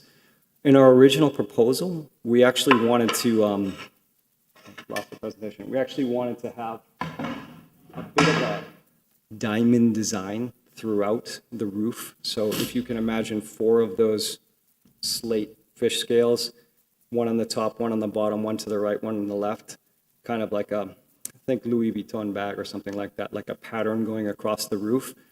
That's the part where I thought maybe we got a lot of pushback or a lot of debate from the Board of Architects. Ultimately, they approved us to move on to you, but I realized it was a bit more controversial to do something like that. So what I did was I actually had some renders put together to see what it would have looked like, and I myself had some doubts when I did it. And so I guess one of the concessions was to sort of say, let's remove that. But I can't really zoom in on this, but I'll show you the back of the house. But what we're proposing is not to combine that purple diamond style color into it, to just leave it as the darker color and have it fish scale. But if you look really, really closely at the very bottom edge of the roof, you can't do the fish scale cut on the final row of the slate in the roof. And so basically what the roofing company is suggesting is it has to be a square, and a really subtle detail would be to have this purple at the very bottom of that. So it would just be a tiny, tiny little subtle detail that most probably would not see, but we as owners would appreciate it. And this slate is also from Europe, but this is a very rare purple slate from quarries in Wales, in England. So it's very difficult to get because the quarry is closed right now. So this is, there is a little bit of a zoom, so Thanks for zooming in. You can barely see that purple at the bottom, and maybe this doesn't do it justice, but that's the only variance in the color that we're talking about. This is the back of the house that you can't really see, but just to give you another angle on, what a render would potentially look like. So in a couple of these sections here where you can see it highlighted in yellow, this isn't fish scale cut, but it's an example of this woven slate in the valleys. And so it's just a really high-end design that we would do and like to do in fish scale as well. You can't see these from the street. You can't really see it from the street. It's just a detail that you would only be able to see actually from the windows inside from the garage. But it's just one of these details that this slate company specializes in bringing back to this really traditional style of rather than just slapping in a copper, valley there, just to actually do it out of slate. But that's only in these two areas that you can't see from the street. Just to give you a little perspective on the copper detailing in terms of the hips. The hips, I didn't know all this nomenclature before, but you can see on the top left, the neighbor's house behind us on Hardy, just kind of like the copper that's turned brown on the edges of the roof. What we're proposing to do is to actually do it in a little bit more of a detailed approach, which is on the right. And so rather than having those hips just be, a slab of copper going down it, what the roofer has proposed to do is to actually do a really detailed work of bending the copper to every single piece of slate, locking it under every single piece of slate. And there's two advantages to that. One advantage is essentially for hurricanes and wind, that you can't get the wind underneath those pieces of slate, so it would be much more secure. The second is just aesthetic, just to be, much more, rather than kind of a, not to say that the one from the neighbors is bad, but this is just a little bit more high-end detailed of a look. And there's only really a couple of spots on the roof that actually have these hips that you would have that. The ridge of the house is just kind of more of a traditional, 20-ounce piece of copper. Rather than just being a V, it just has a slight roundedness at the top, but it's just another tiny, high-end detail. And then Historical didn't have an issue with this, but on the back of the house in these copper-colored sections where we're proposing to remove the dormers, this is where we're proposing to put in, 20-ounce double locking seams in the back. The idea of this is the slate should last 100 years. The copper should last 100 years if it's 20 ounces. So what we're trying to do is we're trying to put on a 100-year roof, not a 20-year roof. This will eventually, turn brown, and then hopefully with the salt water in the air of South Florida, it's going to turn green or greenish, and we think that will be beautiful down the road when it happens. But really, this is more of a detail for us because this isn't something you can see from the street. The ones with the two X's, that's like a V shape where our master bedroom is. You can see that from the pool area in the back. But again, Historical didn't have an issue with that, but it's just a high-end detail that we wanted to do. And it's a really traditional way to, lock the copper onto the roof rather than doing it, with, other means. Just a shot from Google Earth. You can see this is the back of the house on the left, and kind of the yellowish areas are the areas where we were proposing to do the copper, just to kind of give you a feel of where that copper would be. But you can't really see that from the street because the street's on the other side of the house. And then on the right is just much more of a direct aerial view of it. So you can see on the garage side, to the upper right, that's slate. On the back, which you can't see, is the copper. And then you can see the copper in the other one. And then that little square down in the middle of the chart, I'll show you another close-up on that, but that's the pool area, which is not a historical structure, which we're proposing to do, in sort of a copper diamond slate. There's one little other piece that nobody can see. It's not historical, but we just care about doing the highest quality job we can do.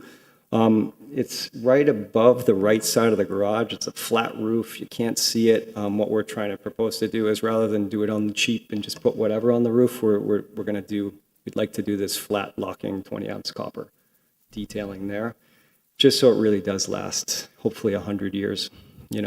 us and beyond. And then in the back area, so you see on the bottom right, that same diagram, there's a pool area with 3 structures. This company, which is really specialized in copper roofs and slate roofs, they have this really unique detailing with, bending copper to sort of a diamond shape. We're proposing to put that, diamond copper on the back of it. Historical did not have an issue with that either. That was just, a detail that we wanted to do. And actually what we'd, thinking about it again, rather than just having that one little structure in copper, we actually wanted to do the 3 structures in the copper. But if historical is okay with this and it's not a historical building, hopefully that's okay as well. And so the only final thing that we were talking about was, if you look on the chimney from the front of the house, it's just that traditional, cone sort of shape. We're taking in water from that chimney every time it rains. It's just, an open hole into the chimney. And so this isn't what we're trying to do on the left, but these artisans, these craftsmen would propose to just wrap it in copper and have a slight lid, probably more, subtle than what this is. But just to give you an idea that what we'd like to do is put like this little copper detail cap on top of the chimney with some protection against the elements and against birds and other things that are falling into the chimney. And then, just a couple of, houses in the neighborhood. There's plenty of slate in the neighborhood. We've proved that the original house was slate. We're trying to bring it back to the original slate, but these are just a couple of houses on the block in the neighborhood. And then, the company that we're proposing to bring down, we've signed a contract with them to have them locked down January, February, March, and half of April to come down here. It is expensive to put them up and lodge them in Miami to do this, but if we're going to do this, we want to do it with one of the highest quality companies we can do. So these people are the real deal, and if anybody wants to look at the 3rd edition of the Slate Roof Bible, and this is basically a book for slate roofers where they're helping slate roofers understand how to do it properly. So they're kind of the slate roofers for slate roofers. Just a bunch of some of the stuff that they do. You can see some of their diamonds, copper detailing, some of the dormers that they do, all the woven valleys and all the detailing they do with copper and the double seaming.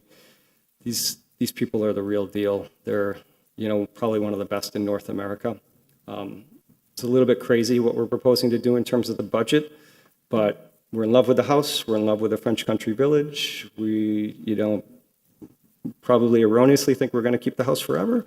Who knows? Maybe our kids won't take it over from us. But we just want to, basically give this house a beautiful 100-year birthday present. We realize that, it is not the original basic kind of slate that was on the house. It's a little bit more elaborate with the fish scale cut, but what we're trying to do is go above and beyond, go more traditional, go more south of France. And we think it's really in line with the architects of French Country Village because we found it in all of their books. So I'm not going to go into anything more. We have all the technical details in the back of this presentation as well, but I think you probably get the gist of it. I think historical has been okay with everything but the fish scale cut and the purple diamonds, which we have conceded and taken away and sort of said, we just want to put a little purple edge on the bottom that probably nobody will see, but we will. And so hopefully with maybe removing those purple diamonds from all over the roof, like a Louis Vuitton bag, maybe we go back to something a little bit more traditional. But I guess what's really in question now is the fish scale cut right now. But we figure if we're going to have a company that's so specialized in doing something at this level, come all the way down to Miami for 3 or 4 months, we would really like to do something spectacular over the top, have this really be one of the properties in French Country Village and something that is just, that we're proud of and hopefully, the Coral Gables would be proud of. So I'll stop there, and I don't know if anybody has any questions or if there's any other comments. Are there any questions of staff or the applicant? Thank you. Are there any questions of the staff or applicant? I just want clarification from Kara. He mentioned, the applicant mentioned, that the only issue you have is the cutting of the slate. That's not what I'm reading here. So I just want to make sure.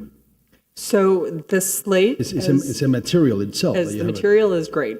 Like happy for it to go back. We know what was there. However, the fish scale, the color was an issue too of the dark gray, contradicts what we know what was there, which is visual proof in the photograph, and it contradicts the standards that we adhere to. It So was the square, originally it was more like the squares. it was a rough-hewn square that you can Like see what- in the photograph, yes, and it was what called the- it was called the out owner- as slate in the drawings, so we know that it was slate rough-hewn square tiles, but the fish scale is just not appropriate. And it could have been part purple. You can't see the colors because it wasn't a color photo back in the 40s. It looks like it's a blend of colors to me, which would have been appropriate at the time, which probably would have been a more natural color blend. The reason why we went with the black was because when we did the research with the roofing company, who spent a lot of time around the world and in the south of France, what they confirmed to us was that the most traditional slate used in the south of France were the one that we're proposing to pull from the quarries in the north of Spain, and they were more of a black gray. And so while the original might not have been this color, the original most traditional in the south of France were. But are. I would caution you that this style in this village is an interpretation based in Coral Gables, which it was supposed to be different from the Mediterranean revival style that was prevalent everywhere, but it wasn't, I don't believe, meant to be an absolute complete departure. I mean, it still had to fit in, but. One quick Mr. Garcia, follow-up to staff. Kara, so this is clearly, the residence is within the designated local historic district. Correct. Is the home individually designated? No, it is a contributing resource, and the architect is Edgar Albright, not Goodwin, who wrote the book. So Thank you. it's just, yeah. I was always told it was Goodwin, but I guess Goodwin was one of the three. There's a Yeah. group of architects. Silva. This one.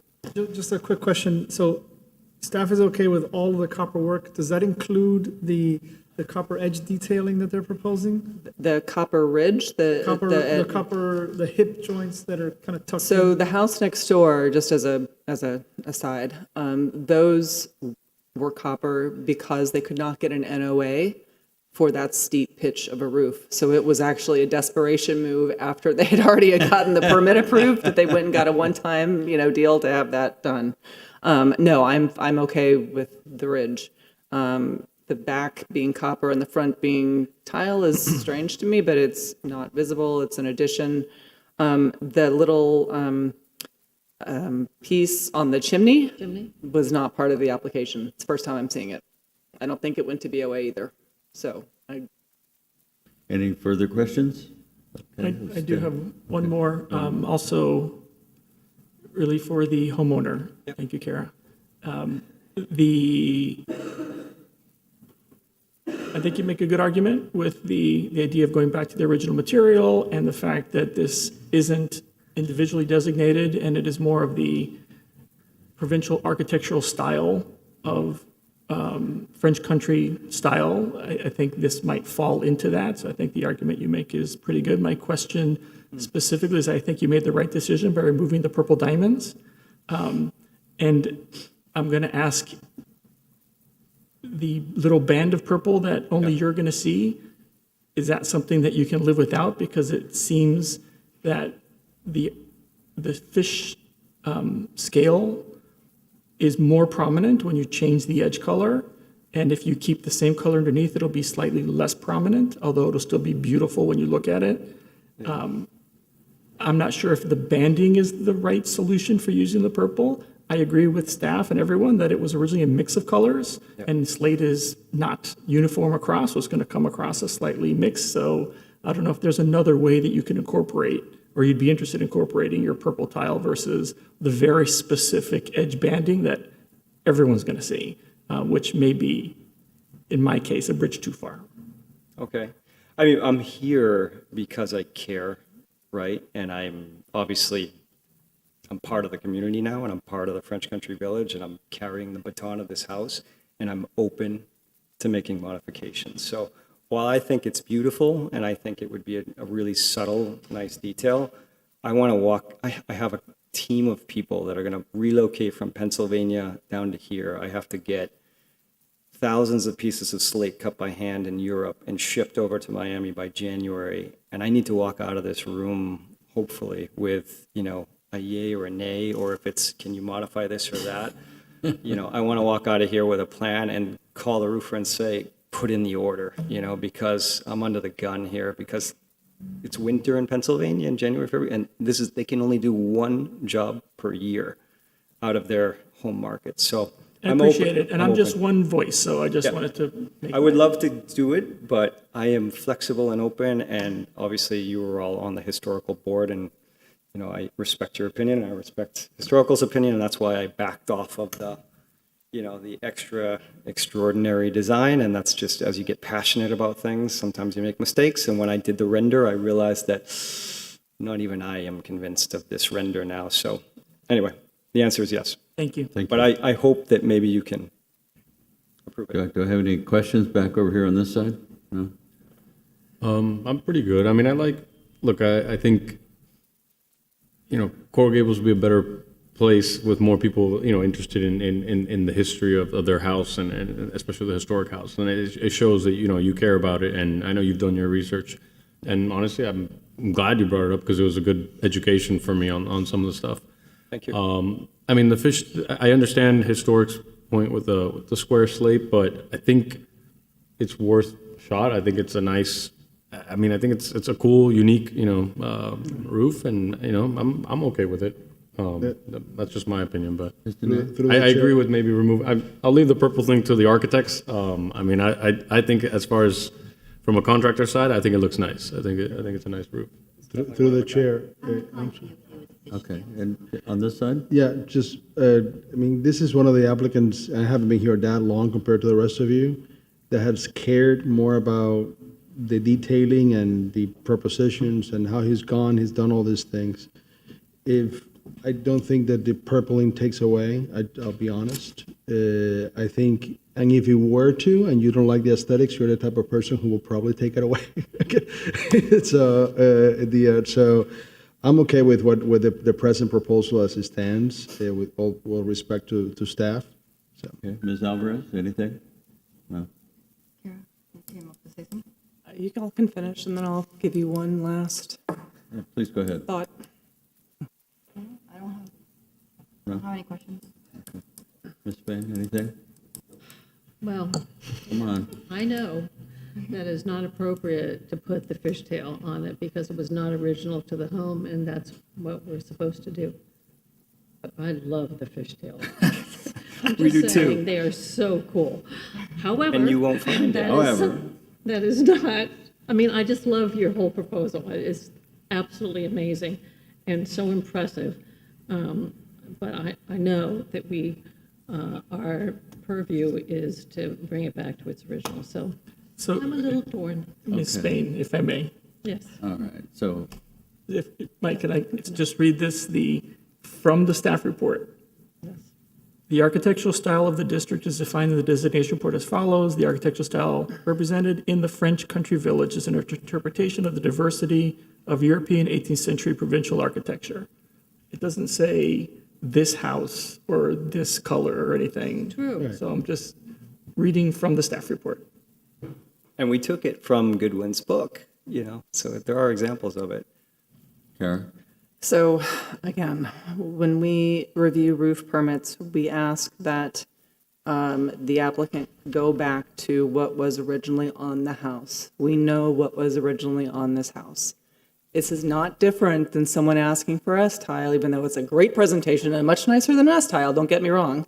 But it's no different than someone else asking to put a different tile than what was originally on, and that's what we ask for. The standards that we adhere to talk about changes that create a false sense of historic development with adding conjectural features. Again, that's what we're doing. We know the tile size, not size, the material and the look of it. We know it was there. So if you all approve this, you're adding something conjectural in contradiction of the standards that we adhere to. Okay, Mr. Silva? So I agree with Ms. Spain and with Kara as to the cut of the thing, but I really want to see that fish scale. Kara, there's no other houses in that district that have had it or ever had it or. There's only one building I found in the neighborhood on Sunset. Oh, 1515 Sunset? It's the First Horizon Bank building. Fiola building. Yeah. It's not as high quality as this. They did it with some kind of metal. Yeah. It's not Coral Gables, it's South Miami, but I haven't found a It's fish Coral scale. Gables. It's inside. It's like the last block. Yeah. It's not historic, but that's the only thing that I found in the neighborhood. So, Mr. Masro, may I ask Ms. Couts another follow-up question to her comment and mine? So does the designation report of the French Country Village say that you have to keep the roofs that are there, or that they need to be in the spirit of the French Country Village's provincial architecture? I'd have to go and look and see if there are site Is that something that specifics. somebody can do? Because it's important, you're saying something that it should be going back to the individual house, although it is not designated individually. The report says, per your staff report, provincial architecture. Correct. But again, the direction that we've been given by this board is to return. Not direction, I'm asking what the designation Unless there- report says. I don't know, I have to look it up. So that's up to staff to give me information. If not, you should know this answer. Right, do you have it?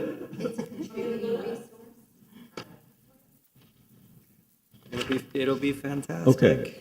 So are there any other questions of staff or of the Well, applicant? staff hasn't answered my question. I don't know if they're going to be able to tonight. So you can say yes or no, and if you can, we'll wait. If not, we'll proceed. So what's the answer? If you all want to wait, I can try to pull up the report and find the answer. We do not have the answer as of right now. Just to clarify the question, I'm sorry, Mr. Garcia Pons, the question is whether or not the district designation requires future roofs to be done in a certain style? Is that the question? No? Okay. If the designation of the district requires the Historic Preservation Office deciding what roof is appropriate, that is other than what I can see here, represented by 18th century provisional architecture. Okay. I mean, in the letter, it says the spirit of. This isn't a question for you, so it's a staff question. We're closing the public hearing here, so we've got a little question here.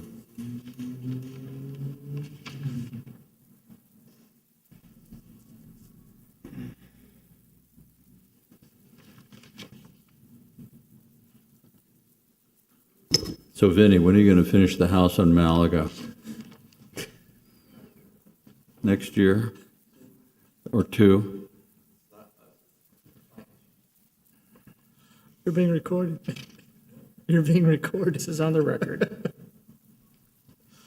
Does Benny have a vote? Can you say something? Member of the public. Hi, how are you? Was there a question for staff? Gotta be sworn in, Benny. We're waiting for them, correct? We're waiting for them. My name, Vinny Torre.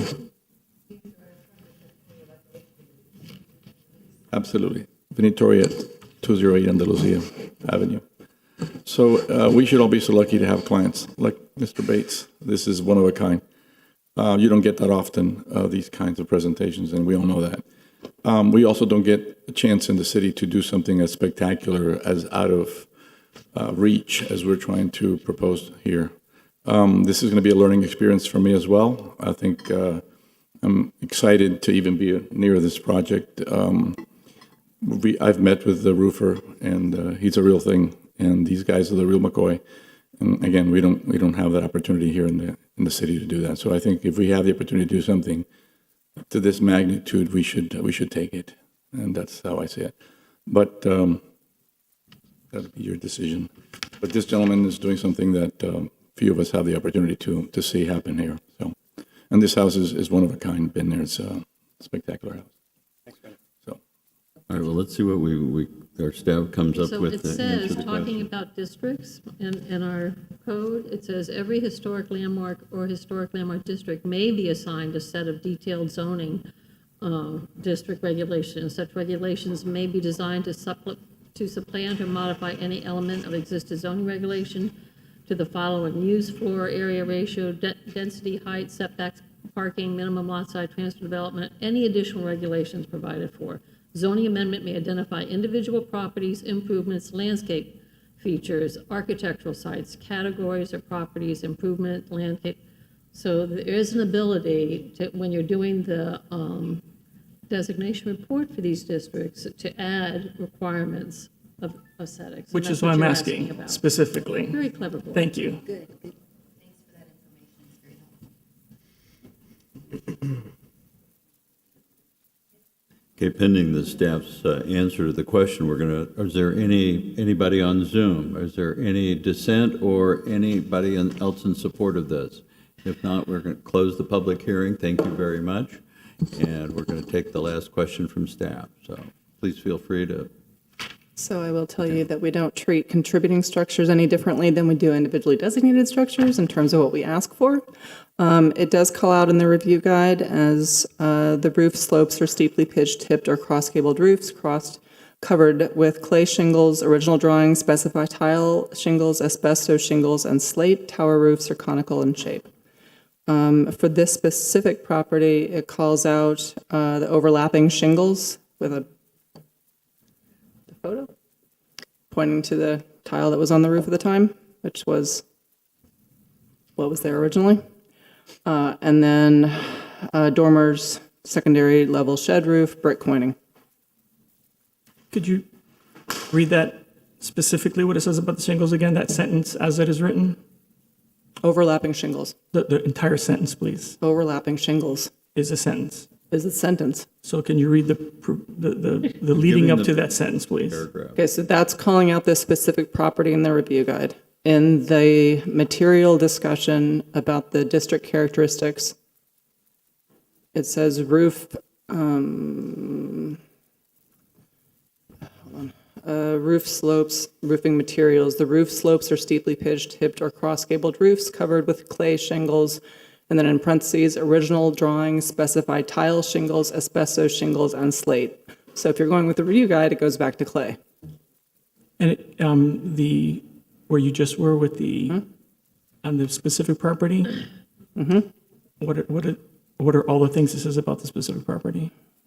Overlapping shingles, dormers with rectangular multi-pane windows, secondary level shed roof, brick coining surrounding French doors. Thank you, Ms. Counts. Okay, thank you. Okay, the public hearing is not only closed, we're back to board discussion. There's no further discussions or questions of staff. You can sit down, please, sir. Thank you very much for your presentation. Okay, so we're having board discussion.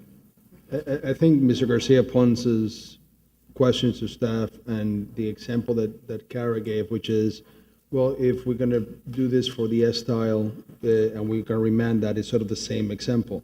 The issue that I have with that analysis, and I want to hear your thoughts, is that I think the S-tile detracts from the historic nature of the property because it was an original.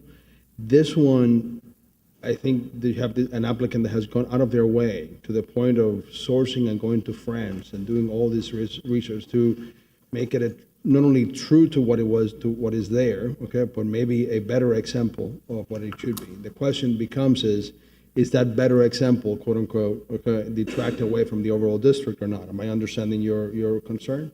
No, I'm not concerned about the quality of it, right? I think it's just a matter of, does it meet the criteria? Right. And the criteria is, from what I heard, slate, overlapping tiles. Now, there was a photo attached to it which shows it as horizontal and clay versus slate. So I think there is room, unless I am completely incorrect at understanding what a district is versus an individual designation is, which I'm pretty sure I'm not, that there is some leeway in the district versus an individual building, as long as it meets the criteria as stated in words in the designation report. Yeah. And unless I'm hearing the words differently, I think there's room for something like this. Now, we all have our own votes and we can have our opinions, but I think the door is open. The only difference here is between it being fishtail as opposed to just Rectangular. rectangular? Square, yeah. I mean, most of you are more learned than me in this area, but I just don't see how this in any way, shape, or form detracts from the historical nature of the property. I think it adds to it, if nothing more. So, and I think if it is within the confines of the definition of what the district should be, I think we're doing a service to the property as opposed to a disservice by allowing it to be modified as the applicant requests. And I would add that dormers were explicitly written in the designation report, and staff seems to be okay with their removal. On the addition areas. Right. But it was designated when? When was the house built?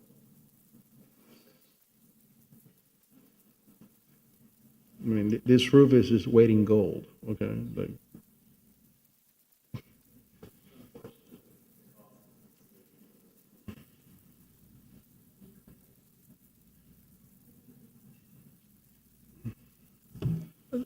I'm really torn on this one.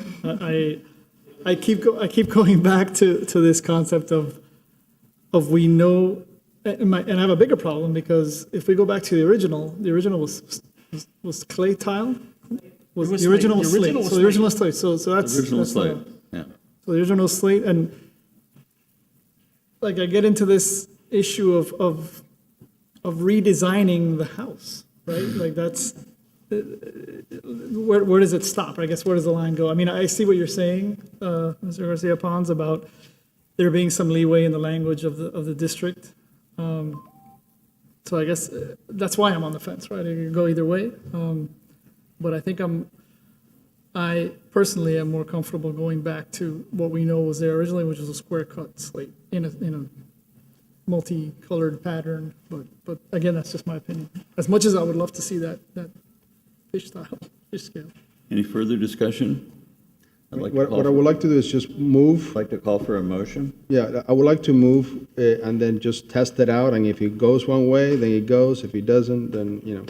So I will make a motion to approve the design proposal for the installation of the slate roof as presented by the applicant, and to approve the design proposal for the copper roofs with dormer removal as presented on the property located at 516 Calagula Avenue, legally described as Lot 6, Lots 6, 7, and 8, Block 125, Coral Gables, Riviera, Section Part 10, according to the plat thereof, as recorded in the plat book 31, page 1 of the plat records of Miami-Dade County, Florida, and approve the issuance of a special certificate of appropriateness for the copper roofs and number removal, as well as for the installation of the slate roof.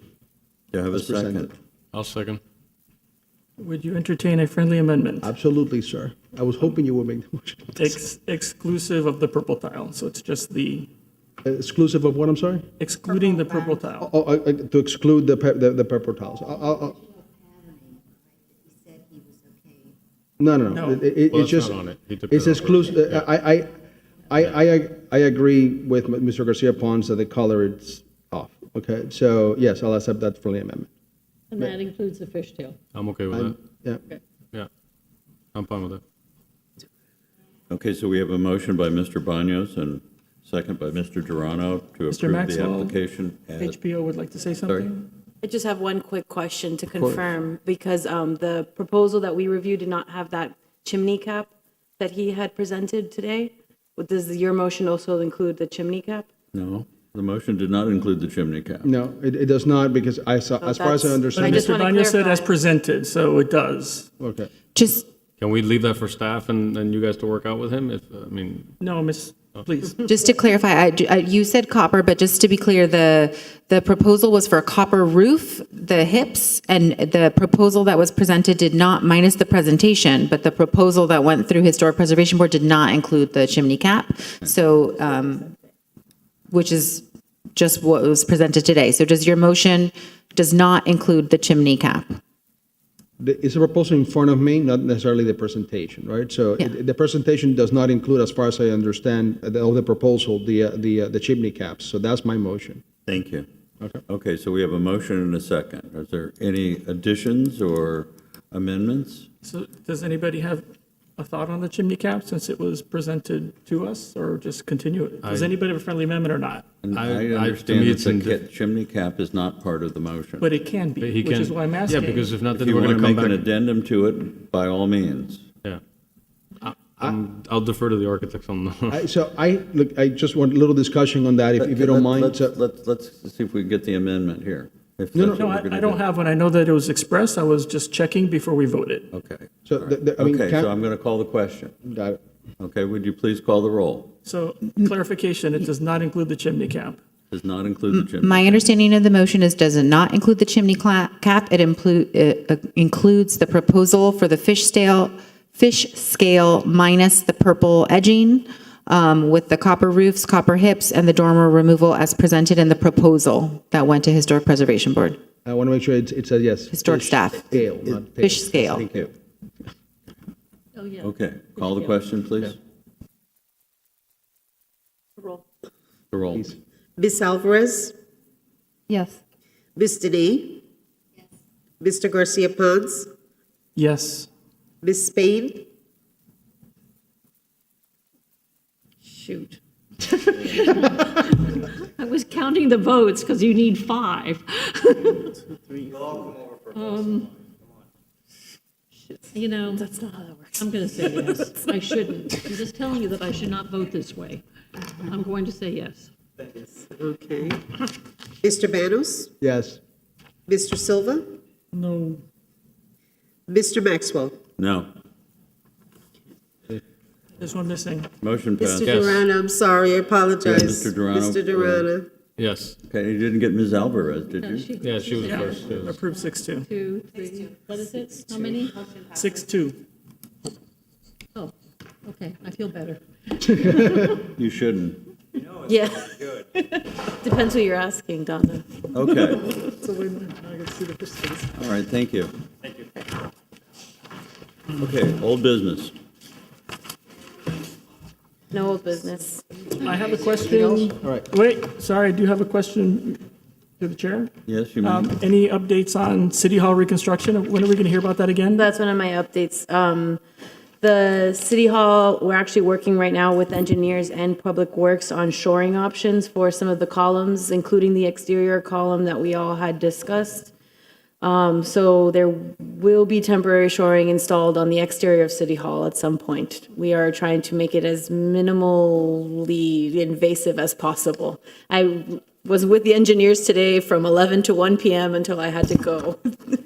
So I'm becoming a mini engineer, I think. Good.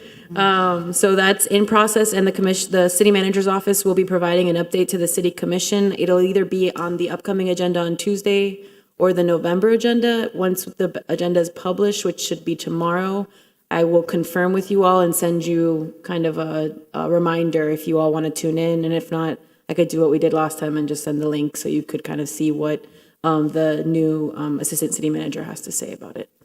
And just on that same point, the Yes. A selection for that project is happening. So the assessment process, there's an RFQ out for the City Hall assessment. We are in process of reviewing those applications. So hopefully sooner rather than later, but it should be moving quickly.